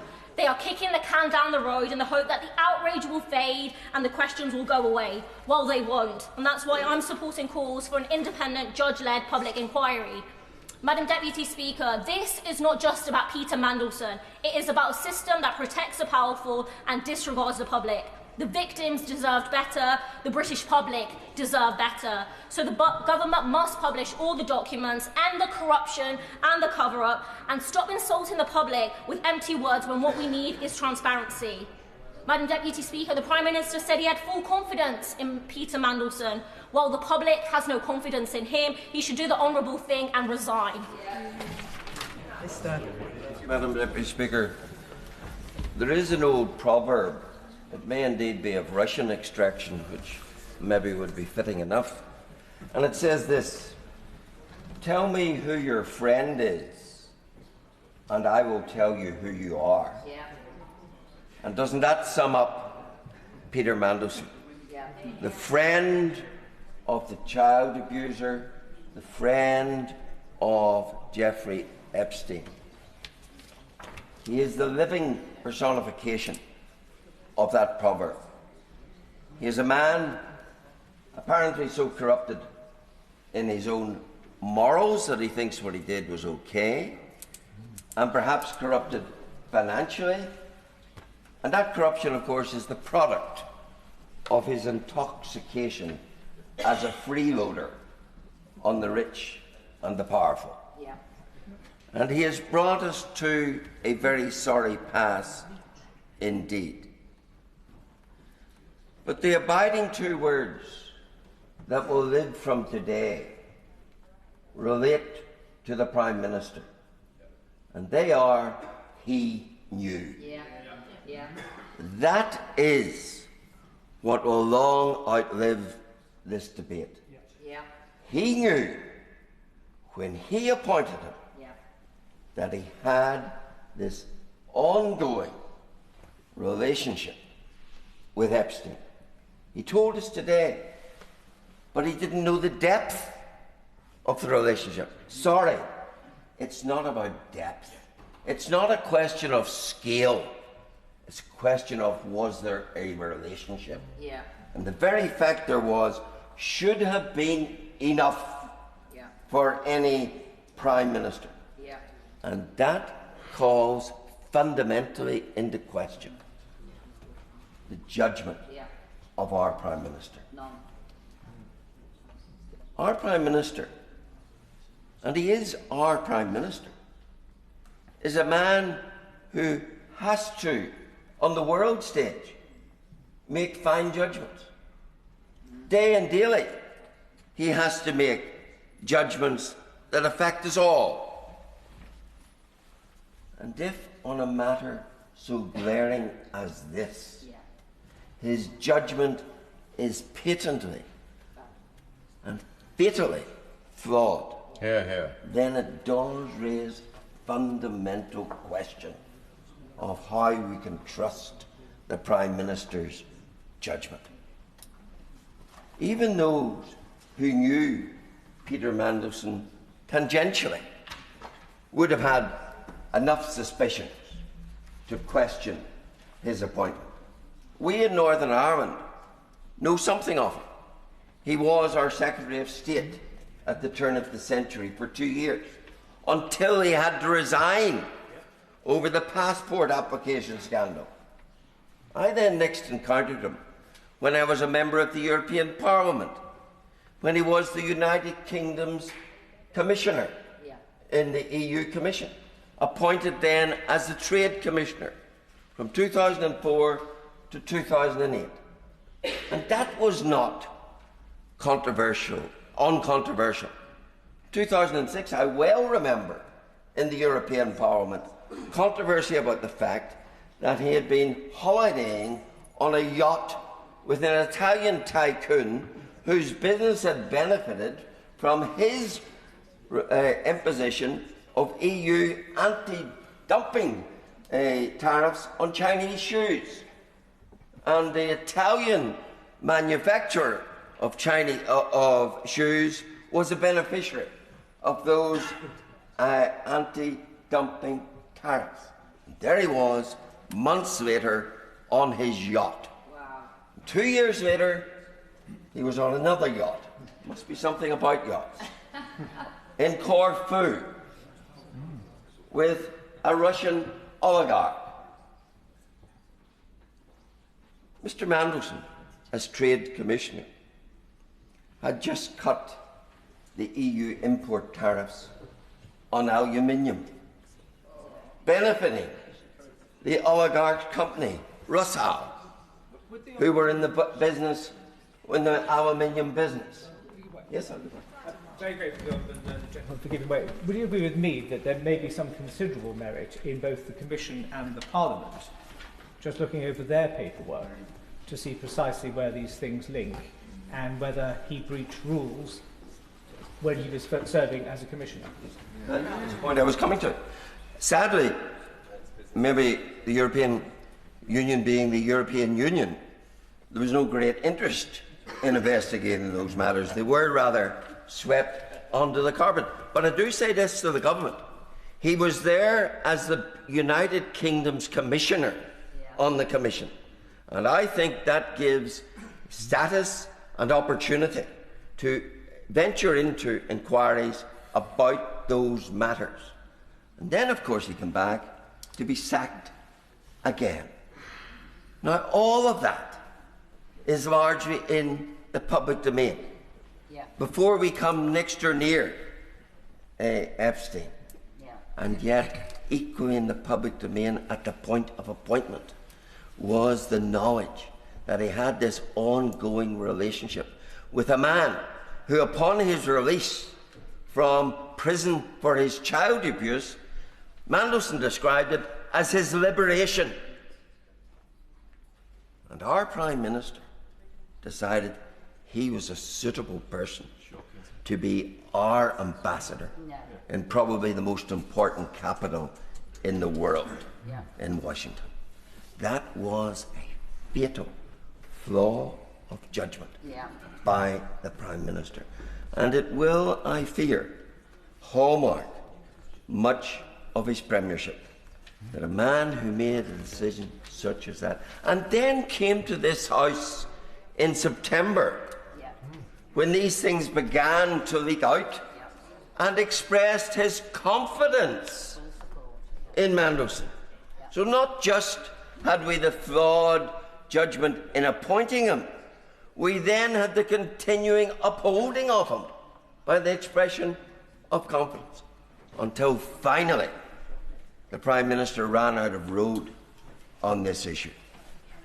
But he has left hanging around his neck that fatal flaw and misstep, and it's more than that, in appointing him. It was a fatal mistake, a flaw of judgment, and it does raise a fundamental point as to the ongoing credibility of this Prime Minister.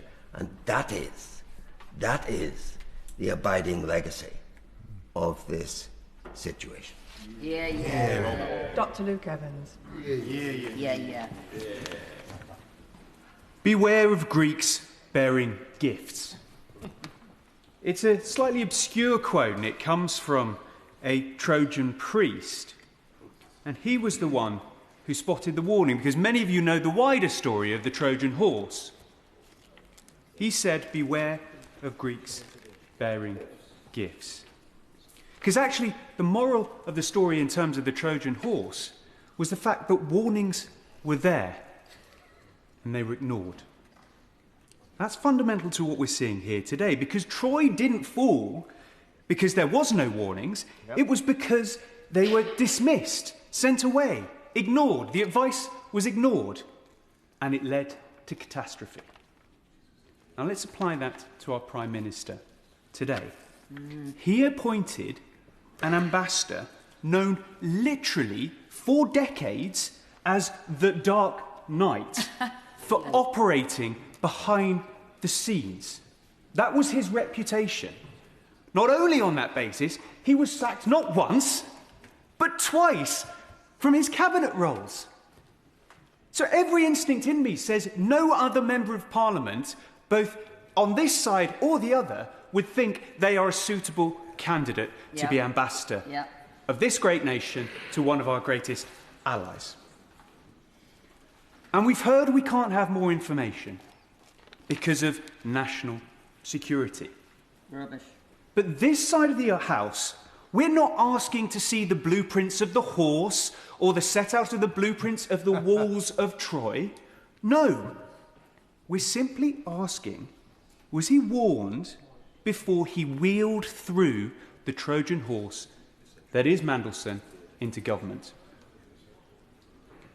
Did he receive any information? Did he know anything? And I was thinking about this point this morning until we heard the Prime Minister speak today at Prime Minister's Questions. As has rightly been pointed out only in the speech before me, he did know. This isn't analogue or digital.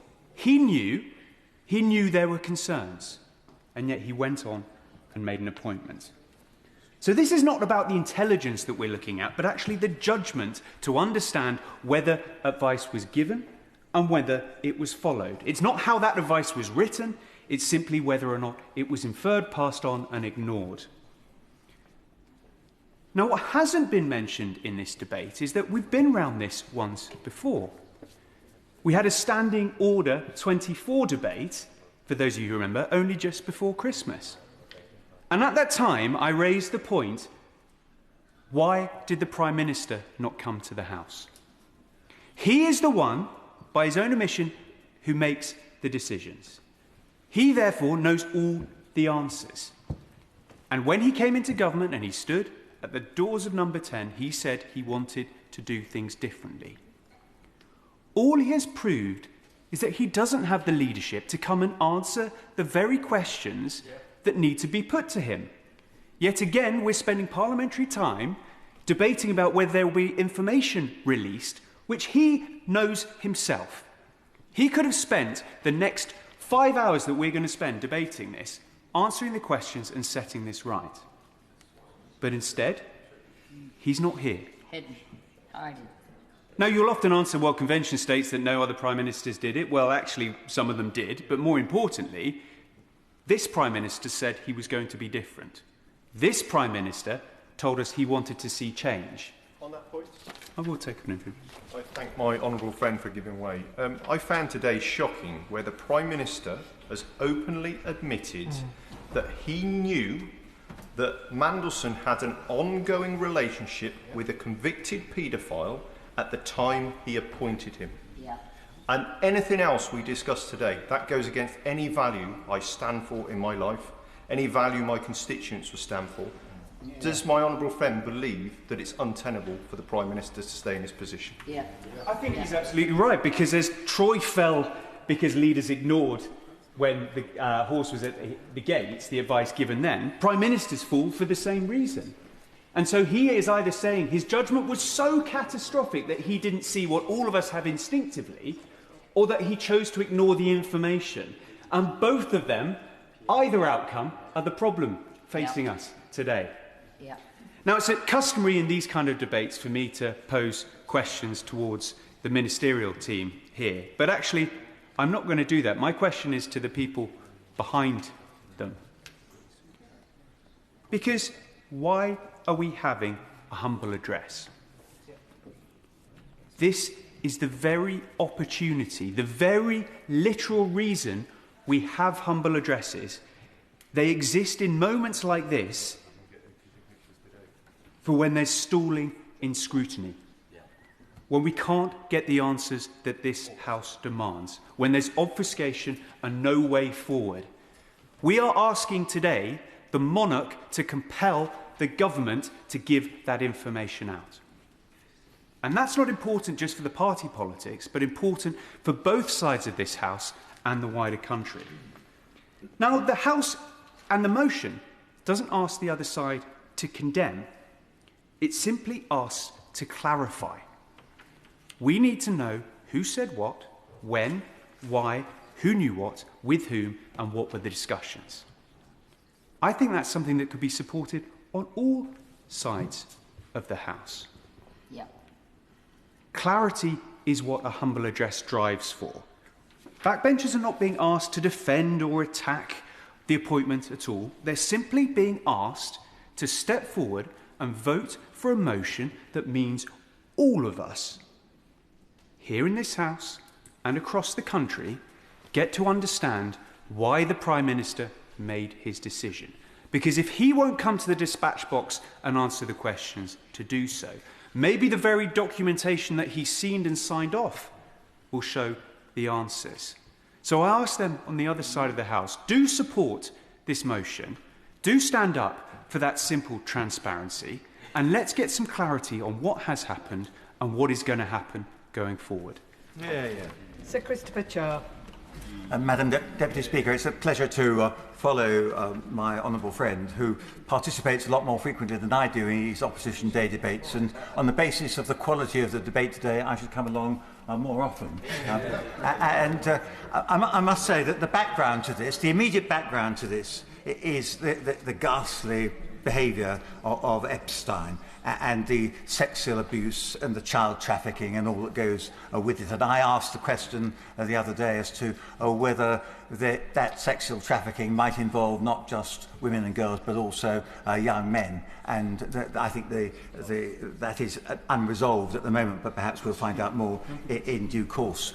But I wish to focus in my remarks on a period going back to 1997, Madam Deputy Speaker, long before you were able to recall much about politics, I know. But that was when Mandelson was first appointed by Tony Blair as the Minister without portfolio in charge of the Millennium Dome. And the reason I recall all this is because there was a time when I was the Shadow Minister for the Millennium Dome. And also, for that matter, the Shadow Minister for the Millennium Bug. I recall well the way in which the Mandelson enjoyed the opportunity to promote a grandiose New Labour scheme of this dome, which was, I think, going to be the fourth largest open enclosed space in the world. It cost in the end, I think, £750 million.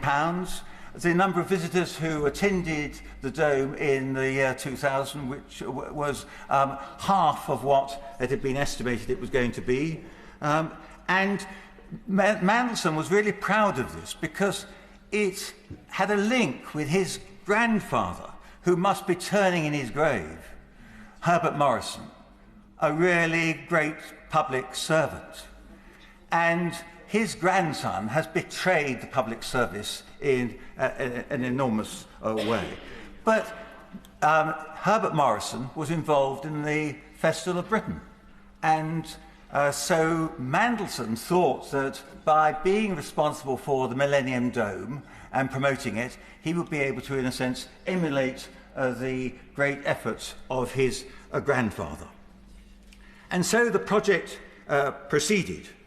And it was costing an enormous amount more than had been forecast by the Treasury or had been expected. So what happened was he was in the business of looking for sponsorship for the Dome. And that was when he used agents, and I think particularly Keith Vaz, who used to be a member of this House but left in disgrace. He used Keith Vaz and the Hindujas as a means of being able to get some extra income for his Dome project. And so what happened was that the Hindujas were able to offer £1 million for a faith centre inside the Dome. But of course, this didn't happen just by chance. This was linked with the fact that back in 1990, the Hinduja brothers had applied for British citizenship and had it rejected. And in 1998, with the new Labour government, they saw an opportunity to rectify that and to get their citizenship back. So what did they do? They engaged Keith Vaz. Through him, there were relationships with Mandelson, and the £1 million towards the Dome was forthcoming. And in return, there was an acceleration of the passport application by Srihat Hinduja.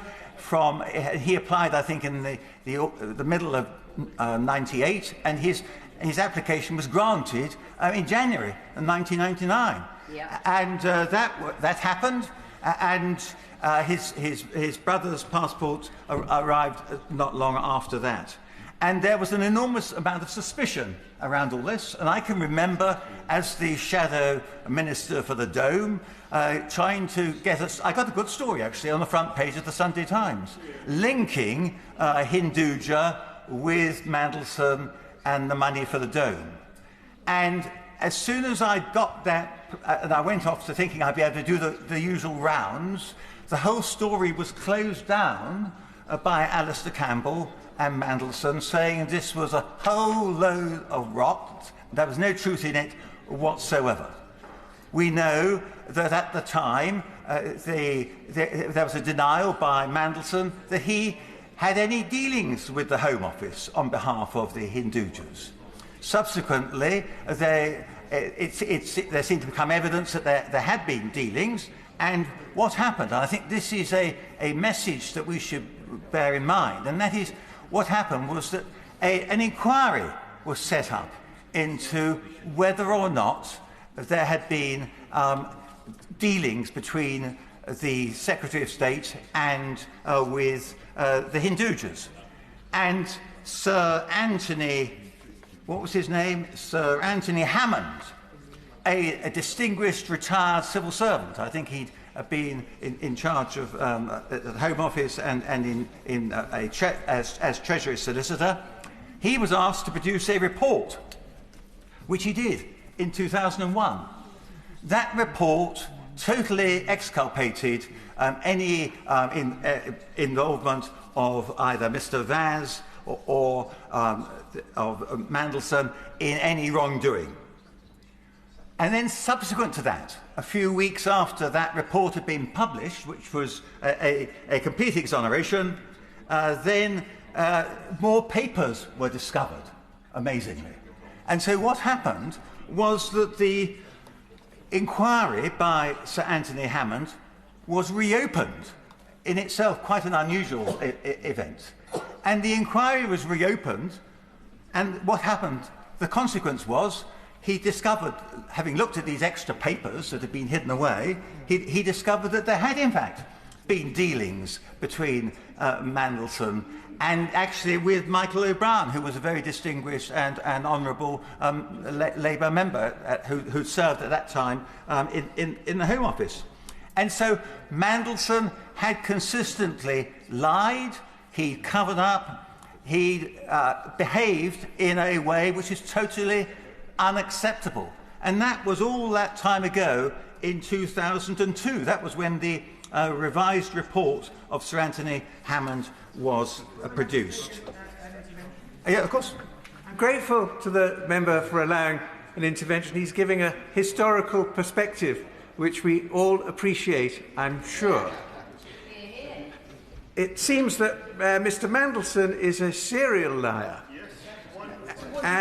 And this morning, would he agree that the Prime Minister had said that Mr. Mandelson lied to him and lied to him and lied to him?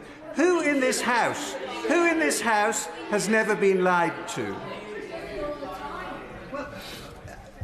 I don't know how. I'm grateful to the Honourable Gentleman for his intervention. I don't know in his professional life. I don't know how much credibility he's given to people who he knows to be serial liars, and that is the issue. If one's on an interview panel, in a sense, that's what the Prime Minister was doing. He was interviewing his close friend for a job, and the essence of that was he must have known he was talking to somebody who was a serial liar. Of course I give way.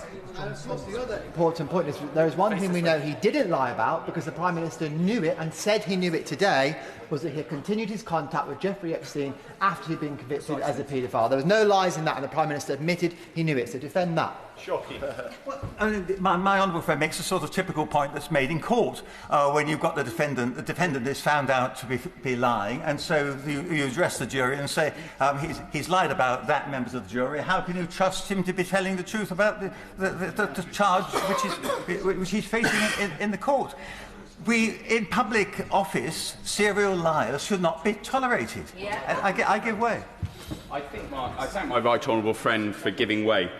Perhaps I could rephrase the question he's had from the benches opposite. Go on. How was the Prime Minister to know that the famous serial liar, Peter Mandelson, was going to lie to him?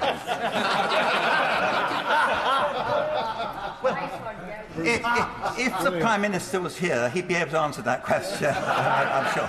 I suspect he's told you So that's where what has always amazed me, Madam Deputy Speaker, and I'm sure a lot of others, is how is it that Mandelson has continued to rise again from the ashes after each disgrace, and I will, yes, okay. I'm grateful to him giving way, and could he potentially tell us what we can learn about some of the documentation and the way the investigation ran back then? Because as he pointed out in his speech, there were papers and he was exonerated, yet there were papers found and then suddenly he was guilty. Would it be helpful to understand what needs to be done today's debate to make sure that we have the information right as we need to be able to make the inferred decisions and understanding behind what's going on? I'm grateful for that. I was going to conclude by saying I go along with those people who have been calling for a public inquiry, because a public inquiry would be able to require the production of the documents. And we know from this Sir Anthony Hammond's experience that a non-judicially led public inquiry can't necessarily get access to all the documents that are needed. And I don't think we want to have some whitewash inquiry by the Cabinet Office and then a couple of years later find out that they didn't have all the documents in front of them. So I think that's the argument in favour of having a public inquiry. But the other point I really wanted to make was that how is it that this Teflon-coated Mandelson has continued to be able to hold high office in the Labour Party for all those years? And that's why I think that one of the most important speeches in the Chamber today was a speech from the Honourable Member for Leeds East. Because he and the Honourable Member for Islington, Right Honourable Member for Islington North, know what it's like to be on the receiving end of the Stasi, in this case, the New Labour Stasi. And I think that the only explanation I can find for the fact that Mandelson continued to be reinstated after all this bad behaviour is that he was seen as a key member of the New Labour Stasi, an enforcer, and somebody who was very plausible, well-connected, and knew how to ingratiate himself with the rich and powerful. I give way to my right honourable friend. Not only was he a key member of New Labour, he was the inventor of New Labour. He was the man who came up with replacing whatever the implements were of horny-handed toil on the Labour flag with the red rose. He was the brander par excellence. And I think also people were afraid of him. I'm not the first person to describe this as the Scandalson story, and I'm sure I won't be the last. Yes, hear.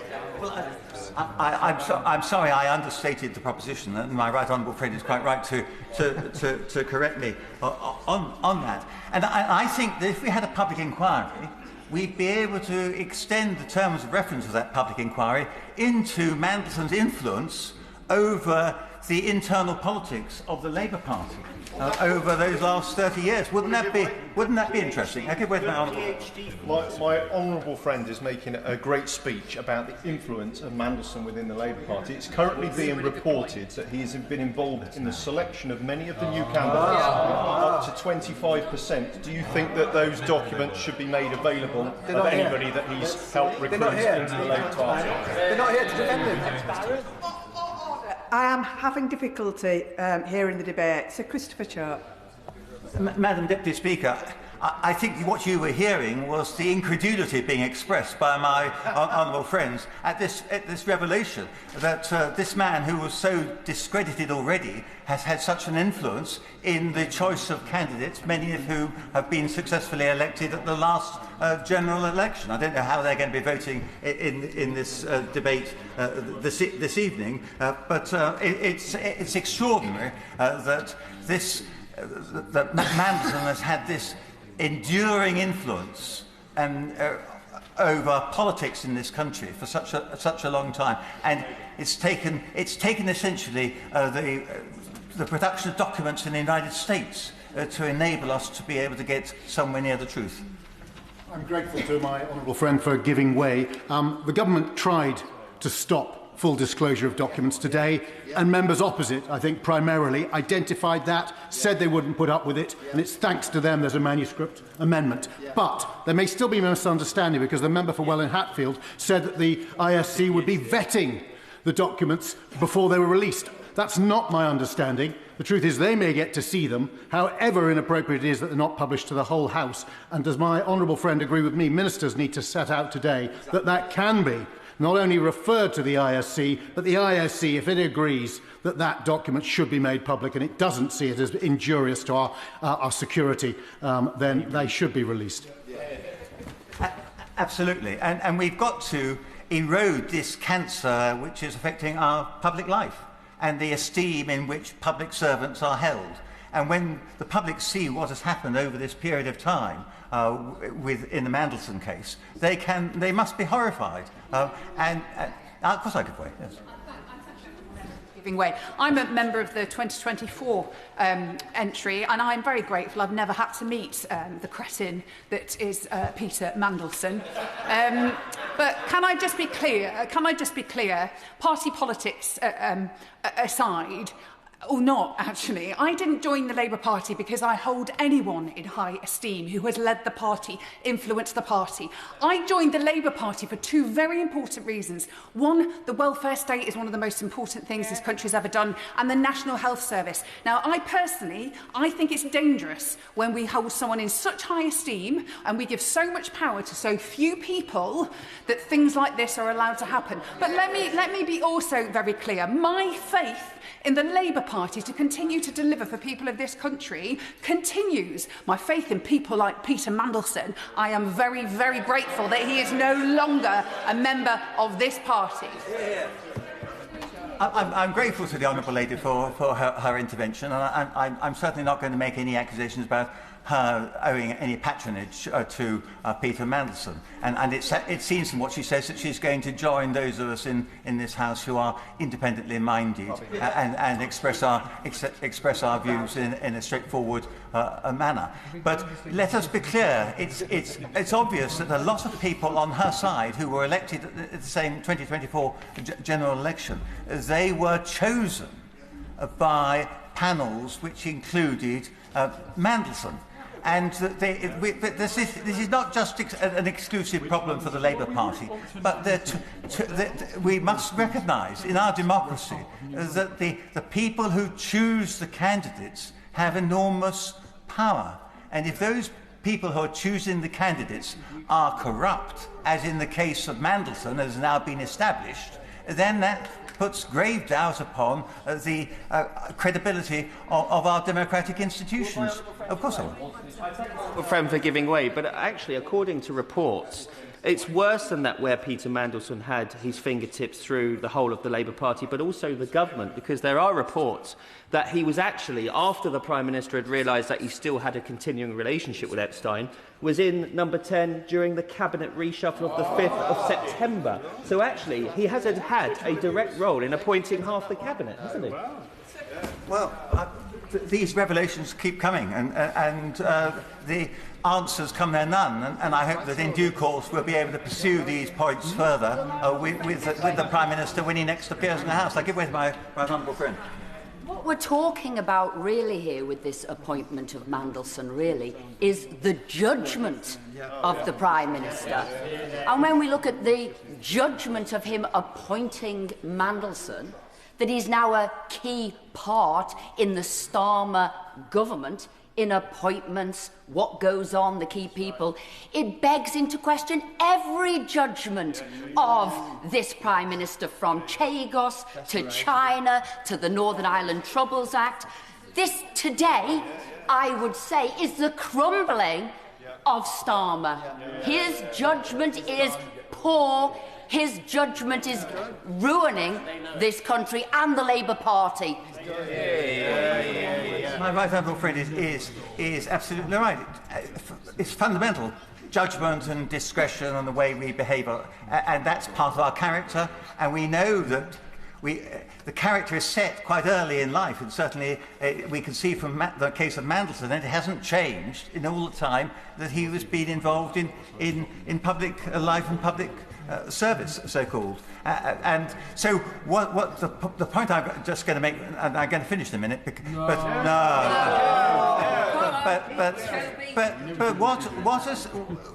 It's only because of what has been revealed in the United States that we are now in a position to know that he's no longer Lord Mandelson, no longer the Right Honourable Lord Mandelson. Yes, I'll give way here. I'm grateful to my honourable friend. In order that the Minister can have time to prepare and perhaps find out if he doesn't already know, does my honourable friend agree that he should find out, was Mandelson in number 10 Downing Street at the time of the last government reshuffle? Was he involved? Were his fingers involved in the appointment of ministers on that Treasury bench? And if he's able to tell us later categorically that he wasn't, that will be a relief to this House. And if we can't get a straight answer from the government to that my honourable friend's question, then that's another reason why I would say that we need to have a public inquiry. I give way to my honourable friend. You mentioned the revelations coming out of emails. The point I made earlier, which I think is also very important for the Minister to answer, is actually the government could have asked the Department of Justice in the States, is there anything in the emails that haven't been released that relates to Mandelson that could affect our decision to appoint him? There was nothing stopping them approaching the DOJ and asking that. It's vital that we know whether they did or not. That's another very good point that's been made, and I'm sure it will be picked up on the Treasury bench and they will respond accordingly. But we have to thank our mercies in a sense that Mandelson has been exposed finally, and it wasn't just that exposure outside George Osborne's house. Yes, of course I would. Yeah. Thank you very much for giving way.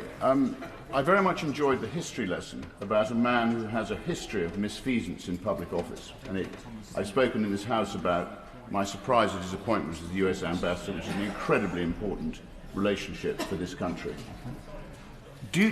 Listening to the debate, it makes me reflect on the importance of parts of our Constitution which give us freedom of speech and freedom of the press.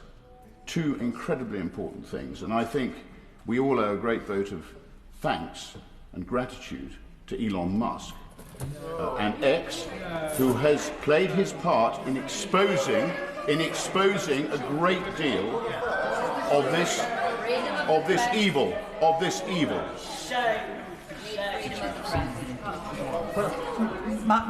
My honourable friend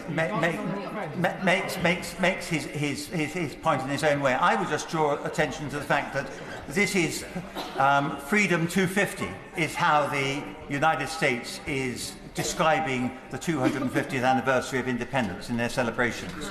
And the points he makes about freedom really resonate well both sides of the Atlantic, and we must never forget that. And we could have been involved with having our representative in the United States during this historic year as being none other than Mandelson. So we must thank everybody who's been involved in trying to bring the revelations to light which have shamed the Prime Minister, because I think the Prime Minister in the end was shamed into sacking him rather than exercising his own judgment. I give way once more.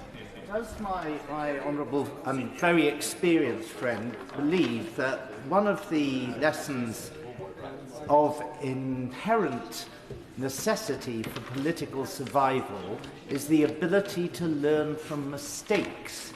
And therefore, given that a new ambassador will be taking Mandelson's place, I don't think a permanent appointment has yet been made.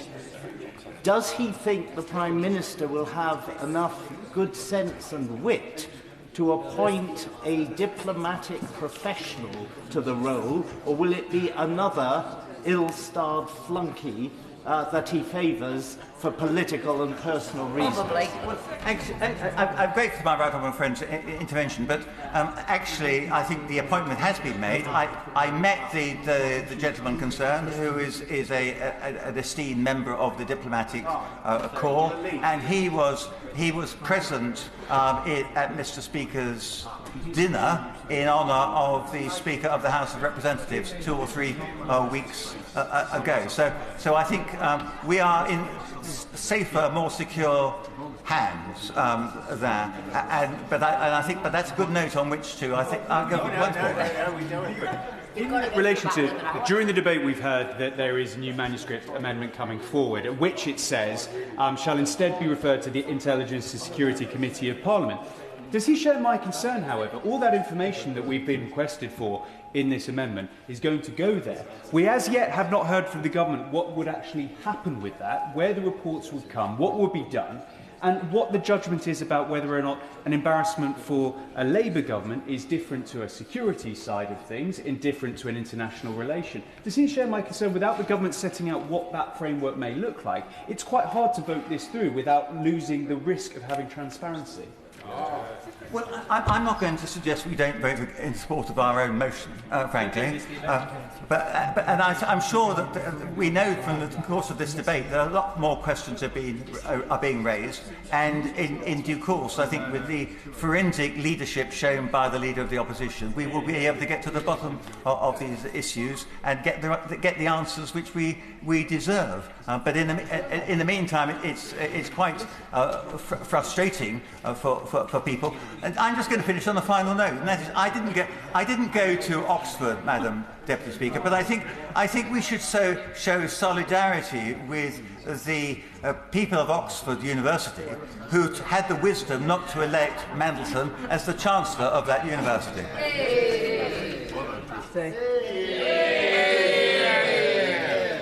Thank you, Madam Deputy Speaker. It's a great honour to follow my honourable friend from Christchurch, who I have to say was one of his shorter speeches that I'm. Look, we come here for a very serious matter of one of the most utmost gravity.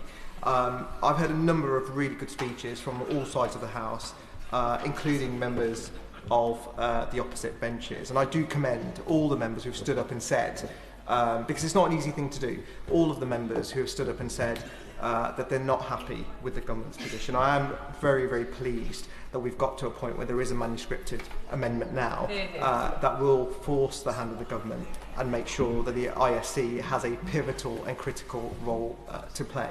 But I do want to pick up on a number of members who made some points that I do agree with and some that I don't. And while I agreed with a lot of the points that were said today, I did notice that a couple of members did say the government got here because they demonstrated leadership. They did not demonstrate leadership. No. They got here because they were dragged here to do so. They got here because there was a dump of documents by the DOJ, and the Leader of the Opposition tabled a motion which forced their hand, which meant that members opposite had to finally confront the fact that the Lord Mandelson, Peter Mandelson, had a relationship with Epstein for much longer than many of us knew, but certainly the Prime Minister knew. As we found out earlier today. But this idea that the government has demonstrated leadership is for the birds. And it's important, by the way. It's important because I've heard members across the House talk about the victims of Epstein. But I say to members opposite, they are just words if you do not follow them up with action. And while the ISC amendment is important today, that is not the end of the journey. Because for months now, we have been pushing on this side of the House to get clarity and find out the truth as to what has been going on with the appointment of Lord Mandelson. This goes right to the heart of our politics. And what did we find out today when the Leader of the Opposition challenged the Prime Minister? He'd run out of road, and he finally had to come clean that he knew about his relationship. And this idea that you need to know the depths of the relationship. I asked members opposite, what is the depth of a relationship with a paedophile that you need to have before it becomes eligible for declaration? I think the fact that the Prime Minister resisted giving that answer for so long proves the fact he knows it's incredibly damaging to his judgment, that he didn't want people to know that he had known and appointed him anyway. Yeah. Well, I think it's. I agree with my honourable friend, and we were sat together in the debate reflecting on some of the speeches, and when we talk about, I think it was the Health Secretary who talked about the toxic culture at number 10. Well, this debate, that amendment was a demonstration of that toxic culture, because it wasn't for the victims of Jeffrey Epstein that amendment was put forward. It was to protect the Prime Minister. Now, of course, I get. Absolutely. And does my honourable friend agree with me that actually to try and focus on the angle of what he did as a minister in releasing secrets and trying to get them to make money from them, etc., is still deflecting from the fact that a man who was associating with a convicted and now released paedophile was felt to be worth the risk to have been sent to America as the ambassador. Exactly. We should all share anger in that, because it speaks to a rot that has now, as we find out, has infected our politics and government in this country, Labour governments in this country for decades. And look, I get it. People make mistakes, but this is what. But the people, I get it. People make mistakes on all sides of the house. But this is of such gravity that it speaks to a corruption that we actually need to get to the answer. But the point my honourable friend just made, my right honourable friend just made, the point he just made is really, really important, because that is one issue about corruption. But you cannot get away from the fact that Mandelson had a role at every echelon of the Labour Party's journey, whether it was New Labour before we came into power in 2010, or the new Labour that is now in charge. Whether it was helping in the selection of candidates, or it was whether it is the honourable members shake their head, and I'm more than happy. I'll take the intervention on behalf of everybody. I thank the honourable member for taking the intervention, and I intervene to make a point, because I wouldn't want any member of this House to inadvertently besmirch any other member through misleading information. I served on the National Executive Committee of the Labour Party for 10 years before I entered this place. Peter Mandelson had no role whatsoever in the selection of Labour Party candidates during that time. So I would just make that point so that individuals are aware exactly of what they're talking about. Madam Deputy Speaker, I'm pleased to say I didn't mention any single member of the House, so I'm happy that she's put that on record. But I do not trust Mandelson, and I do not trust. Let me. I'm answering the intervention. I do not trust Mandelson for what he has done, and how far his reach was in this government or in this party. I do not trust him because we know he had a very close relationship. She can shake her head all she wants. We know she had a close relationship with Morgan McSweeney, the Prime Minister's Chief of Staff. The party opposite hasn't even started to address the point of the Chief of Staff. And I do not believe for a second, and I hope she's right, by the way, but just in case she's not, and the documents do come to the fore, I'm sure we'll come back to this House to scrutinise which members he had a hand in appointing.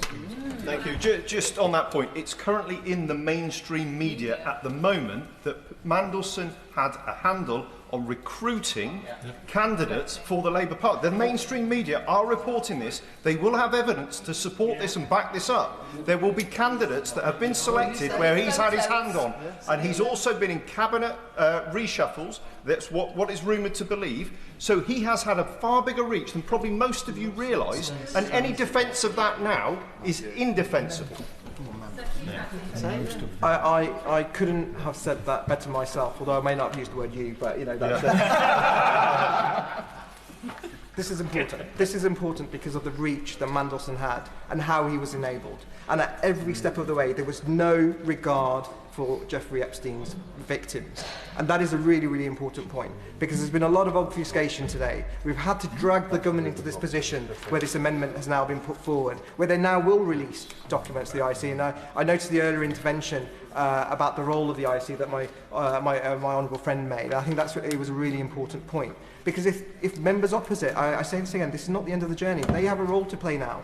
They have a role. I will admit they have a role to play now in terms of doing right by those victims. Because what we do know is that Mandelson was an enabler. And anyone who's enabled Mandelson needs to take a long, hard look at themselves. Giving way. But isn't the wider point here, if the Prime Minister was duped, wouldn't you be releasing the papers back in September when we had the SO24 debate, or putting them out now, rather than bringing it to a debate here where he's forced his hand to to have these papers? The only reason we're having some papers released is because his hand has been forced by the Leader of the Opposition. Doesn't he think that's bizarre? Correct. Well, it's not bizarre because we've been here many times before. They've been dragged time after time, scandal after scandal. I say to backbenchers opposite, this is a Prime Minister who's now flailing. He's admitted, after months and months of pushing, that he knew about the relationship that Mandelson had with Epstein, and yet he thought it was a risk worth taking anyway.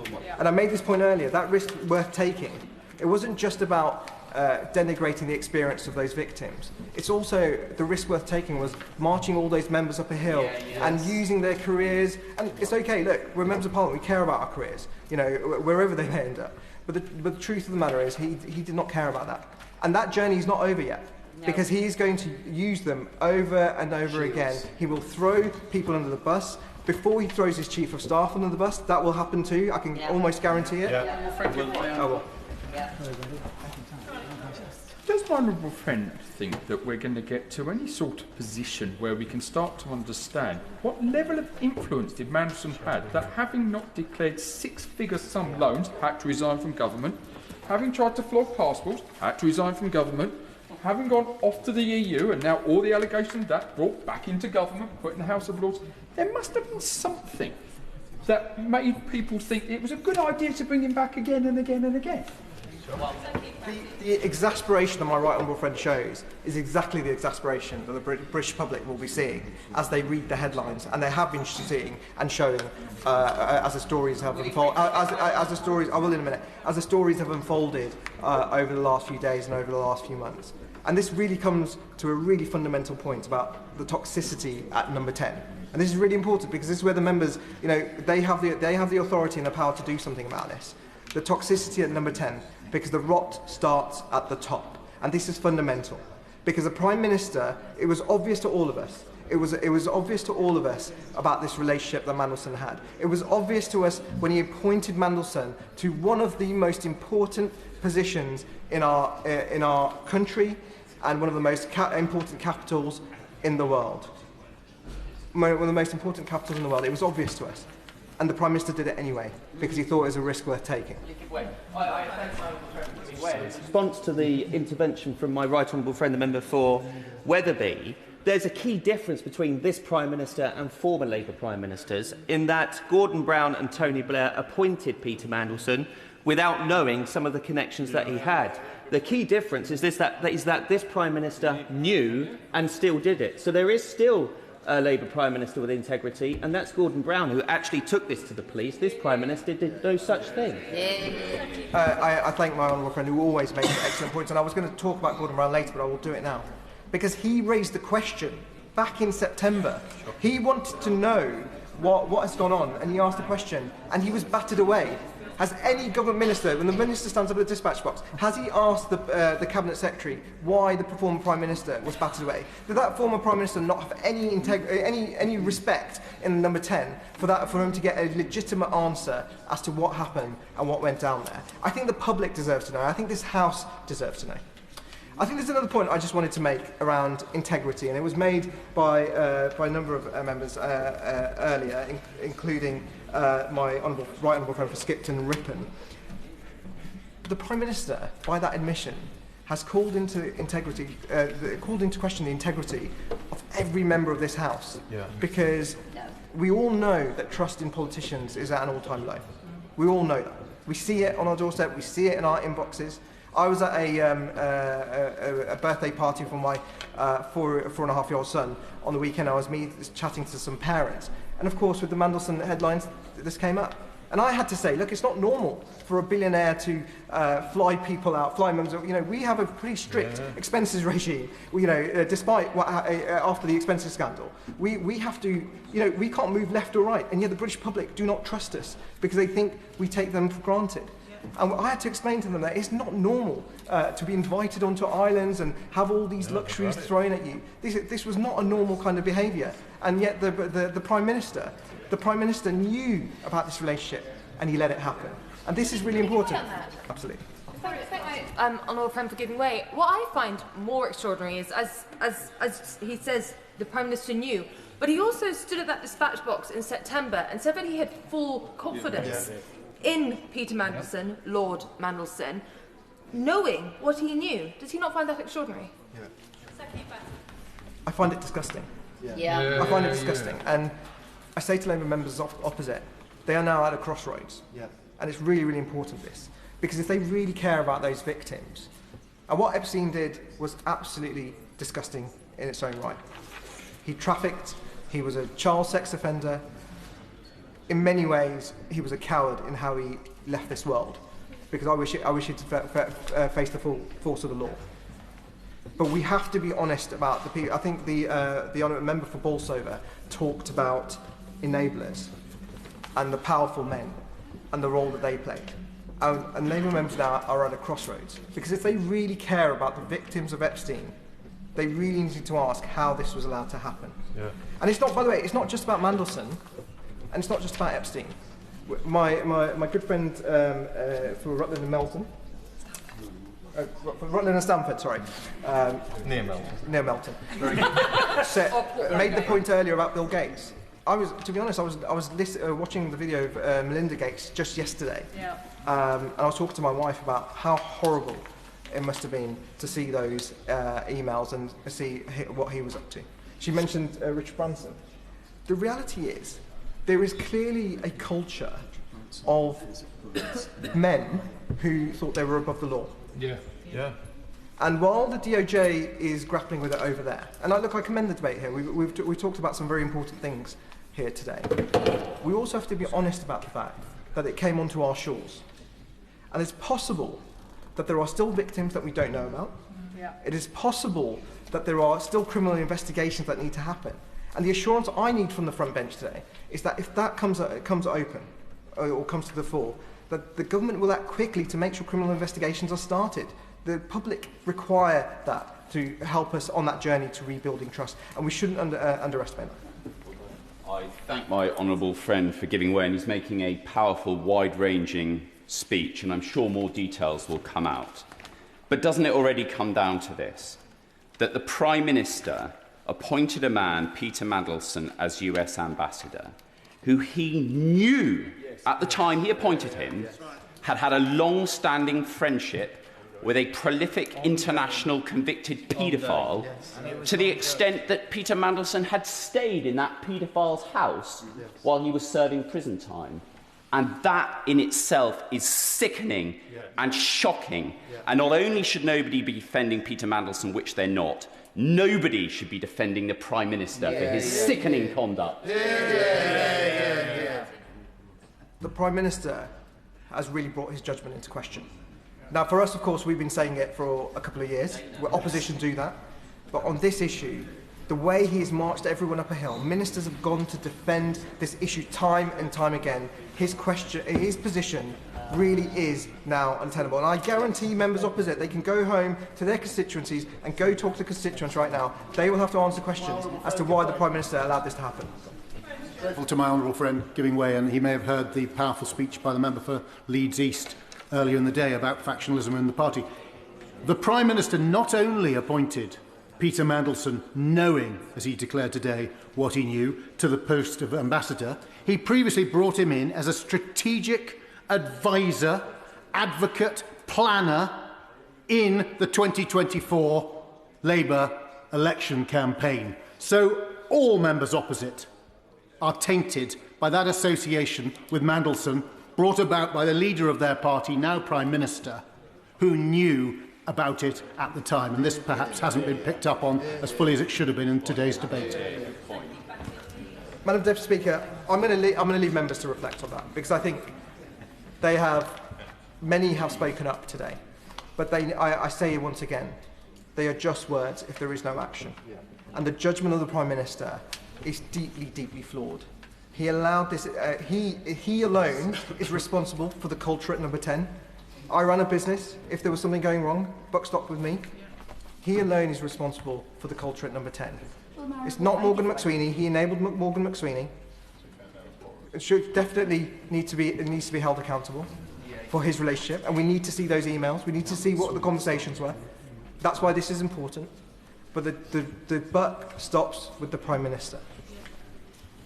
I'm going to raise a very sensitive issue here because my honourable friend raised a point about vulnerable women being abused, about powerful men taking advantage, about a friend who was appointed, known to be a friend of a convicted paedophile. And we also have a Labour government who ran away from investigating grooming gangs. Again, vulnerable women taken advantage by powerful men, and a Labour government that said it stands up for women, stands up for women's rights and vulnerable women. It has shown now it does not at any level, at the highest level, and at those who are white working class girls. Labour, I'm afraid, has got a lot of answers about protecting women. I'm going to end with my response, with two responses to that intervention. Number one, she's obviously absolutely right. And I say to members opposite and who are shaking their heads, it brings into question every decision. Every decision that the government has made because of the lack of judgment that the Prime Minister has shown. And I say to my honourable friend, I stood at that dispatch box and I repeatedly called for a national grooming inquiry. Right? I am a British, Pakistani male. I'm Muslim. I have two sons. I want them to grow up without aspersions being cast on them. Hear, hear. Where one day I hope to have a daughter. Sorry to my wife. I want her to grow up in a safe environment. Right. So we have to be honest about that. We have to be strong in those calls. But I say to the Minister now, as he answers those questions, very key. The question about the ISC, really, really important. We need to know, with the amendment there, that they will get full authority to be able to deal with what comes in front of them, and so we can make a judgment, and the public can make a judgment. Number two, Gordon Brown, I raised the question: why did his calls fall on deaf ears? Was he not given the respect as the former Prime Minister for that to be dealt with? Was Mandelson that strong that his toxicity meant that he was protected and he was enabled? And number three, and the point that I made repeatedly, the judgment of the Prime Minister surely has to be in question. We will now find out what else was known. The Minister has an opportunity to show anything else that he might want to share at the dispatch box. Point of order, John McDonnell. I'm sorry, Madam Deputy Speaker, to disturb the debate in this way. I've tried to follow as much as possible. I've been in and out of the Chamber at other duties. There is a draft amendment that's been agreed. I take it across party agreement on that draft amendment. The people will be making their minds up on how to vote on the impact of that amendment, and therefore we need to have clarity. And I just want to ask whether or not, and the front bench could intervene now to clarify it for me. The amendment basically says that if I get it absolutely clear, that the material, we're all going to vote for the material to be released. There's consensus on that. The difference that we had was with regard to who releases, who interprets what's released, and the amendment that's been put forward, it basically says accept those items, those elements of information which are prejudicial to national security and international relations, which shall instead be referred to the Intelligence and Security Committee of Parliament.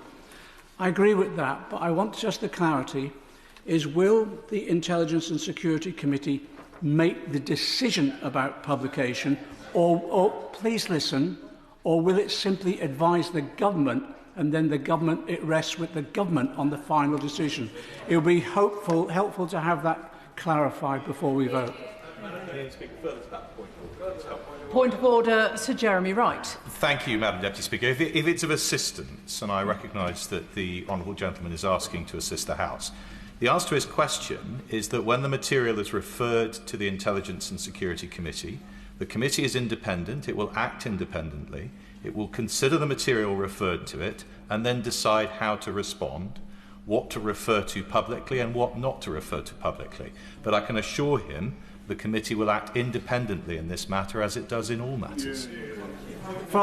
Madam Deputy Speaker, if I could follow that. Well, just one moment. So we have several other points of order. I'm keen that we do not conduct the debate via points of order. So if the right honourable gentleman will allow, I'm going to take 2 further points of order. I will then respond to his point of order, and hopefully we then might have an answer. Jeremy Corbyn. Thank you, Madam Deputy Speaker. The point of order I want to raise is, following the answer we just heard, if the Intelligence Security Committee comes across evidence of commercial misdemeanours as well as intelligence misdemeanours and international relations misdemeanours, what powers do they have to do anything about it? Where will they refer those concerns to, and where will those inquiries lead to? Because the issues of lobbying, potential corruption in the handing out of government contracts is a massive one, which I wouldn't want swept under the carpet on the basis that this committee is dealing with international relations and national security. Point of order, Cameron Thomas. Deputy Speaker, this debate has heard an intervention this evening by the member for Great Yarmouth, rather tactlessly, I believe, who celebrated Elon Musk in this debate. Now, notwithstanding the fact that, like Mandelson, Musk has a relationship with Jeffrey Epstein and, in fact, was found to have been practically begging for a visit to his island, the member for Great Yarmouth declined to include the fact that... Order. That is not a point of order and is a point of debate. And I do not think that in points of order, specifically around the Intelligence and Security Committee, that's an appropriate moment to raise that. Comments by other members are not for the Chair to rule on during the course of a debate. A point of order, Cameron Thomas. I'm very grateful, Madam Deputy Speaker. The member for Great Yarmouth declined to include in his intervention his interest. He is, in fact, paid and bought and paid for by Elon Musk, Madam Deputy Speaker. Can I thank the honourable gentleman for that point of order? I think he has very clearly brought into question the probity of the member for Great Yarmouth. He might want to withdraw that. It is, of course, a matter for the member for Great Yarmouth, should he have declared a point of order. He could now do that by putting any interest on the record. Point of order, John McDonnell. I'm really grateful for the intervention that took place. I just want the assurance that government will have no veto exercised over the information that will be provided via the committee. Can I thank the right honourable gentleman for that point of order? As he will know, the powers of the ISC is not a matter for the Chair. However, the Minister on the front bench will have heard his comments and will have every opportunity in winding up to respond to that specific point and provide the entire House with the clarity that I believe it is looking for on that point. Point of order, Simon Hoare. Further to that point, to the point of order made by the honourable gentleman, which he didn't quite get to finish, the honourable member for Great Yarmouth has in his published register of interests significant monthly payments by X Corp, headquartered in California. That surely should have been a declared interest when making the intervention. Can I thank the honourable member for that point of order? He will know that declarations of interest are not a matter for the Chair. However, he might be advised to refer that to the Standards Commissioner for their investigation. Point of order, Rupert Lowe. Thank you, Madam Deputy Speaker. I have declared these payments in my declarations, and I apologise if I should have declared them to the House. They're public, they're not hidden, and they have no relevance to what I discussed earlier. The honourable gentleman will have heard my earlier comment that it is not a matter for the Chair, it's a matter for the Standards Commissioner if he failed to declare the interest during the course of the debate. If there are no more points of point of order, Paul Holmes. Forgive me, Madam Deputy Speaker, for detaining the House, but can I ask for your clarification on whether a member saying that somebody in this House has been bought and paid for is in order? I did ask the member to withdraw it, he now has the opportunity to do so. Madam Deputy Speaker, I do withdraw the remark that he was bought and paid for. I do regret the tone that I have used. Can I thank the honourable member for putting that on the record? Now, if there are no more points of order, Wendy Morton. Thank you, Madam Deputy Speaker. At the start of this afternoon, I sat through Prime Minister's questions, and I didn't really have any intention of taking part in this Opposition Day debate. I quite often do take part in what we call Oppo Day debates, but there were other commitments and things in the draft. This is not a point of order. I was asked to speak, wasn't I? You were. Yes. The officials are looking rather. Yes. The officials are looking rather perplexed at me here. So at the start of today, I had no intention to speak in this debate, but I sat through Prime Minister's questions, and I listened to the Leader of the Opposition asking the Prime Minister direct questions, and with each question that went by, it was quite simple to me that there were more questions that were simply being answered, and there was an attempt by the government to simply sweep this issue to the side and to deflect to other matters around the periphery. So, I want to first of all come to the humble address. Now, I've not been in this place as long as some of my vintage colleagues here, and I say that in a very kind way. But I have a few scars to bear from my time as Chief Whip. I never lost a vote, mind. But the reason that I raise that is that I, like others in this place, know the significance of a humble address. A humble address is not used on a normal Opposition Day debate. It's used not as a regular occurrence, and it's not used lightly. It is used to indicate this is a very serious matter that we have brought to this House today. Initially, there were to be 2 debates, but because of the demand from this side of the House to have this issue debated and discussed, through usual channels, it was agreed the debate would take all afternoon. And it's been on this side of the benches that the most amount of scrutiny has been happening. Yeah. But I pay tribute to those on the opposition benches who have come in and had the government benches, yes, thank you, I would say the decency to explain to their front bench how they feel about this important matter. Now, it was also highlighted earlier that about the issue of national security. Now, in opposition, the Prime Minister, when he was Shadow Brexit Secretary back in 2018, I remember those days well, he proposed 3 humble addresses, none of them excluded national security. Yeah. So this suggestion that we got this wrong was just not the case at all. Now, I'm pleased that the government has actually listened, yet again, to its backbenchers, and it's brought forward a manuscript, it is a monumental manuscript amendment. But if it wasn't for the pushing from these benches and those, I don't think we would even be there now. I thank my right honourable friend for giving way.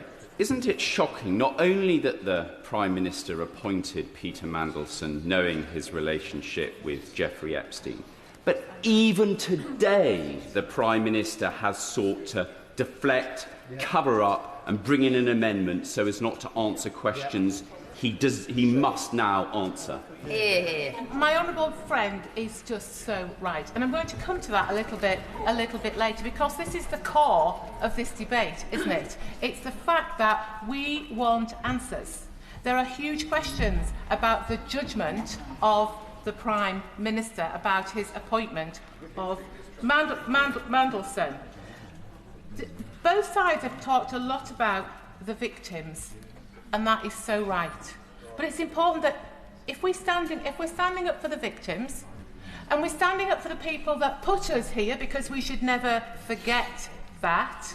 We need to ask the questions and we deserve the answers. And we, on this side of the House, will continue to keep asking those questions, because that is what the public and the victims deserve. They deserve transparency. They deserve accountability. Now, earlier I spoke as part of an intervention about the vetting process, and I'm not an expert on this at all, but it does seem strange to me that Peter Mandelson didn't appear to be, I would say, arguably fully vetted. He just went through strange sort of vetting or piece of paper checking process. Yes. I thank my right honourable friend for giving way. Does she agree with me that the public are sick and tired of people who appear to fail upwards in public life simply for the reason that they appear to move in the right circles? Yeah, correct. Absolutely. And I will share with this House today, I never set out to be a politician. I never in a million years expected to stand or sit on these green benches. But I did it to stand up for my local community because I felt that they needed a voice. I might not get everything right, none of us do. But one thing that I will do is strive to be a voice for those people that put me in this place. And let none of us ever forget that. So just back to vetting, what I would really like the Minister to explain to us is, did Peter Mandelson go through the exact same vetting process that a normal diplomat would if they were going to take up that post in Washington? The role of the UK ambassador to US is one of the most important roles within our Foreign Office. Yes. Is not the answer to my honourable friend's question about vetting, can she foresee a circumstance where a professional diplomat would be given clearance if they had sold passports and taken undeclared loans? Yeah, absolutely. My right honourable friend makes a really important point there, because this is about probity and this is about evidence and making sure, for the reputation of this country, that we are appointing the right people. And yes, I declare I once was a member of that service, but I know that the people that serve our country as diplomats are of the highest integrity, and they have my trust. But when it comes to making political appointments, as today has shown, there are still questions that need to be asked. The other thing that is rather strange, Madam Deputy, is that everyone seemed to know that there were questions around Peter Mandelson. There were questions about the sort of person that he was. I think he was featured on Spitting Images once, wasn't it, as the Prince of Darkness? And yet, where was the Prime Minister? Where was his judgment? Was his head stuck in the sand? We on this side of the House, we are aware that the Prime Minister has been glowing about the talents of Peter Mandelson. Only in February, he said at the British Embassy in Washington, Peter is the right person to help us work with President Trump and take the special relationship from strength to strength. We are aware that Morgan McSweeney, Keir Starmer's Chief of Staff, pushed for Mandelson to become ambassador, sidelining long-serving, experienced diplomats. We are aware that Keir Starmer assured MPs that full due process was followed. Honourable Lady, make sure that she refers to the Prime Minister as the Prime Minister, please. Madam Deputy Speaker, I was getting a bit carried away there. The Prime Minister assured MPs that full due process was followed regarding his appointment of Peter Mandelson as ambassador. And we're aware that he appointed Peter Mandelson despite it already being in the public domain that Peter Mandelson had discussed issues relevant to his ministerial position with Jeffrey Epstein while Epstein was in jail. And I could go on. Why? Why did the Prime Minister choose to ignore all of that? And at a time when we know in this place, I think on both sides of the House, that the public are often scathing of politicians. They'll say we're all the same. We are not all the same, I can assure you of that. But they question us, they question our motives, they question our integrity. Some will even refer to us in this place as members of the establishment. something that I will always rail against. But I can absolutely see why they may say that. They mock on the other side of the benches. But the point here is about integrity. Of course. My honourable friend is making a really serious and important point, and she made a point about how she ended up in this place, and I don't think anyone should denigrate her for all the hard work she's done to achieve what she has. Grateful to my honourable friend, but after a while you just get used to that sort of thing when you've been here for a while. The point is here that we should never forget the people outside. We should never forget the Nolan principles. Members on this side of the House have explained, which perhaps I think was needed to certain members on the other side, the importance of the Nolan principles and what they are. So I would urge the government to do the right thing. Honourable friend. Yes. I thank my right honourable friend for giving way, and she quite rightly talked about trust and trust in politics, trust in politicians. But the issue here is that the Prime Minister put blind trust in a proven liar. So much trust that he was willing to forego process, forego judgment to appoint him to one of the top diplomatic roles in the country. Why does my right honourable friend think that the Prime Minister showed such a lack of judgment, such misplaced trust? And why is it this country who's been proven on the international stage to be the laughingstock because of it? Well, that is exactly the point. I don't think it's for me to answer those questions. I think it's for the Prime Minister to answer those questions. But I personally will continue to question his judgment. How on earth did he appoint Peter Mandelson to this role? But it's not just me, Madam Deputy Speaker. It's not just people on these benches that are questioning it. Today, we've heard from members of the Labour government benches who are also raising questions. Yeah. And the benches are quite full now, but it's been this side of the House that has been leading the charge on this topic. On so many opposition day debates, I would expect to see those benches of the government full. Yeah. Full, taking the charge and debating back to us, defending the position of their government. Have we seen that? Very little indeed. I thank my right honourable friend for giving way. Aside from the evident, persistent and consistent failure in the Prime Minister's integrity, doesn't this demonstrate massive questions over the hold that someone whose name for the last 2 or 3 decades has been a byword for sleaze has over the government and people at the top of the Labour Party? Absolutely. It absolutely beggars belief. And if we want to clean up politics, then this sort of thing should not be being allowed to happen. Politics is a difficult place, we know that, but this was down to judgment. It was down to the judgment of one person, or was it the judgment of others around that person? So I urge the honourable and right honourable members on the Labour benches opposite, do the right thing this evening. Stand up for democracy, stand up for Parliament, and stand up for decency. Alicia Kearns. Thank you, Madam Deputy Speaker. Liberation Day. That is how Mandelson described the day of Epstein's release from prison for procuring children to be trafficked and raped.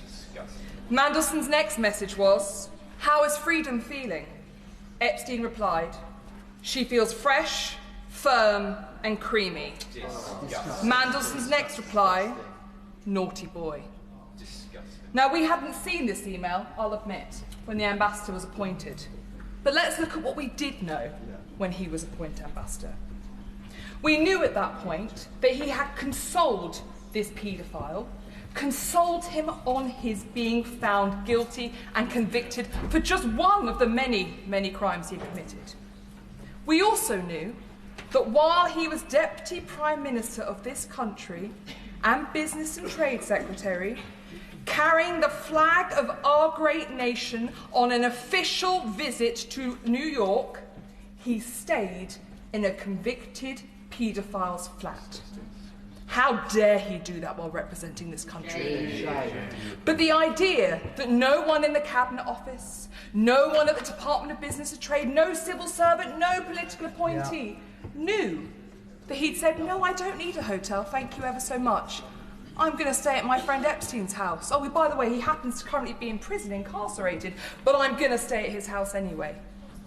That, to me, raises serious questions about why he was not pursued for misconduct in public office back at that point. And no one can say that the Labour government did not know, because having been a civil servant, I knew where my ministers were staying when they're abroad. Not sure they always wanted me to know, but I knew. And none of them would have ever done that. This is the heart of the issue with the judgment of the Prime Minister. Now, on Monday, one of its ministers, the government's minister, said nobody objected when Mandelson was appointed. I would say, look at Hansard. I remember objecting very, very clearly and repeatedly, because it was very clear at that point that Mandelson had repeatedly said that Pepsine did not deserve to be in prison, that this was an awful time for him, how he was caring and thinking for his good friend. Why was there no investigation, and why was the vetting not done right? Because there is no question that the vetting cannot have been conducted properly. I have been through vetting myself. Now, I accept it was not as a minister, but as a civil servant, I've been sat in a room with a rather elderly gentleman for 2 hours, asked about my every sexual proclivity, asked about when I lost my virginity, asked about whether I'd taken drugs or not, asked about every single aspect of my life. Because civil servants, whether they be apolitical or politicians in this place, should hold themselves accountable and be right to be appointed for these roles. It is quite clear from the debate today, and from the evidence given by the Right Honourable Member for Mullan, that the Prime Minister wanted this done. And because the Prime Minister wanted Mandelson, Mandelson was going to be appointed. Now, we will see when the docs are released how they were able to get round the official vetting. But this draws my concerns to another political appointment that was rushed through because the Prime Minister demanded it, and that was Jonathan Powell, the National Security Advisor. This is another appointment where there are significant concerns about his business interests, significant concerns of this House that there has been no scrutiny of Jonathan Powell as National Security Advisor because he will not come before this House. He will not give evidence to this House. His relationships in China, his relationships around the world.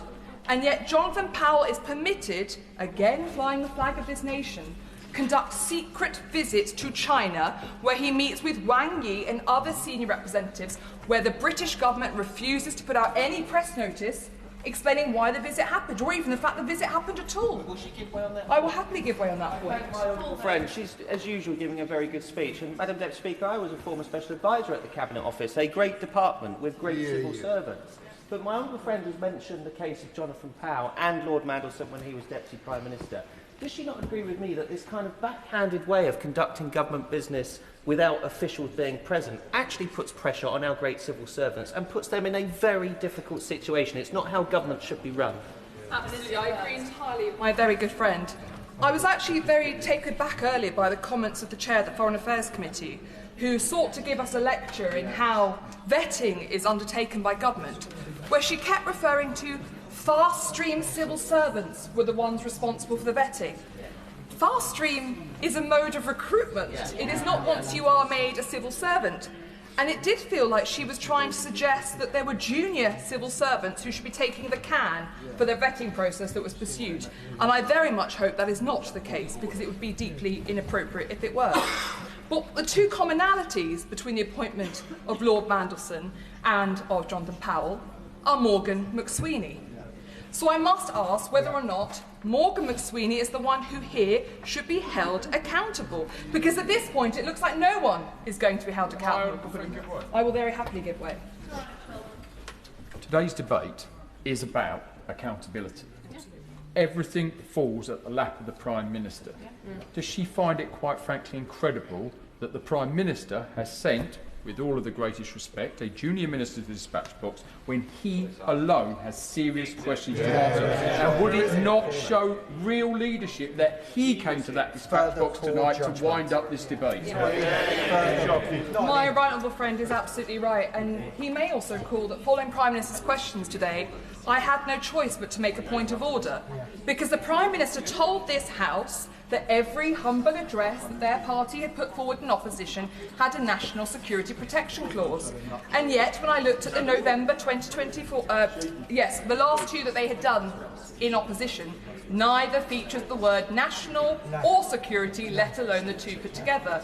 But the Prime Minister put his, in just a moment, but the Prime Minister, in contrast, put his hand up to me and dismissed me, shaking his arm at me as he left the chamber, as if the point I was making was not one that was necessary. And yes, on Monday, members will also recall, he shouted that I was pathetic for asking why he met with the master of the two Chinese spies when he went to China recently. If the honourable gentleman would still like to intervene, I'm very happy to take his intervention. Thank you very much, Madam Deputy Speaker. I'll take the honourable member's word for it that those humble addresses didn't contain those words. But if you take, for example, the humble address on Lebedev's appointment to the House of Lords in 2022, it didn't have to contain those words for the Conservative government to use national security grounds to not provide swathes of documents, precisely, doing it without the words even being included, and actually using rhetoric in the response that they were almost mirroring the Freedom of Information Act in the types of exemptions that should be applied. Are you really going to deny that that was the approach to dealing with a humble address? Two uses of the word used. Sit down. I haven't said anything. It's the Honourable Lady who has made a comment, but any intervention needs to be via the chair.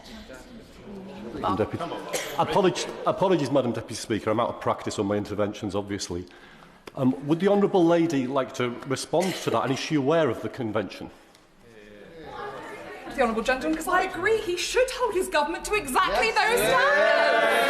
That is the point that I made precisely, and I'm very sorry that he missed my point of order. I recognise it was not a showstopper. However, that is exactly the point that I made. It is implicit within these, and if the government had tried to put wording in their amendments such as secret or top secret documents cannot be revealed, I would have said yes. That is absolutely fair, but that was the exact point. There is no requirement to stipulate national security, let alone some vague wording around international relationships, because it is already provided for. So I'm thankful to him for confirming exactly my position.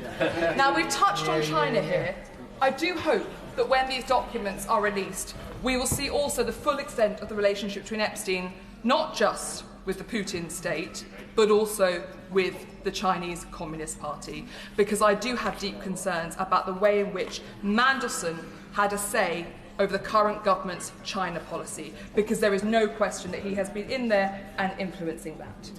Now, when it comes to what is still unanswered, as I have raised almost every day this week, on the 5th of December, I wrote to the government, in fact I wrote to the Cabinet Secretary, I should be accurate, and asked the details of Mandelson's severance package. These were not complicated questions. It was, what was the detail of the contract and will it be published? Has any NDA been signed at any point to do with it? When did Mandelson receive his final payment, or is he still being paid by the taxpayer? And what were the details of his severance package? We are almost 2 months on, and I have received no response from the Cabinet Secretary, who, as we have discussed today in this chamber, almost ad nauseum, we do not have confidence to be able to carry out this inquiry. It is not a personal attack, it is recognition of the fact that he works for the Prime Minister. It is recognition of the fact that he does not reply to basic and straightforward questions from members of this House. I will happily give way to Honourable Lady. I thank my honourable friend for giving way. Would she agree with me that, given that those are very basic and very straightforward questions, if she struggled now to get that answer, and if again she struggles today to get that answer, then we can draw our own conclusions as to what the answer is? Absolutely. I think, unfortunately, members will slowly learn this place that where there is a vacuum of silence, Our constituents, the great people of this country, see conspiracy, and too often they are sadly right. So I know that the right honourable gentleman on the front bench has committed to get me answers on my letter. Although he's currently having a conversation with someone else, I would just gently encourage him that I would like to see the answer to those questions on the severance today at the dispatch box. Because I raised it on Monday and I have received no response, it is in the motion. Please can we have those answers? I want Madam Deputy Speaker also to briefly reflect on what's happened over the last week. On Sunday, the Labour Party informed the media that they could not strip Mandelson of his membership of the Labour Party. Perhaps the Honourable Member for Islington, I believe it's North, would like to intervene on me on this point, because I suspect he has something to say about the Labour Party stripping the membership from its members. Then we saw the government on Monday telling this House that they cannot legislate. It would not be appropriate or possible for them to be able to legislate on this. It was too difficult, despite the entire House offering to sit until 4 a.m. to do so. We then had silence from the government when members of this House asked them to refer the matter to the police. It was quite clear from early doors that this was going to end with the police and hopefully in our courts, as I've argued it should have done back in 2010. Absolutely. But actually she will recall that during various parliamentary occasions in this chamber on Peter Mandelson, at one stage, despite the Prime Minister knowing that he had a relationship, at one stage she and I asked the Minister a very simple question as to whether they would strip Lord Mandelson of the Labour whip. And that was refused to be answered, and they didn't. Doesn't this just show a constant lack of action from a Prime Minister that doesn't have a grip? I found the Honourable Gentleman, and look, the lesson of being in government, there are many, but one of the ones I'd hope that we have learned is the writing is normally on the wall. It was very clear from early days that this man was going to let down our country, but those of us who criticised him were told, but this is imaginative, this is inspired. They're putting in place a man who can shake things up and make friends with Donald Trump. Then throughout his persistent behaviour, as more and more became clear, the Prime Minister could have taken the decisive action. Because as I've said, it has been clear for a very long time that this was not just going to end up with him disgraced. It was not just going to end up with us rightly saying that he should be removed from the other place. It is going to end up with him facing court, I hope. And let me be very clear, malfeasance in public office is what he should be tried for, and that does carry a life sentence. That is how severe the crimes are that he's conducted. And I am ashamed that Gordon Brown raised the flag of warning and seems to have had nothing in response to his concerns. On that point, I'd be very happy to give way.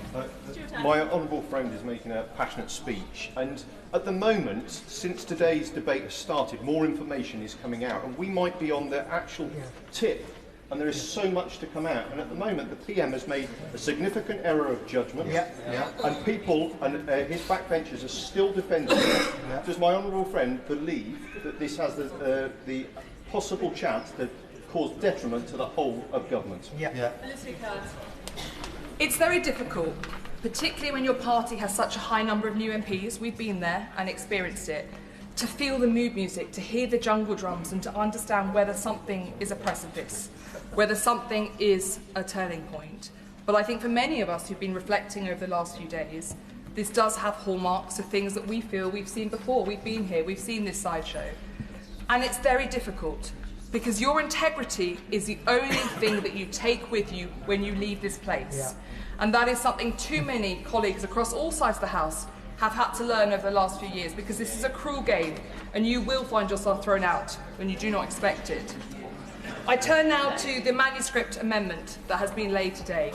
Can I say how much I welcome the fact that this has been moved forward? This is a sign of the government listening, and I give them credit for having done so.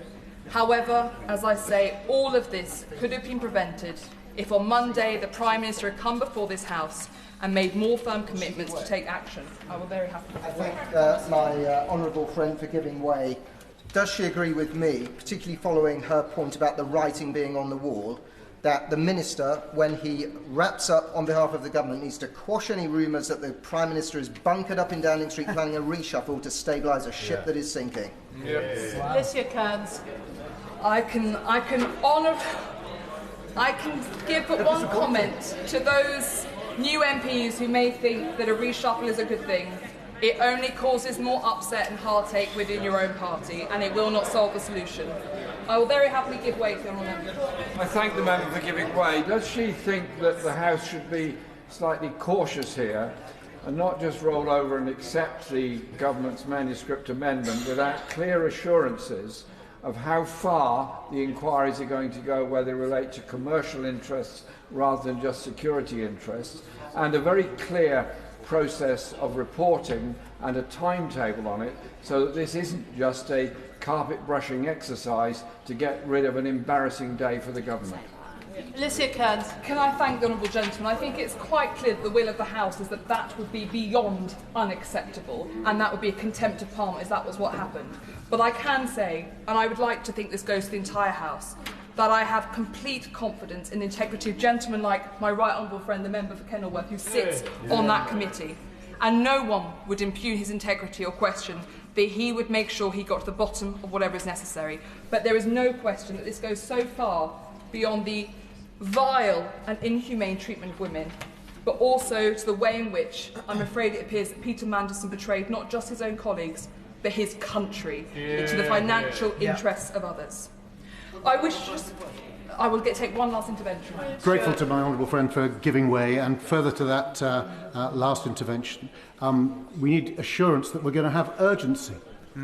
We've seen victims of child abuse in this country let down by a government which resisted an inquiry and then agreed to it in the big moment, which could be like today, where the government appears to give way, and then months passed with nobody appointed to it. So we need to hear from the Minister the government is going to move with speed to make sure this information comes out. Alicia Kearns. Can I thank the right honourable gentleman, because actually he's hit on a point that no one has raised in today's debate, and without it I think we would have had a real missed opportunity. There has been no commitment from the government as yet as to how quickly files will be turned over to the IC, and no commitment to how quickly all the documents mandated within this humble address will be released.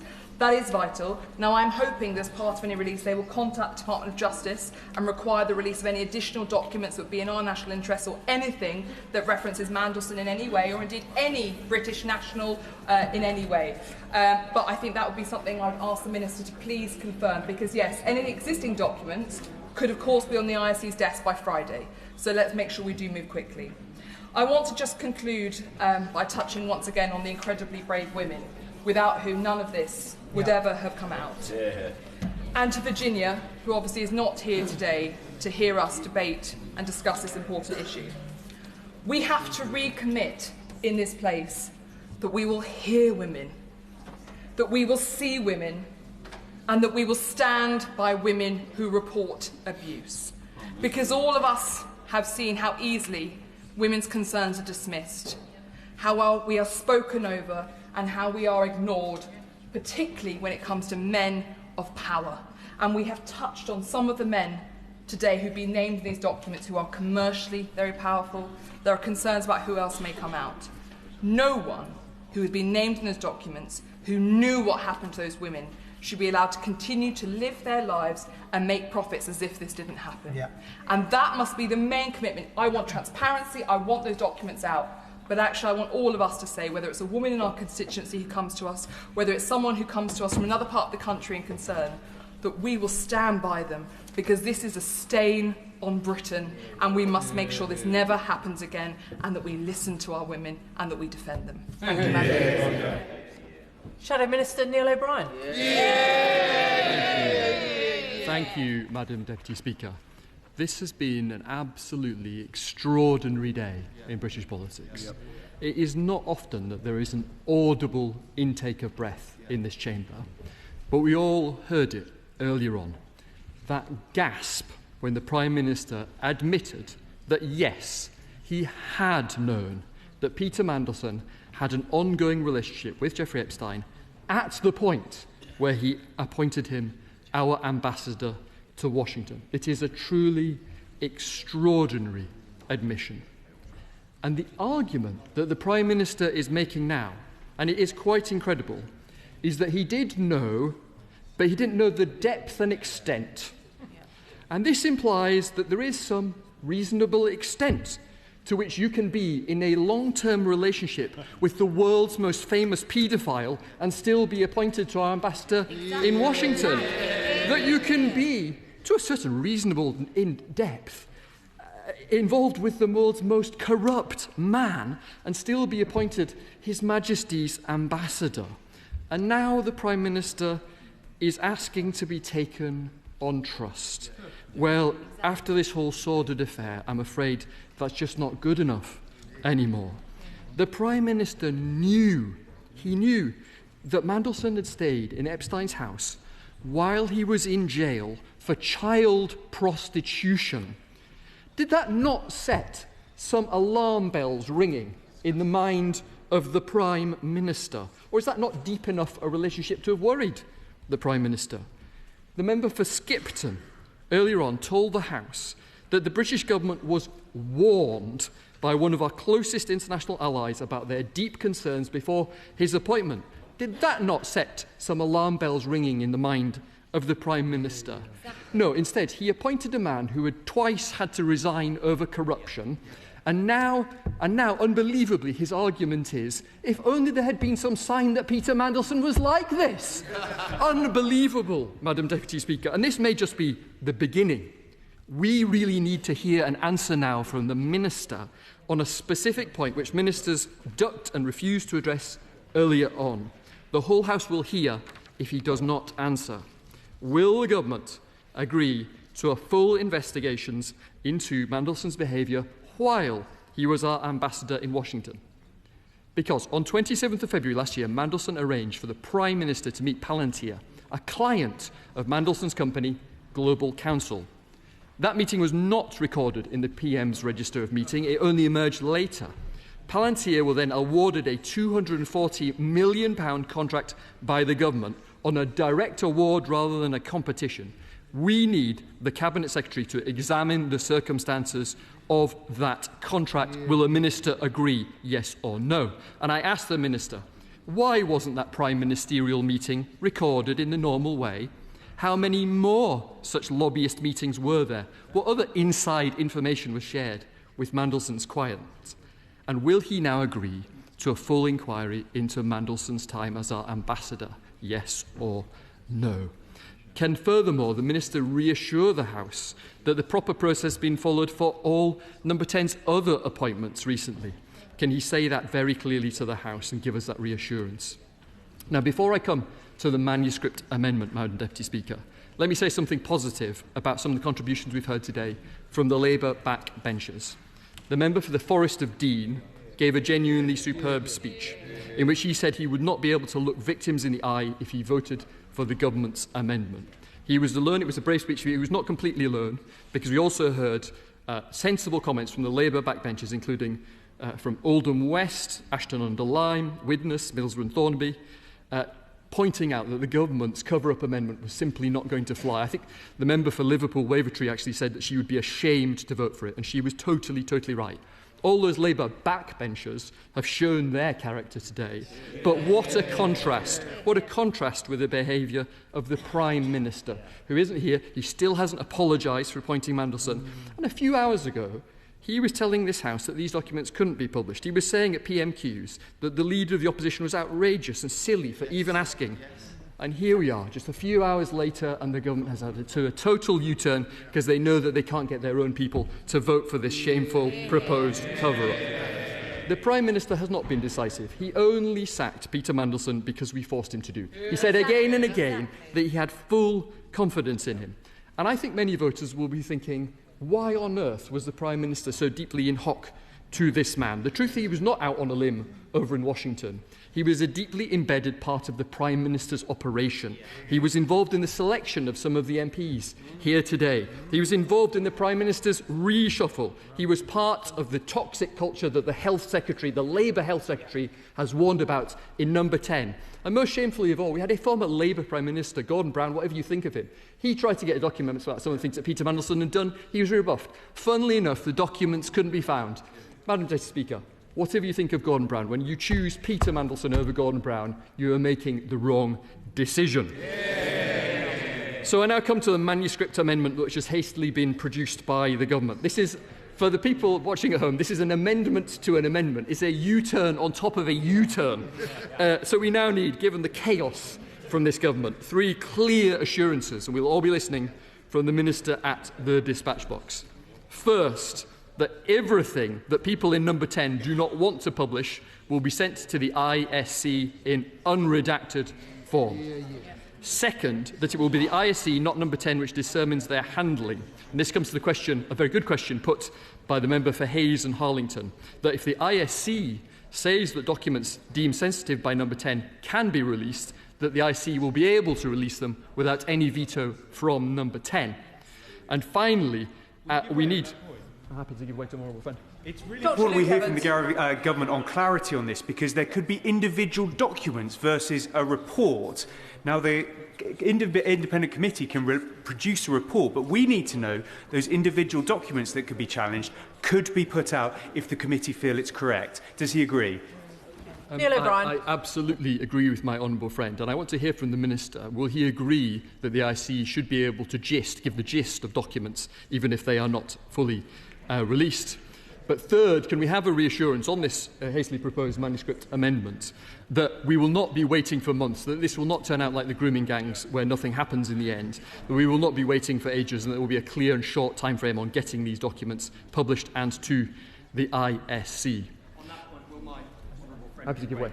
Chancellor Hurst. I'm very grateful, Mr. Speaker, for the honourable gentleman giving way. There's a fourth point, which is that there's going to be likely to be a sizeable volume of documents for the IC to review.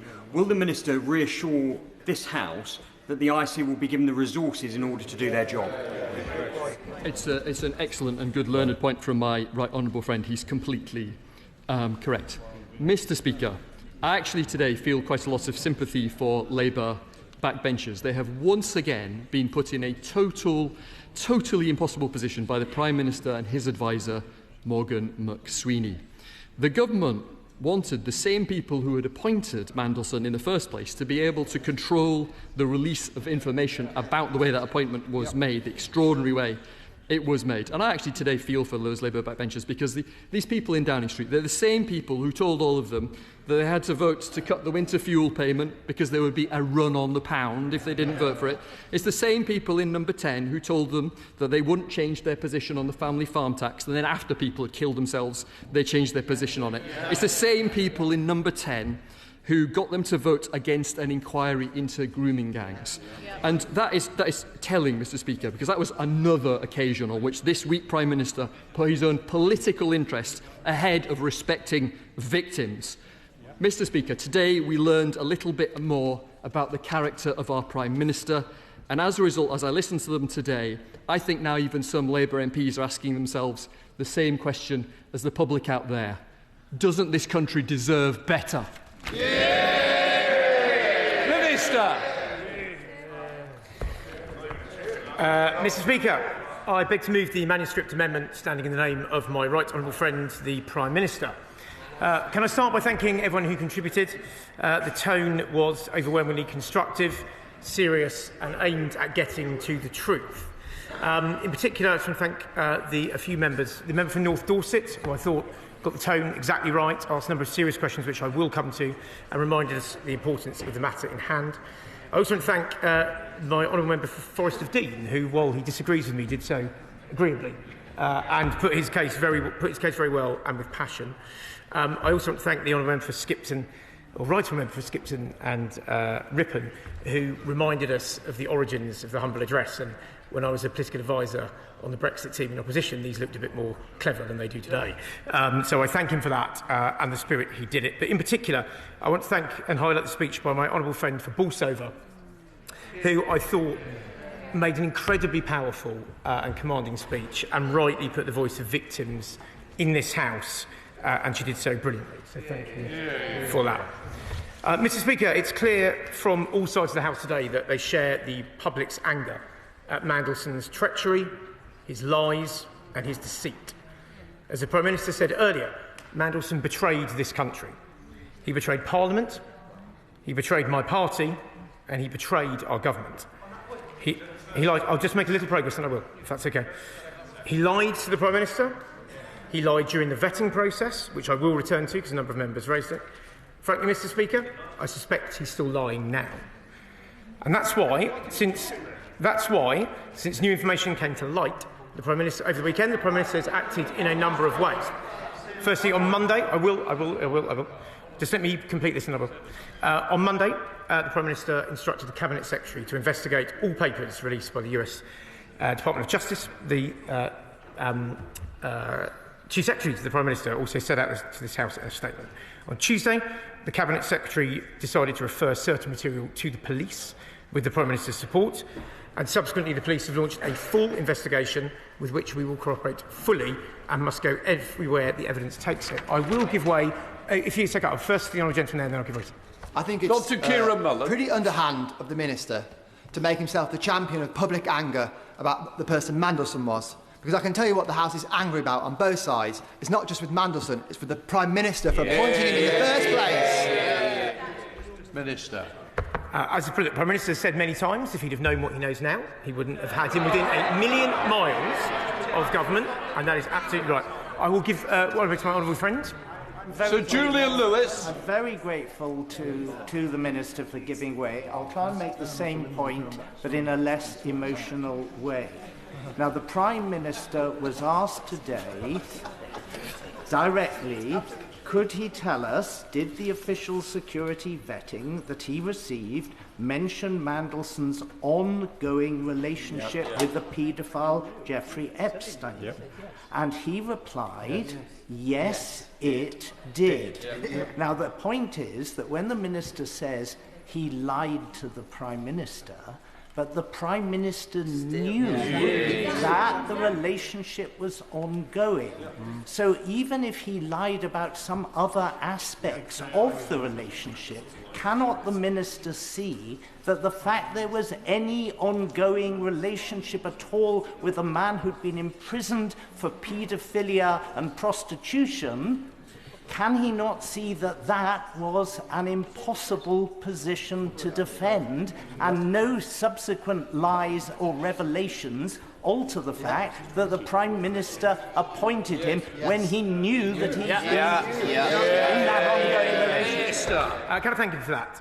As the Prime Minister said, he was lied to repeatedly by Mandelson. And the scope of the due diligence, which I will come to the vetting process in a minute, but the scope of the due diligence is within the scope of this humble address. It will be released. The House will be able to see for itself this process. I'll just make a little progress if that's okay, and then I will come back to it. Alongside further steps the Prime Minister has made in the last week, he has recommended to the King that Mandelson be removed from the Privy Council. He has instructed legislation, this is the point the Honourable Member for North Dorset raised, legislation to be drawn up to strip him of his title, and for wider reform of the House of Lords process. In answer to the question raised earlier, that legislation is imminent. It will be in government time. And it will be brought to this House as soon as possible. Frankly, I wish it was already here now, but it will come very, very soon, and it will be in government time. I will give way to the honourable gentleman, and then if that's okay. Grateful to the Minister for giving way. But of course, before the appointment of Peter Mandelson as our ambassador, he was appointed as strategic advisor, consultant, advocate, and planner for the 2024 Labour Party general election campaign. And could I suggest that he was appointed, and members opposite know this to be true, because he was treacherous, because he was deceitful, and because he was a liar, a master manipulator in political dark arts. That's why the Prime Minister appointed him. And there's no defence, is there? Minister. Just to be clear, he was not appointed to any role in the 2024 campaign. I remember that campaign very, very well. And honourable members, to clear up two other points that were raised in this debate. As honourable members made very, very clear earlier, he had no role in candidate selection at all. That is done by the NEC and through the rule book. He had absolutely no role in it. He had absolutely, if I just finish now, he had absolutely no role or say in any reshuffle either. And for honourable members just to keep repeating it, it is absolutely, fundamentally untrue. Who are you giving way to? I've got Forster. Which one? There's a few. There we are. Come on, Harriet Cross. Thank the Minister for giving way. Just say the Minister was appointing his own new member of staff, and he knew that member of staff had twice lost a job in the past because of misdemeanours. If he then also knew that member of staff had relationships continuing with a convicted paedophile, would the Minister give him a job? Yes or no? Minister. She tempts me into hypotheticals I'm not going to get to, if that's all right. But let me answer some other... I'm going to make some progress, if that's all right. because there are a number of questions raised, and I want to make some progress, please. Because a number of people raised the question of vetting, which I want to come to. And the chair of the Foreign Affairs Committee outlined this process a little earlier, and I just want to clarify that, but she was absolutely right in what she said. Before Mandelson's appointment, there were two distinct and separate processes.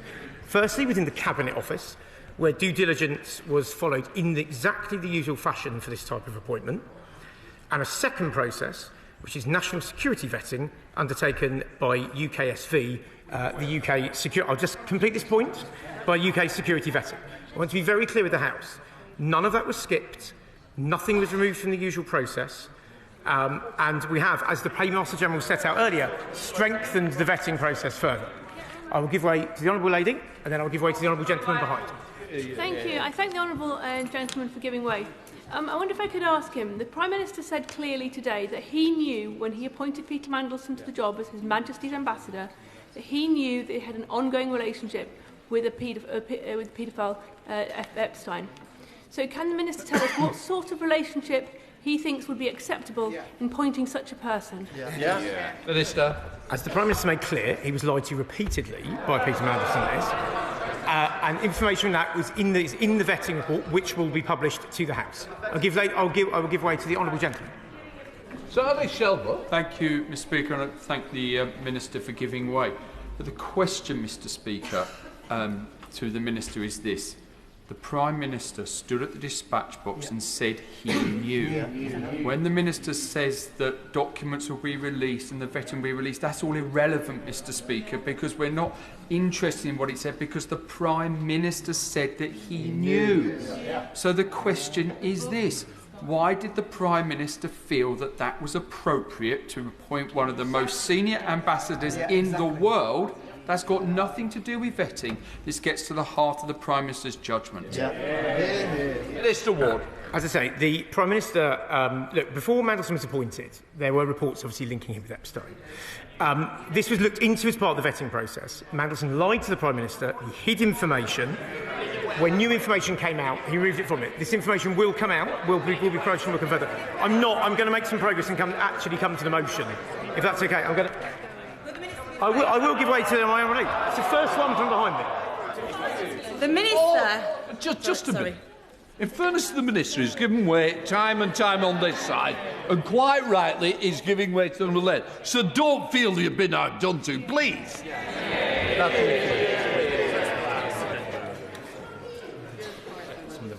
Thank you, Mr. Speaker. Will the Minister agree with me that the reason we are here today is because of the brave women that have spoken out and led us here? That we have a responsibility, a shared responsibility as a House, to make sure that no stone is unturned.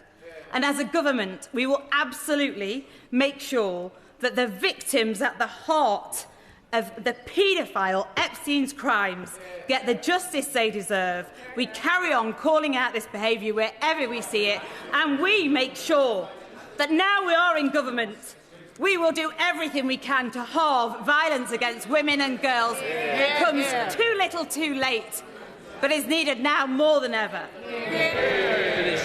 I absolutely agree. I couldn't have put it, I couldn't have it anywhere near as well as that. And the Honourable Lady made, as I say, an incredibly powerful speech earlier.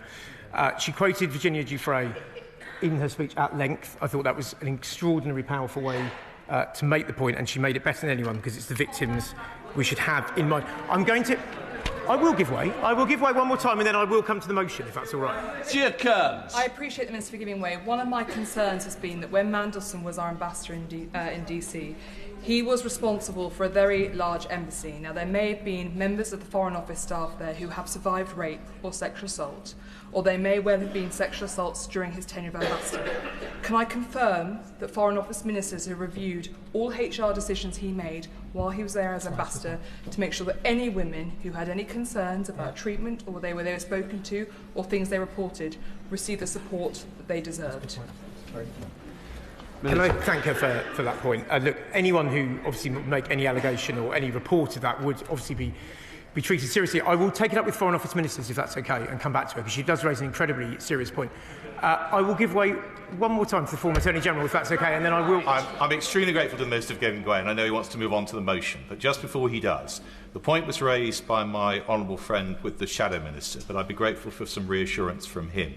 He's moved the manuscript amendment. If the House today passes this motion with the manuscript amendment attached, then a volume of material will reach the Intelligence and Security Committee.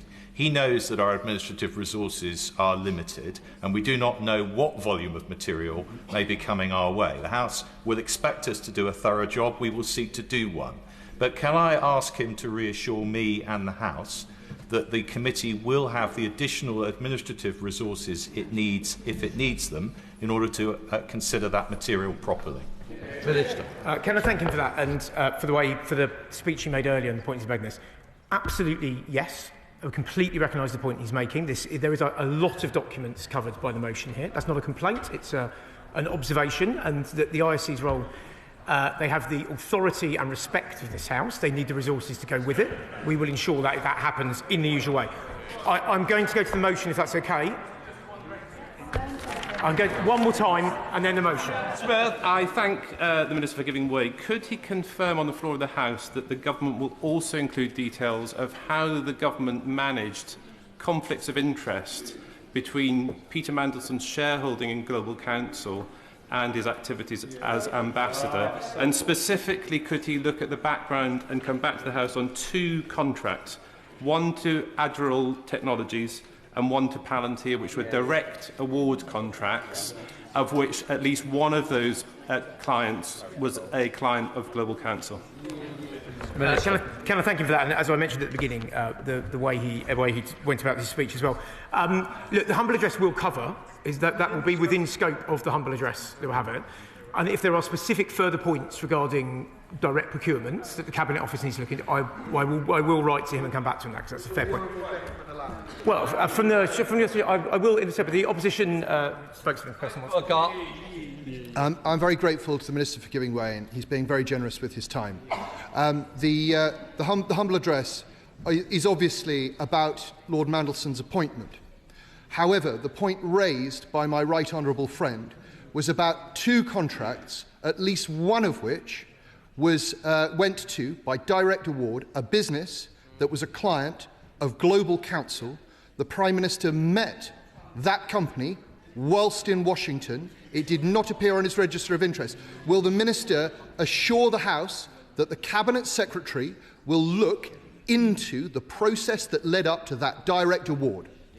Minister. As I said, we will deal with what's in the first. Everything in the humble address we'll deal with. On that point, I will ask the Cabinet. I will write back to him. I will write back to the Honourable Gentleman as well, and I will follow up with the Cabinet Secretary on that point, if that's okay. I'm going to get to the motion, then I promise I will give way, because you have been trying. I'm going to get to the motion. I'm going to get to the motion. Now, as I said, the Government accepts the spirit, purpose and intent of the opposition motion, and we want to provide transparency and drain the swamp of Mandelson's lies. The amendment we have, the manuscript amendment we've put forward, has two important points in it. One on national security and one on foreign relations. I want to cover those quickly and then I will take interventions. On national security, as the Prime Minister has said from this dispatch box and has said more times to me over the years I've known him than I can remember, is his #1 priority, and he will never compromise on that. That is why we wanted it in the motion, and that's why we wanted it in front of the House. There is a precedent for this within the humble address, as we mentioned. Well, I think one of my right-honourable friends mentioned earlier in the humble address we did regarding Lebedev, which included the words, and I quote, in a form which may contain redactions, but such redactions shall be solely for the purposes of national security. So the intention is to abide with that spirit, and the intention is to make a very clear point on national security. But I will come to how this is going to be done by the ISC and the Cabinet Secretary in a second. On international relations, as the Prime Minister said, these documents, which are significant in number, could well touch on sensitive issues of intelligence, trade, or relations with other countries. For example, we would not inadvertently want to release information about what our red lines are in trade agreements, about the peace negotiations and position on things like Ukraine, Middle East or Sudan, or on sensitive assessments made on our allies and with diplomatic conversations on our life depends. The point of the amendment is that we are trying to address that and to make that clear within the House, and we're trying to balance transparency with national security. And that is what the Minister is doing. I will give way to the honourable gentleman, behind, and then I'll give way. Ben, I thank the Minister for giving way, and no disrespect to the Intelligence and Security Committee, but he will have heard the points of order from the member for Hazel, Harlington and myself earlier. I think we need to know that there is a timetable for this inquiry. We need to know that it is not going to rule out specifically commercial interests such as Palantir and not investigate them. And we need to know that it's also going to investigate the whole web of influence that Peter Mandelson had over so much in government, which has brought about this dreadful position where we end up appointing somebody who is a friend of a paedophile as the ambassador to Washington. Because there are many people looking at this debate today who will not be happy that Parliament merely shoves it off to a committee of its own when they think there should be a wider public interest inquiry into the whole affair. Minister. Thank you for that. Look, the police investigation will go wherever it needs to. It will cover any criminality or allegations thereof. That is the right way to do it, and nothing, I say, will be hidden in that fashion. With permission, Mr. Speaker, I am going to make some progress here because time is pushing. I will give way in a second. Time is pushing now.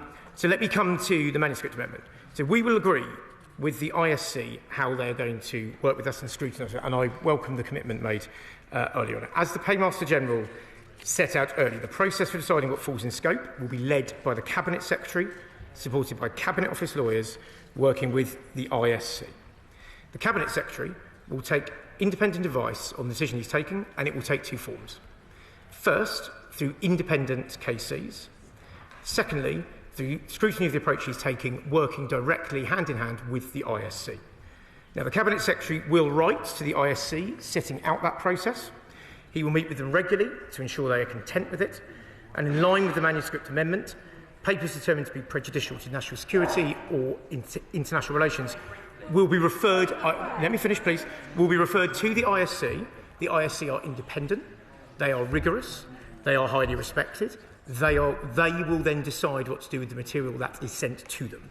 I'm going to give way to the Honourable Lady. Thank you, Mr. Speaker, and I thank my honourable friend for giving way. Just for further clarity, the concern I think people have is that there will be a decision made by the government in the form of the Cabinet Secretary about what is referred to the ISC. What we are keen to know is that the bulk of the documents will be in the hands of the ISC, and they can make the decision about what needs to be kept private and what should be made public. Can the Minister clarify that the ISC will have control over what needs to be kept private and what can be made public? The release of information will be done in the way I just set out, either through the Cabinet Secretary working with independent lawyers about what work, or if material is deemed to be potentially conflicted with national security or foreign relations, it will be handed to the ISC, who are independent and can make decisions. And to the point the honourable member made earlier, this is the really crucial point I want to make. There will not be political involvement from ministers. There will not be political involvement from number 10 in this process. This is the Cabinet Secretary and the ISC working with lawyers on it. I will give way one more time, and then the gentleman behind. I thank the Minister for giving way, but I really must push him because he is giving conflicting messages here. At one stage, he said that the direct contract award would be in scope of the committee. He has now said, without committing any timescales, he has now said that the scope of of the releasing of documents is now a matter for the Cabinet Secretary with no political involvement. He has stood at this dispatch box as the political minister to say that that direct contract award would be in scope. Will it be or not? Any correspondence involving Peter Mandelson in this is within scope. That will be looked at, as I say, by the Cabinet Secretary, who will make decisions based on with independent lawyers and working with the ISC on it. I'm going to give way one more time to the honourable gentleman. Yeah, can I thank the honourable gentleman, my honourable friend. Can I give assurance that we're very confident in the ISC that we can do an effective job on this? And I think it's worth pointing out, we cannot be told what we cannot publish. That will be a matter of decision for us to do so. But can I also ask for an assurance following on what he's just said, is that there will be no block whatsoever on documents that the ISC should be getting. Yes, I can confirm that, and can I thank him for he has huge expertise in this, and I can confirm that. And we will work with the ISC on this. I'm not going to give away any more. There are 4 or 5 minutes to go. I will make some progress if that's okay. Mr. Speaker, as the Prime Minister also mentioned today, there will also have to be discussions with the Metropolitan Police over material. The Metropolitan Police have issued a statement today around material that will be released. So I just want to confirm to the House the material will not be released today because of the conversation with the Metropolitan Police over that, but it will be released as quickly as possible in line with the process set out before the House. I will give way, because I said I would earlier, to her. I thank the Minister. He has set out the difference between national security matters and issues which may be embarrassing to the government, because, let's face it, practically anything could damage international relations with Donald Trump. Who knows what he's going to take offence at. But the process he has just outlined implies that the Cabinet Secretary has to scrutinise every bit of information before deciding whether it gets released or whether it gets to the ISC. How long is that going to take? Will he give us assurance of the volume of material he anticipates sending to the ISC and the timetable? What will be the deadline for releasing that material, either into the public domain or to the ISC? As I say, the timeline will be as soon as possible. We want to get on with this. There is a lot of material here to go through. We will get through this as quickly as possible. Other humble addresses have taken a number of weeks or months. We will want to be as quick as possible, and we will work with the ISC as soon as we can on this to get it progressing. And I hope she welcomes the spirit we take on. I just want to deal with 2 more points. As I said, no more. I'm afraid. I'm so sorry. I need to do 2 more points on a public inquiry, which a number of members mentioned. As I say, there is an ongoing police inquiry that has the freedom to go where it wants, and the cooperation of everyone in government. We believe that, along with the process we have set out, is the right way to, because I will not give away any more. I will not give away any more. Actually, I'll give away once. Go on. Annalise Midgley. Thank you, Mr. Speaker. Can the Minister just clarify clearly that the documentation will go to the ISC and they will be the decision makers in terms of what is a risk to national security and international relations and should be in the public domain, and not the Cabinet Secretary? Let me try one more time. It will be either made public by the Cabinet Secretary, or it will go to the ISC, and they will have a decision for it to be made through them, and it will be done with the independence, resources, and Mr. Speaker, no, I'm writing up now. Mr. Speaker, it is absolutely right for the House to have debated this incredibly important issue today, and in the spirit it has. And I do want to thank honourable members and right honourable members for that. As I said, the lies, venality, and treachery of Mandelson shame this House. And I and the Prime Minister, and I know honourable members all around me, have nothing but contempt for the way he acted and lied to the British people. I'm glad this will now be shown to the British people. I share the anger, the disgust of so many other members of this House. And, Mr. Speaker, we will comply with this motion, the amended motion. We will update the House on progress with that. And with that in mind, Mr. Speaker, I beg to move the manuscript amendment in the name of the Prime Minister. The question is that Amendment A be made, since when an amendment to the amendment has been proposed as follows: that amendment at the end of the Amendment A, and which shall instead be referred to the Intelligence and Security Committee of Parliament, the question is the amendment be made and proposed amendment be made. As many of that opinion, say aye. Aye! Of the contrary, no. I think the ayes have it. The ayes have it. Right. The question is that Amendment A, as amended, be made. As many of that opinion, say aye. Aye! Of the contrary, no. I think the ayes have it. The ayes have it. The question is that the motion, as amended, to be agreed to, as many of that opinion say aye. Aye! Of the contrary, no. I think the ayes have it. The ayes have it. Right. That completes. Are you ready, Caroline? Yes. Right. Sorry, a point of order, Simon Hoare. Speaker, it's in relation to the point that the Minister made with regards to the Metropolitan Police, asking that certain documents are not released in case they prejudiced a trial or an investigation. You know as well as I do, sir, the importance of privilege to this place. Will your office and council be working with the Cabinet Office to ensure that the rights and privileges of members of this House are protected? Can I just say, we're not going to continue the debate, but just to sum up. The question with the Metropolitan Police have no jurisdiction on what this House may wish to do. It will be whether the government provides or not. But just to let you know, they cannot dictate to this House. I'm going to leave it at that. I'm not going to continue the debate. It's been a long debate, an important debate. Let us move on.